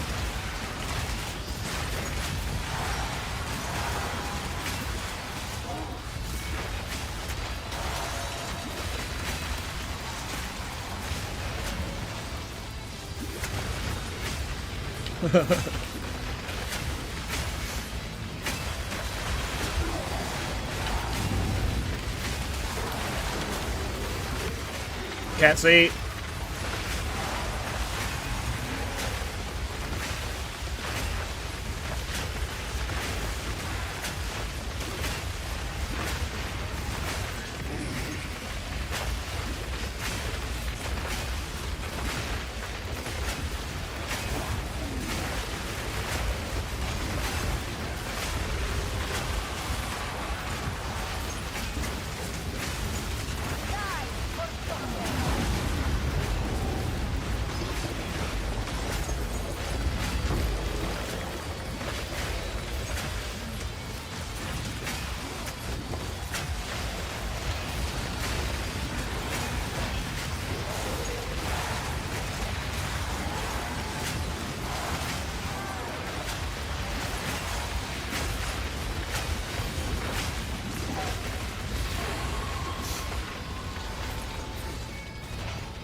Jesus.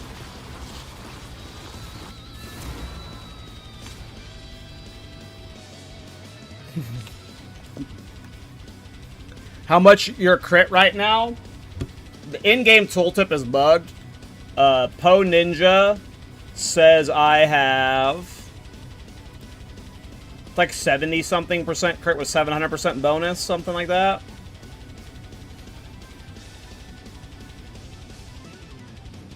Let's see. 70% critical hit chance with 739% bonus right now. Damn, 739% bonus. Let's go. We fuck. Where did the Trickster Shard go? Up here? Okay. We'll get that later when we have a city we want to put it on.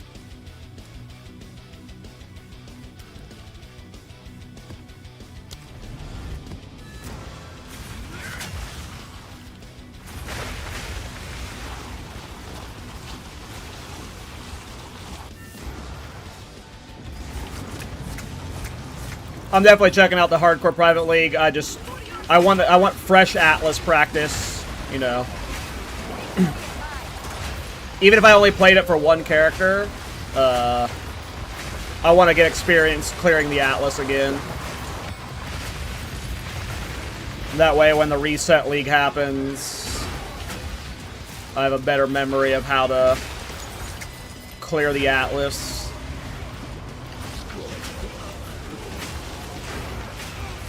I might play a few characters in the hardcore league. Blade Zero and I have a crazy project we're working on in a couple weeks after the private league, but I'll definitely... I'm good for a little mini vacation for a hardcore private league.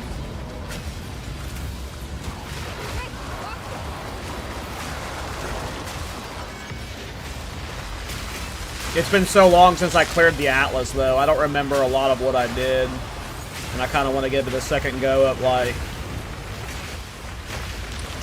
If I remember correctly, I went almost immediately to Expedition, which was just stupid as fuck. And then I didn't start my main Atlas points until, like, day 3, and then, like, I was all over the place. When is economy reset as soon to be? I'm guessing, like, a month to 6 weeks after the PoE 1 League started, so a month from now. Early August. It just depends on GGG's plans for Exile Con. You know, like, where are they at with the ramp for that?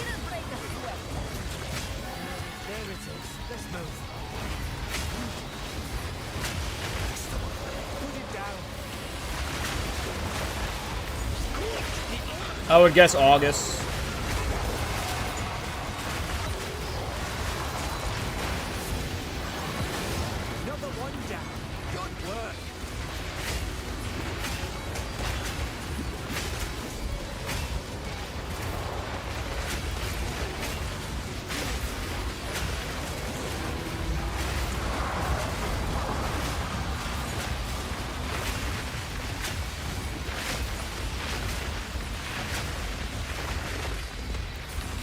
Oh, I didn't push the button.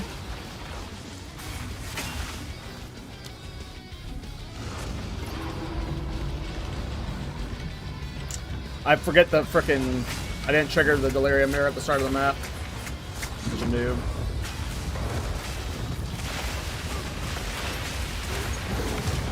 Okay, let's go get that Abyssal Well.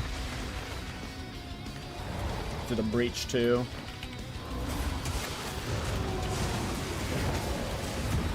I want to push this character to 98. At 98, I get 15% increased effective Archon here, and then 12% increased effective Archon here. And those buffs are really nice. There's nothing else massive I could get with those 2 points. It's not like it would get me an additional notable, or it would do anything transformative. But 2 additional passives, that Archon buff is... really nice, so I think I might push it to 98. We'll see. If I can get 98 before the hardcore private league, we'll push it to 98.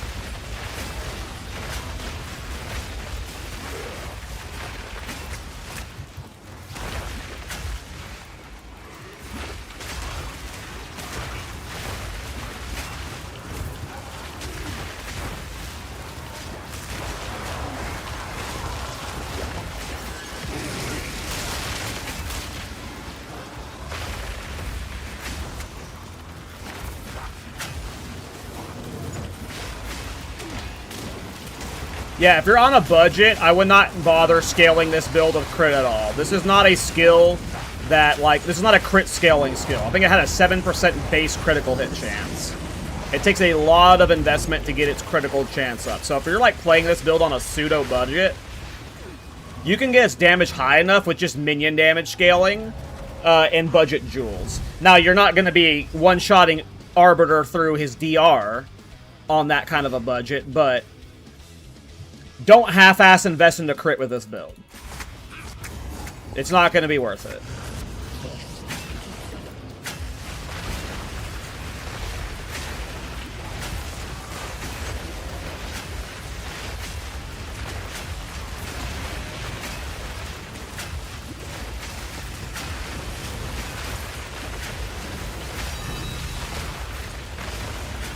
We'll take Perfect Chaos.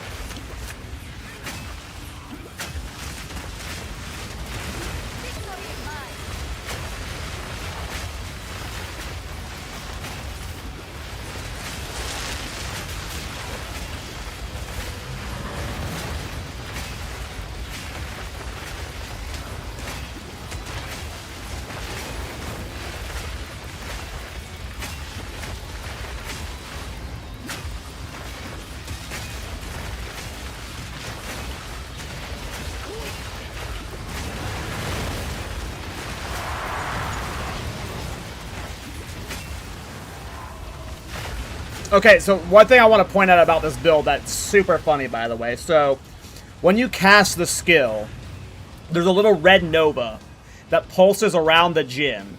And that is the range that the runes can spawn in. And when you start with the skill, the range is like around your character. It doesn't go very far, but like watch when I click the spell, you'll see the pulse. Runes for the traps can spawn anywhere in this circle. So, like, you don't see them spawning sometimes, but there are runes spawning off screen sometimes. But look, watch the pulse. That pulse, look where it goes when I cast it on the end of the screen. The pulse is, like, landing at me. The runes can land anywhere in that pulse. So, you have an absurd range where the tornadoes can spawn, and then the tornadoes just have a big coverage of themselves, so it is a much bigger AoE spread than you would expect, because the tornadoes can just end up fucking anywhere.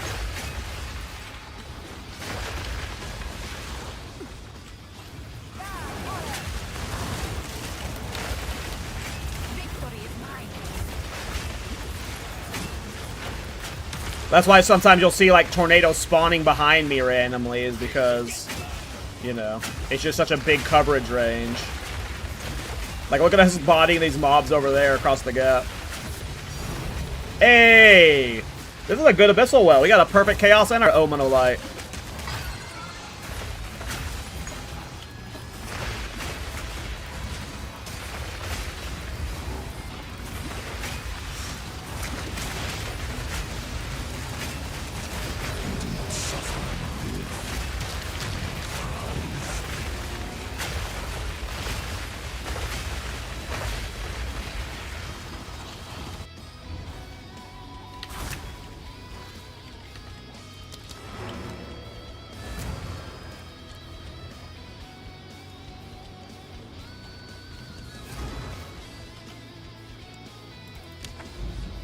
No PoE 1 this league? Nah.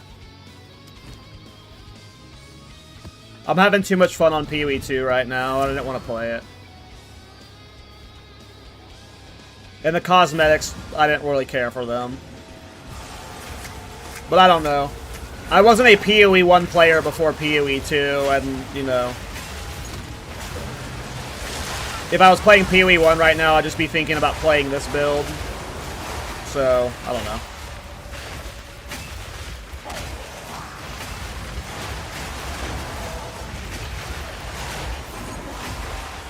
I did not feel... Usually I feel FOMO on the PoE 1 leagues and I end up playing them, but for some reason I just don't feel any FOMO right now. I'm just like having... just... As cringe as it might sound, I genuinely just fucking love this game. I don't know what to say, it's just... I like fucking playing it and I'm not bored of it right now, so... I just, I don't know.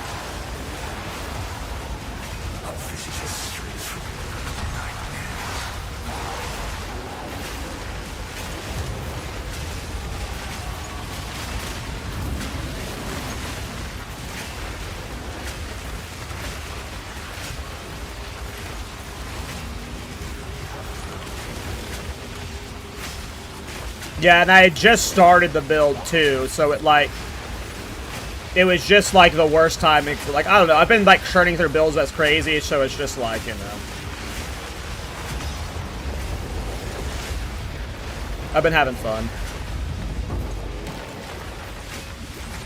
If I had taken a break, you know, from the PoE 2 League at this point, I probably would have played the PoE 1 League, but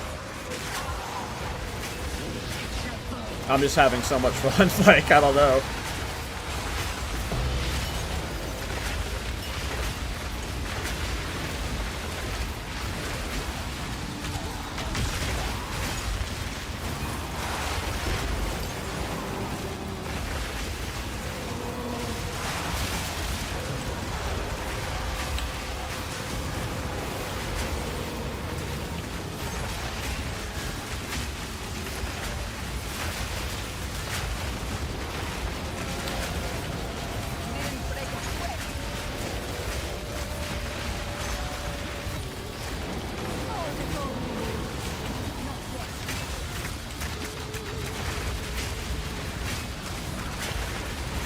Damn you, breakdancing worms.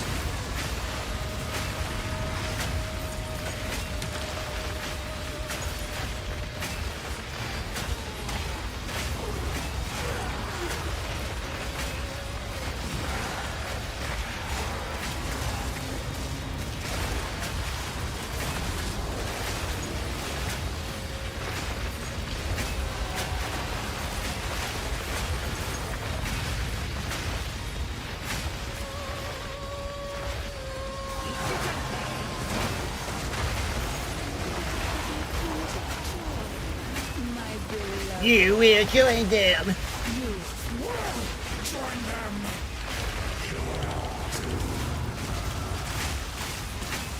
Oh!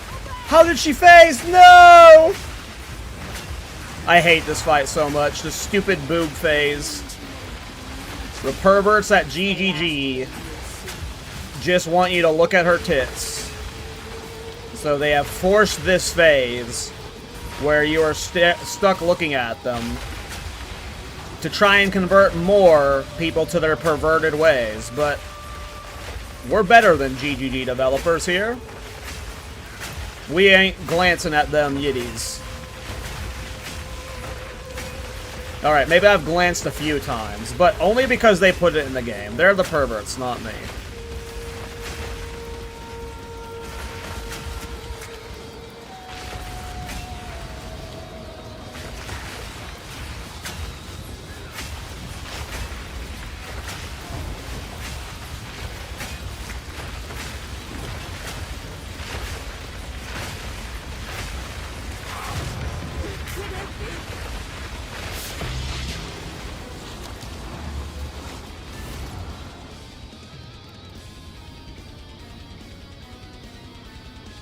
Phases 3 times for you? I mean, yeah, that boss is so annoying.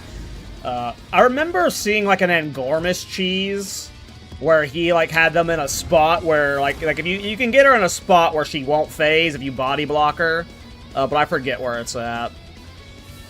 But yeah, either way, I'm sure most people are... That fight's just one of those obnoxious ones. Where you're just always getting phase locked.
I'm excited to do some juice farms this week.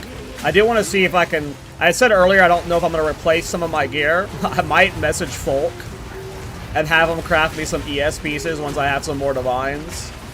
I want to see if I can get this to like 10k ES. I don't know if that's possible, but I think I can maybe get like a better energy shield focus or a better energy shield like boost or something. We'll see also see if there's something cheap on the market I can get, but if I can get this to 10k ES, I'll be like a lot happier.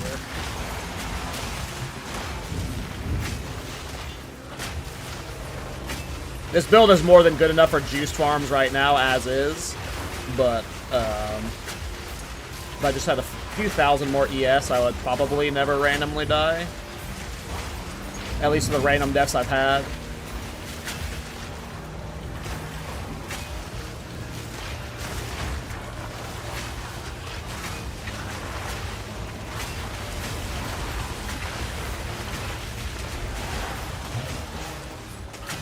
When Paladin comes, I'm hoping a RF build is viable.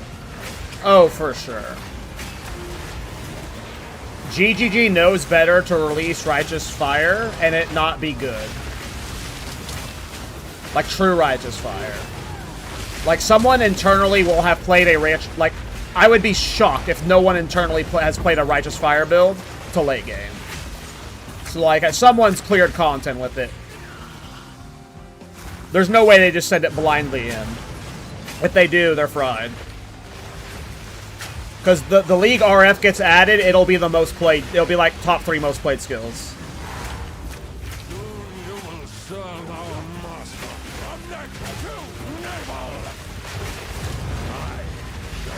Unless it got added with like unless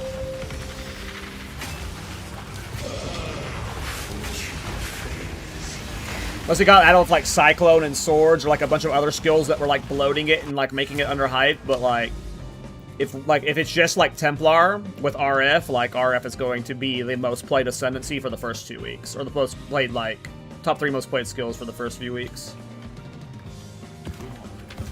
The only way that doesn't happen is if RF is limited to Templar only. If RF is Templar locked,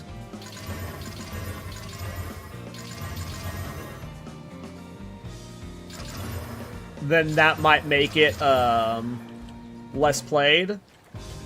But assuming it's going to be a skill gem or a spirit gem of some sort, it'll be like when it launches, it'll be so hype. Like RF is such a huge fan base, and there are a large amount of Class of Exile players that do not play PoE 2 because it doesn't have RF. So it's just going to be like when RF gets added, it's like there's no way it's not like, you know, in the most used skills. And if GGG releases it and makes it bad, that's like there's no way, man. No way.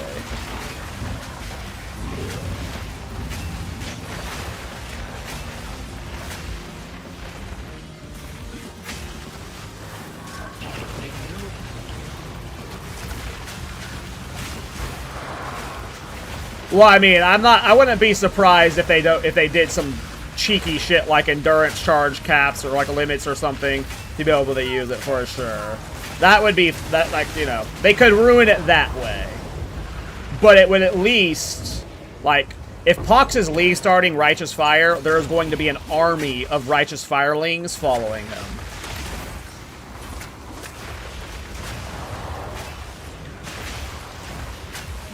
No matter how bad the skill looks.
I swear tomorrow I'm gonna have this a DirectX update for NVIDIA drivers.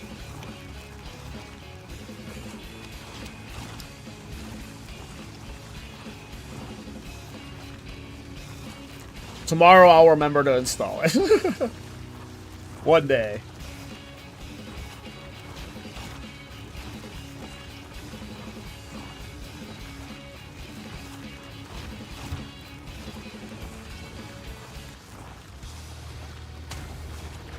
There we go. Oh, lagging. We won apparently.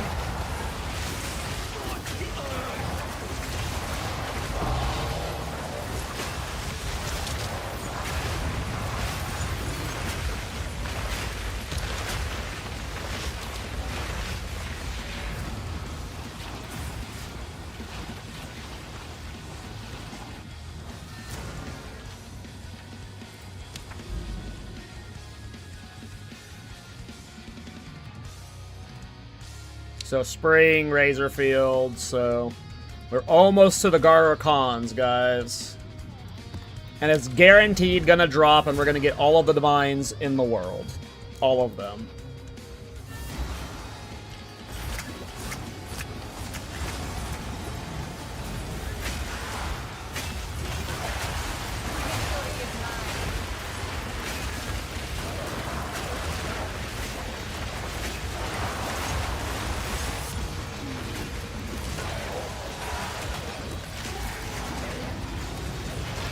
I hate when this happens. The tornadoes are all getting fixated on this point over here.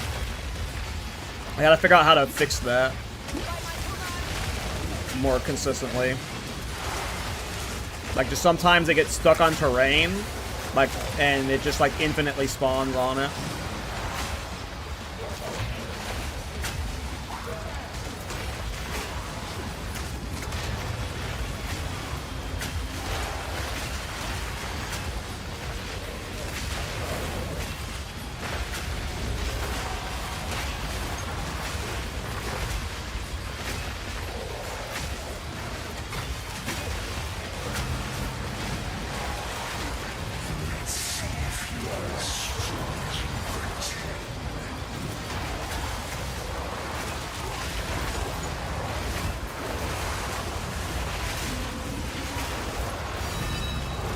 Damn. I've seen like 2 perfect Exalt and 2 perfect Chaos today. Not bad.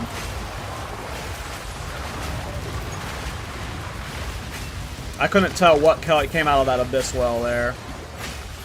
There was no guessing.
Jesus Christ, like, sometimes it's just so intense.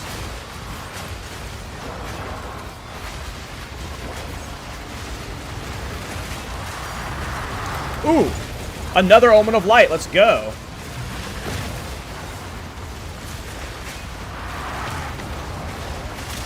We're actually making divs today. It's funny how I finally feel like I'm making divs when I stop spending the divs on jewels every fucking 5 minutes.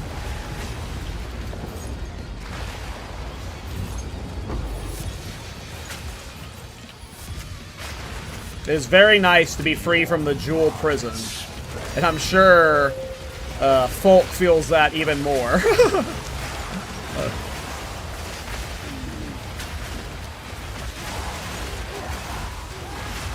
Which is why he, like, churned the last ones out today. I'm sure he was just like, you know what, fuck it.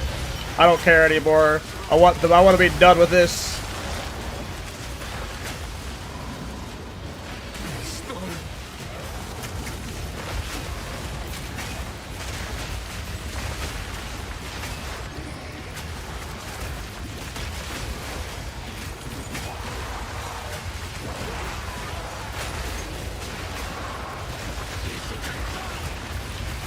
Spot on.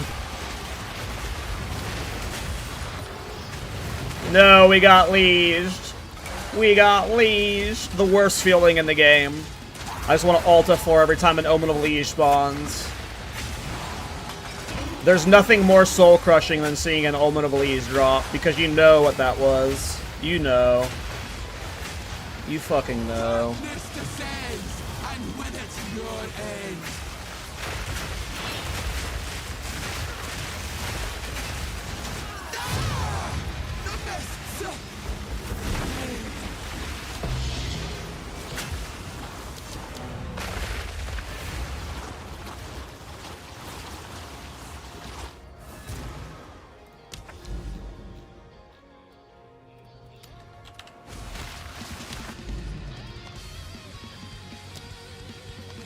I have a couple tricksters now. Tomorrow I should print a fuckload of Divine. Like, I think tomorrow's stream, one is probably going to be a longer one. I'll probably be streaming from, like, the morning till, like, dinner time. And, like, tonight, I'm probably going to set up multiple city 300% deli farms. And I think tomorrow I should just shit out all the Divines. We've made a good amount of Divines today, though. I think I've made, like, 300-400.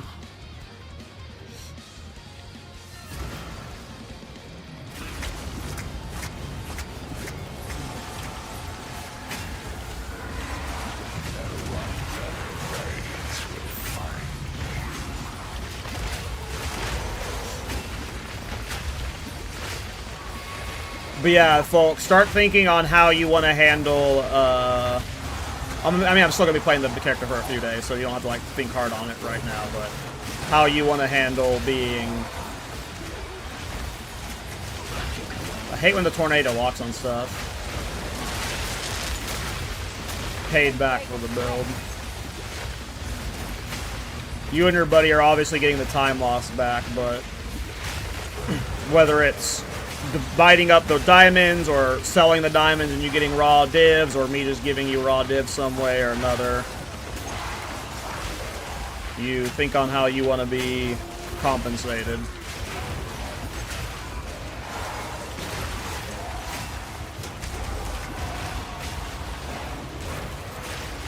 And I'm down with whatever we do. Or if you just get all of them, whatever.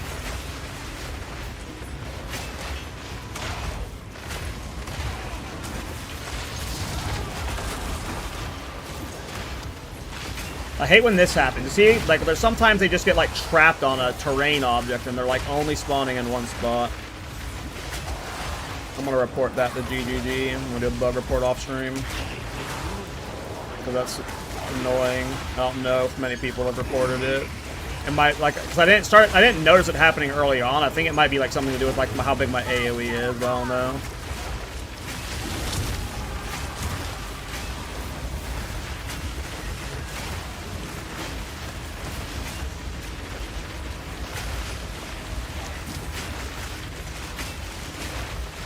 I'm just happy Joels are done. Yeah, me too. Yeah.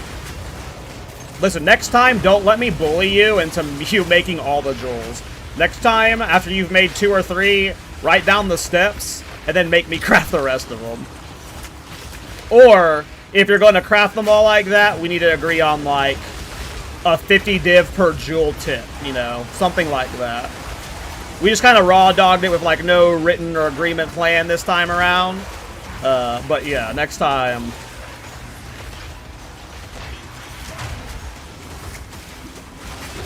I'm good with taking advantage of you, just not that much, you know? Kidding.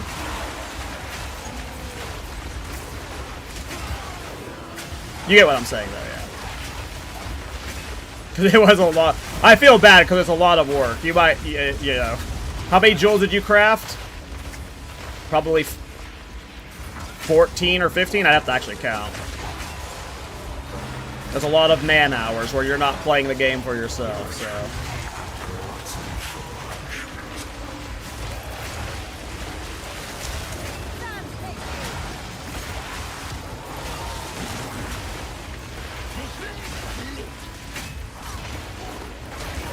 Yeah, I mean, this build was like, you know, it didn't show up overnight. I was farming at level 90 with bad jewels and bad gear, so you can slowly chip away at the jewels and stuff.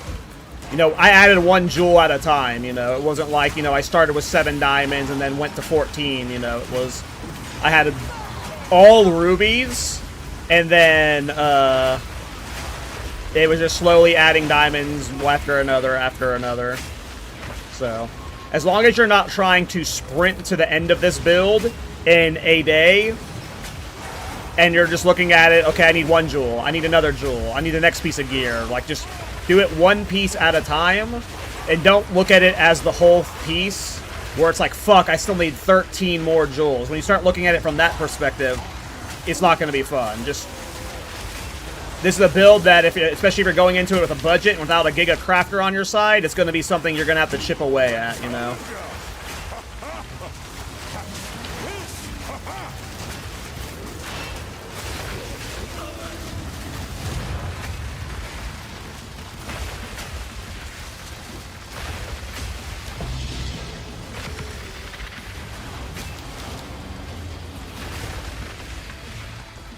Yeah, go to the cheap version, especially at level 80, not 88. And initially, like, I wasn't doing this time loss cheese.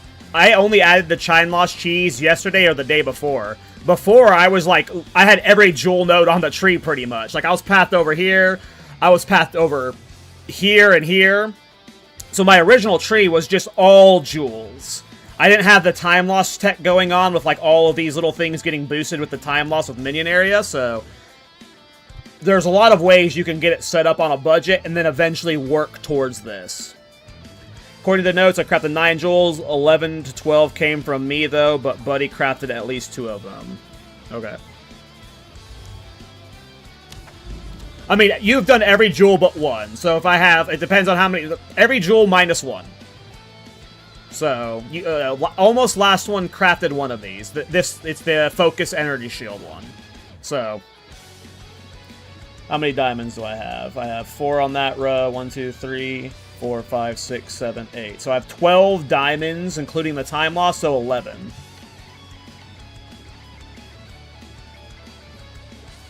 So you did 11 of the jewels. I don't know how many of them were you funded versus me funded. I don't remember how much divines I've given you.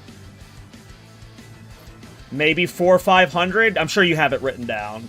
Most of the diamonds are you funded, though. You have it written down perfect, yeah, well. I'm not sweating it, then. You let me know what you want, and then we will do it that way.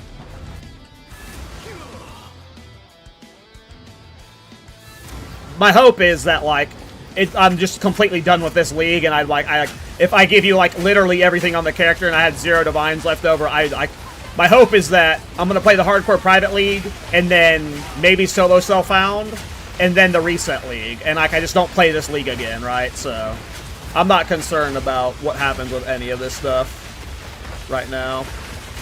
I am coming back for a build with Blade Zero after the hardcore private league, but he has all of the gear for that already. I'm actually just being, like, the mule of playing the character, because I already have the ascendancy at a high level, and he doesn't.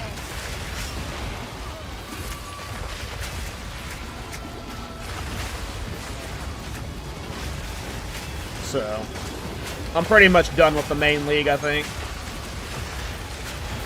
And I don't care about standard, like we talked about. Those time loss are the first item I've ever had where I thought about, you know, maybe I would keep that for standard, but I don't want to, I don't want to start collecting items for standard. I think I'm just going to avoid that, habit altogether. I don't want to get caught up in, I don't want to sell this item to fund my next build because I want to keep this for standard, you know? So, I'm just gonna avoid, like, legacy item collecting. I don't care about it. I play for the current league.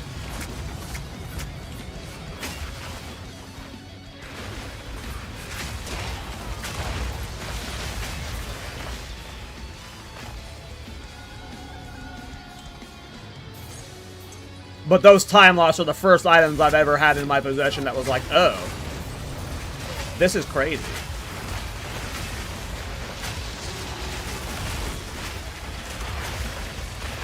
Here, I can show it on stream.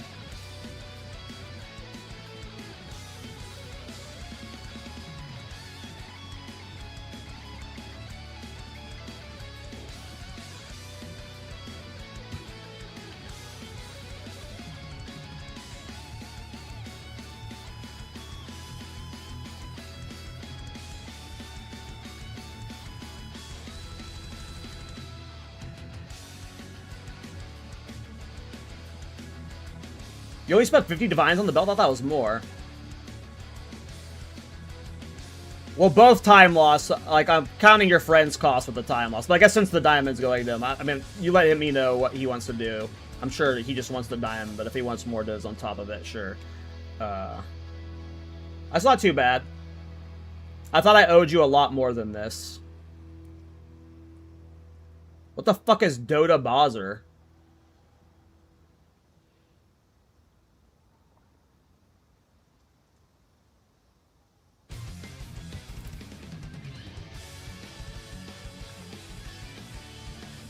Hey, what's up, TNS? Yes, the build's crazy. I thought I owed you a lot more divines than this.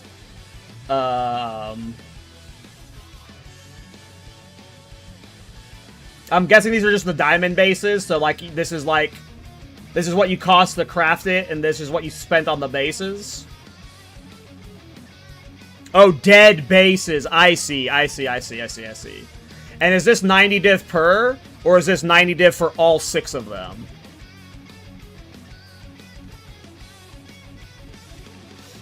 All 6? Okay, okay. This is not... I thought you spent a lot more divine than this. I was worried that I was going to have to be grinding for, like, the next 5 days to pay you back. I can get you paid back in a day or two, for sure. This is... Yeah, this is not that bad. You were, like, wow. I thought I thought we were pushing like over a mirror. This is not pushing over a mirror. Well, if you include, this doesn't have your friend's time loss cost in it, but like, yeah, this was you were very efficient. And then yeah, okay, cool. Can I see the time loss? I have 2 time loss crafted. I got this one. Minion crit damage bonus, minion area, very large, 25-24 for small passives and notables. And then this one is 25-25 for small passives and notables, minion critical hit percent, and then minion area.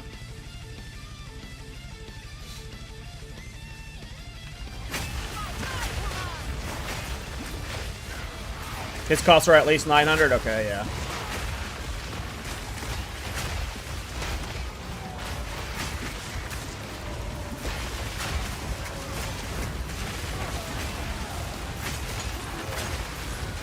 It's nice for my build just because there's a lot of minion nodes in the area that are nice to juice, like crit damage, crit hit chance, crit hit chance. The Puppet Master stuff is nice to boost. The Archon stuff is nice to boost. I'm going to be getting this Archon bonus here soon with my next level, like...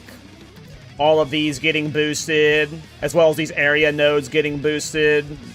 The small passives is really nice in my opinion.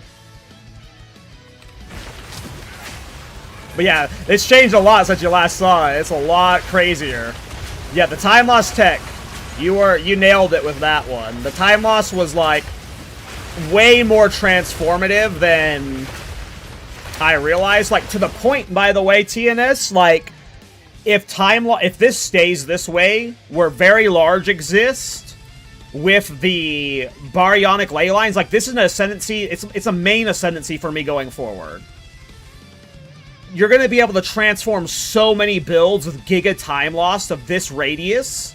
Like, this is nuts.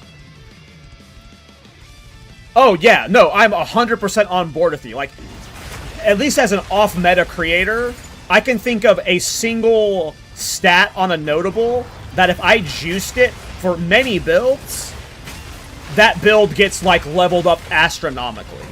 But specifically with anything you're scaling area of effect-wise, this Ascendancy is, like, Abyssal Lich levels of fun.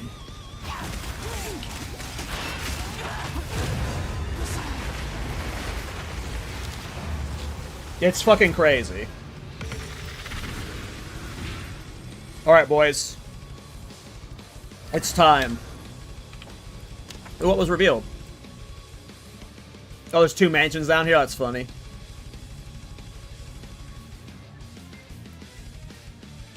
Alright.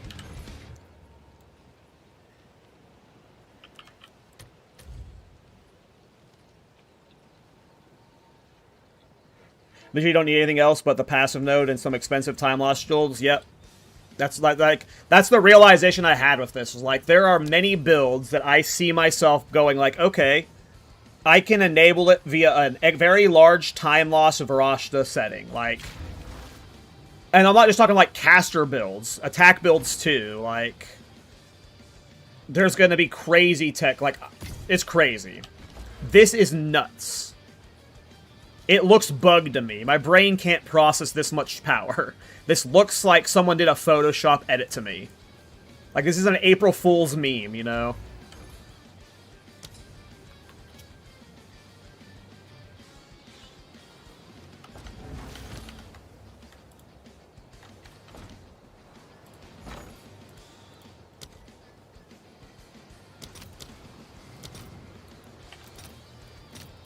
All right, your order is registered. I mean, unfortunately, I'm posting a build video with this tech, and this build's kind of crazy. You never know how well my videos are gonna do, especially my builds. Sometimes they do like 1,000 views, and sometimes they do 40,000 views. I'm definitely showcasing this. When I compare this to Gemling, or Shaman with Bonded Runes, or Martial Artist, I think this is of the same caliber of power, and it's very expensive to do. You're not slotting this into every build, and it requires a brain to make it work well. So I don't think this is as overpowered as Gemling, Martial Artist, and Shaman. It's very broken, and it could get nerfed, for sure, but I don't think it's like... I think it's fun and good balance. There's a reason to go play Varashta for time loss builds, and that's cool. That's really freaking cool. I hope they don't get rid of that. Like, I genuinely think this is, like, it's very good, but this is a very good I want them to keep in the game. Also, if they nerf jewel crafting, it's a significant nerf to this setup, too, so... okay, I needed, Visions of Paradise.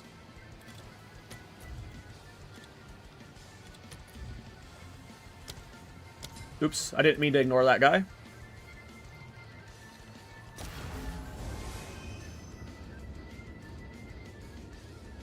I also, like, I know I'm probably on, like, copium with this. Maybe copium's not the wrong word. Maybe I'm just cooked. It's a cooked take. But,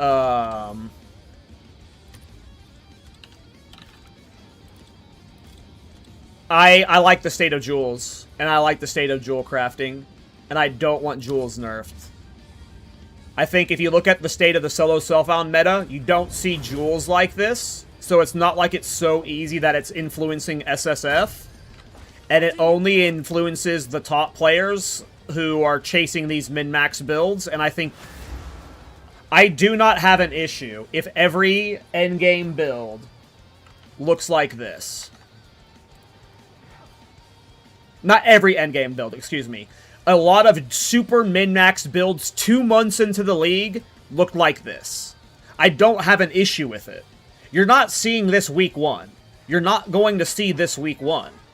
You'll see it, like, so, like, a few handful of jewels showing up once, like, the good players start crafting jewels, but, like, for a player like me, this only happens 2 months into the league. And this only happened because of Folk, so, like, it's overpowered because there's really good players who have figured out and learned how to do this, but it's not going to spread to the wider player base. I'm probably cooked thinking it's fine, but I like the state of jewel crafting, and I don't have an issue if endgame builds were like this. Just these jewel chasing, like, jewel crafters and stuff. I don't know. Maybe I'm cooked. I'm probably cooked. I'm probably cooked. I like jewels, though. I think they're fun. I'm sure some aspects of them are a little bit too deterministic, and it probably needs to be a slight nerf, but if it's, like, impossible to craft this, or impossible to craft these jewels because they nerf it, that's not fun.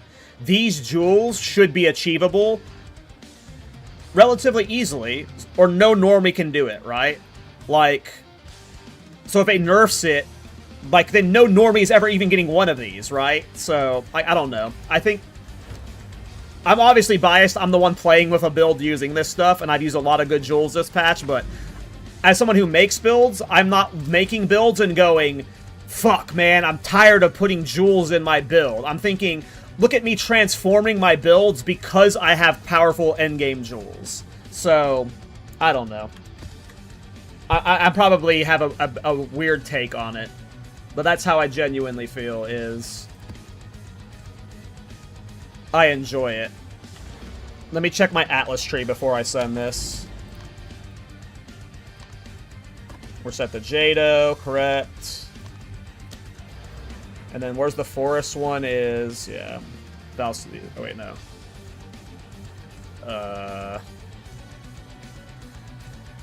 There it is, okay.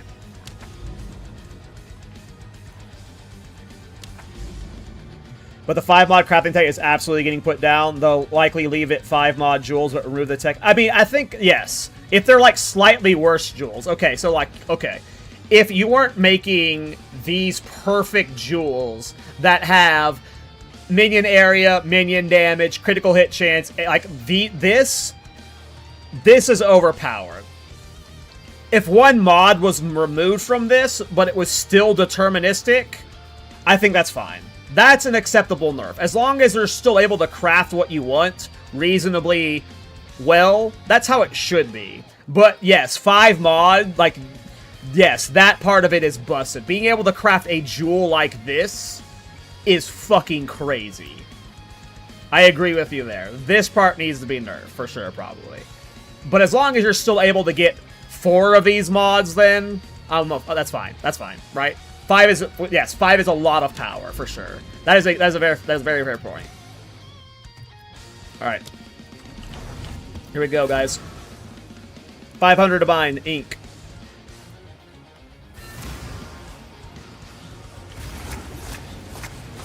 I don't want to deli and risk dying. Of course. My tornadoes are spawning over there.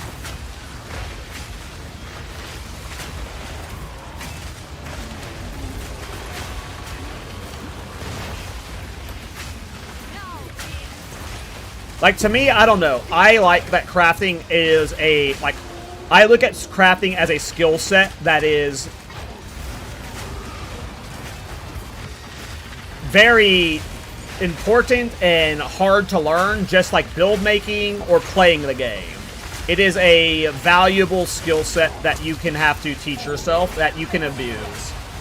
And I think good crafters that put effort into learning craft should be able to make OP shit. So, I will always lean in the favor of crafting gear being overpowered as opposed to crafting gear not being overpowered.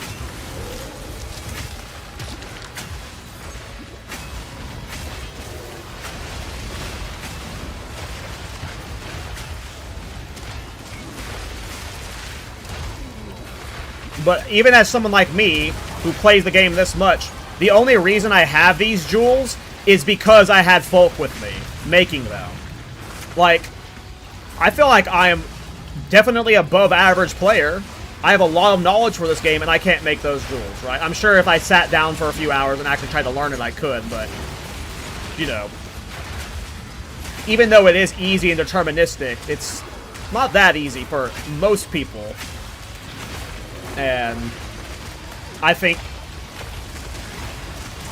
it should be, yeah, I don't know. I just have no issue with it. But yeah, so there needs to be a slight nerf. It does feel like homogenizing orbs? Gotcha. I mean, I didn't craft with homogenizing orbs, and, yeah, I mean, this is pretty overpowered for sure. I mean, if you look at, like, some of the costs that Folk crafted some of these diamonds for sure, right? He hit some of these in, like, 100 divine. So, if you look at it from that perspective, yes, that's probably too overpowered for perfect jewels. 100 divine for a perfect 5 mob. That is probably too overpowered, but if, like, they nerf it to where, like, you're not even getting good 4 mods without spending, like, 1,000 divine per jewel, like, I don't want that world, right?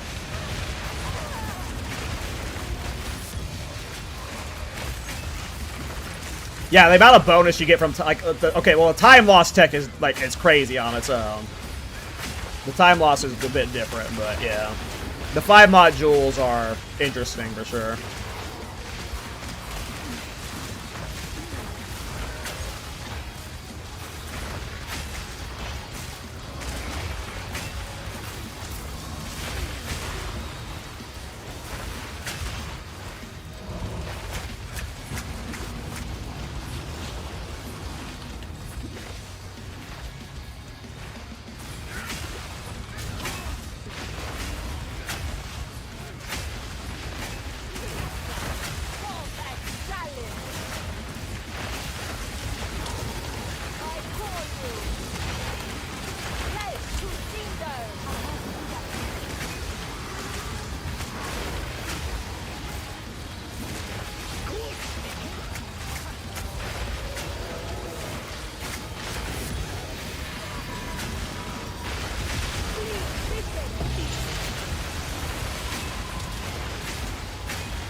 Jesus, this build is just so bright sometimes.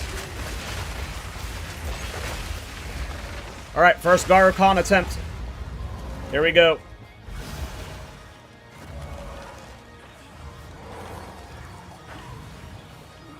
Which one is he? Usually I can tell right away. Over here? My reign begins now.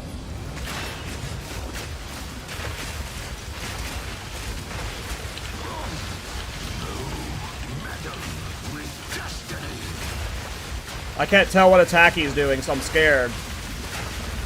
Embrace your destiny. It is mine to claim. Don't get randomly one-shot. Don't get randomly one-shot. Don't get randomly one-shot. Okay. Give me the tink. Give me the tink. Give me the tink.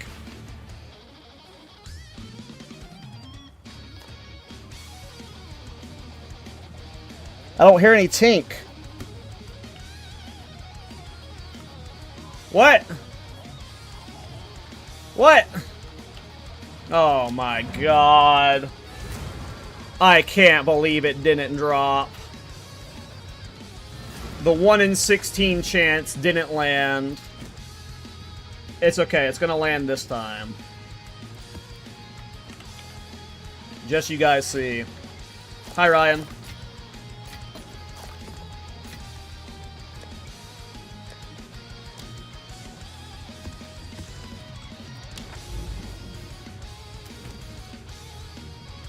Alright, here we go. Streamer luck time. Give me that Garukon's Resolve. Give it to me, GGG. What is a Garukon selling for right now? 516 Divine? I could use that.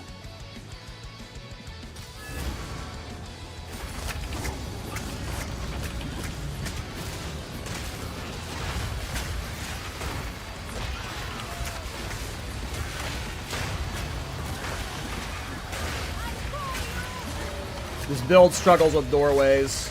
Sometimes, like, the stuff gets caught on doors. I don't like it. Maybe it's like a line of sight thing, because I think it is a line of sight thing. I think the Djinn spawning in the hallway, and he's just, like, throwing it into the wall until I spawn a new Djinn. Did you start your hardcore RAL run yet? Yeah.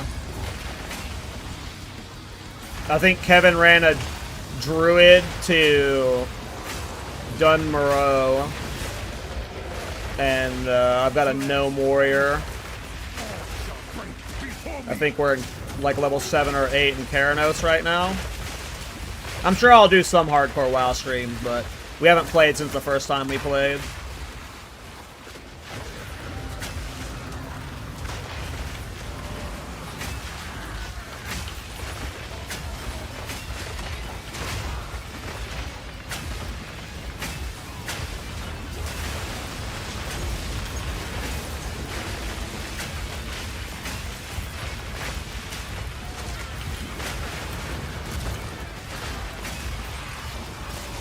You got tired of Ascension?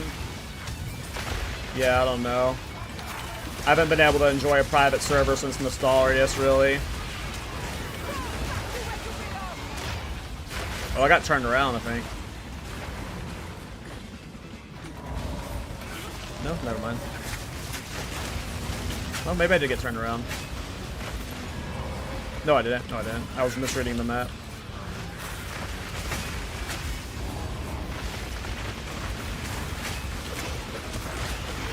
Yeah, I don't know. I'm just... You missed the earlier rant of me shit-talking Blizzard. I have very little hope in Classic Plus right now.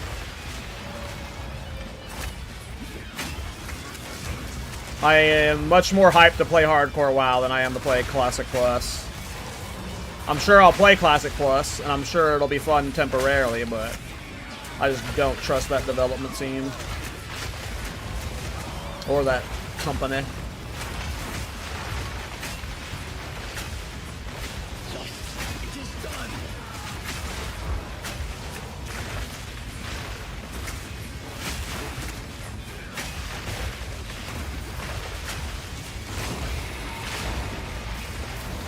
Alright, here we go.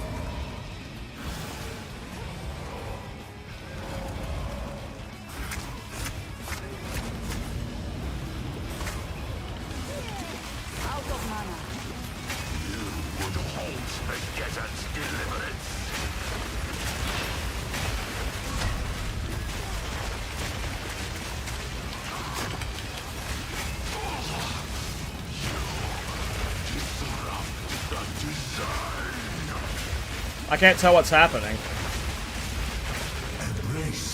He took so long to phase.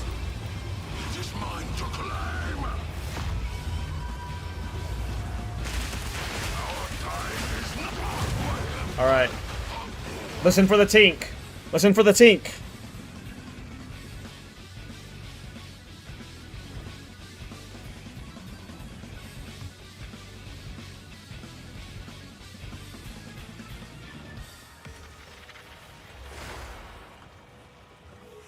Didn't even get a lineage gem from this one.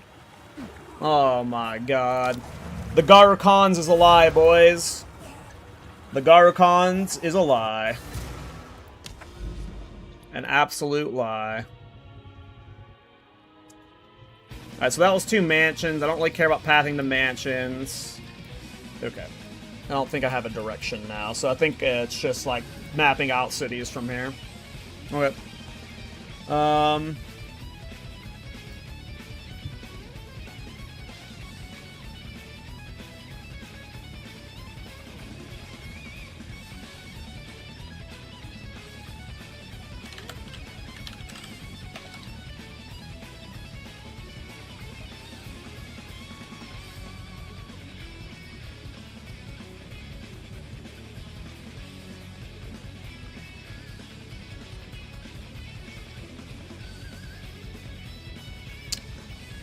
Alright, that was a fun little stream, but I am going to end it there, guys. I will be live tomorrow, and I'll be just, like, polishing this build over the next several days.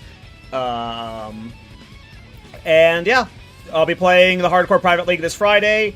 This Thursday on the podcast, if I don't catch you before the podcast, this Thursday we have Red Vials on. So it'll be a fun conversation with him. I'm going to send you guys over to Mr. Major Aimless. It looks like he is in that endgame on a hardcore Deadeye. So I'm going to send you guys over to him. And yeah, I'll see you guys tomorrow probably. I'll probably be live in the morning again. And tomorrow might be a longer stream. I'm going to be getting a lot of citadels or cities set up with 300% deli, and we're going to be making some divines tomorrow. So see you guys tomorrow, and send Major Amos your love.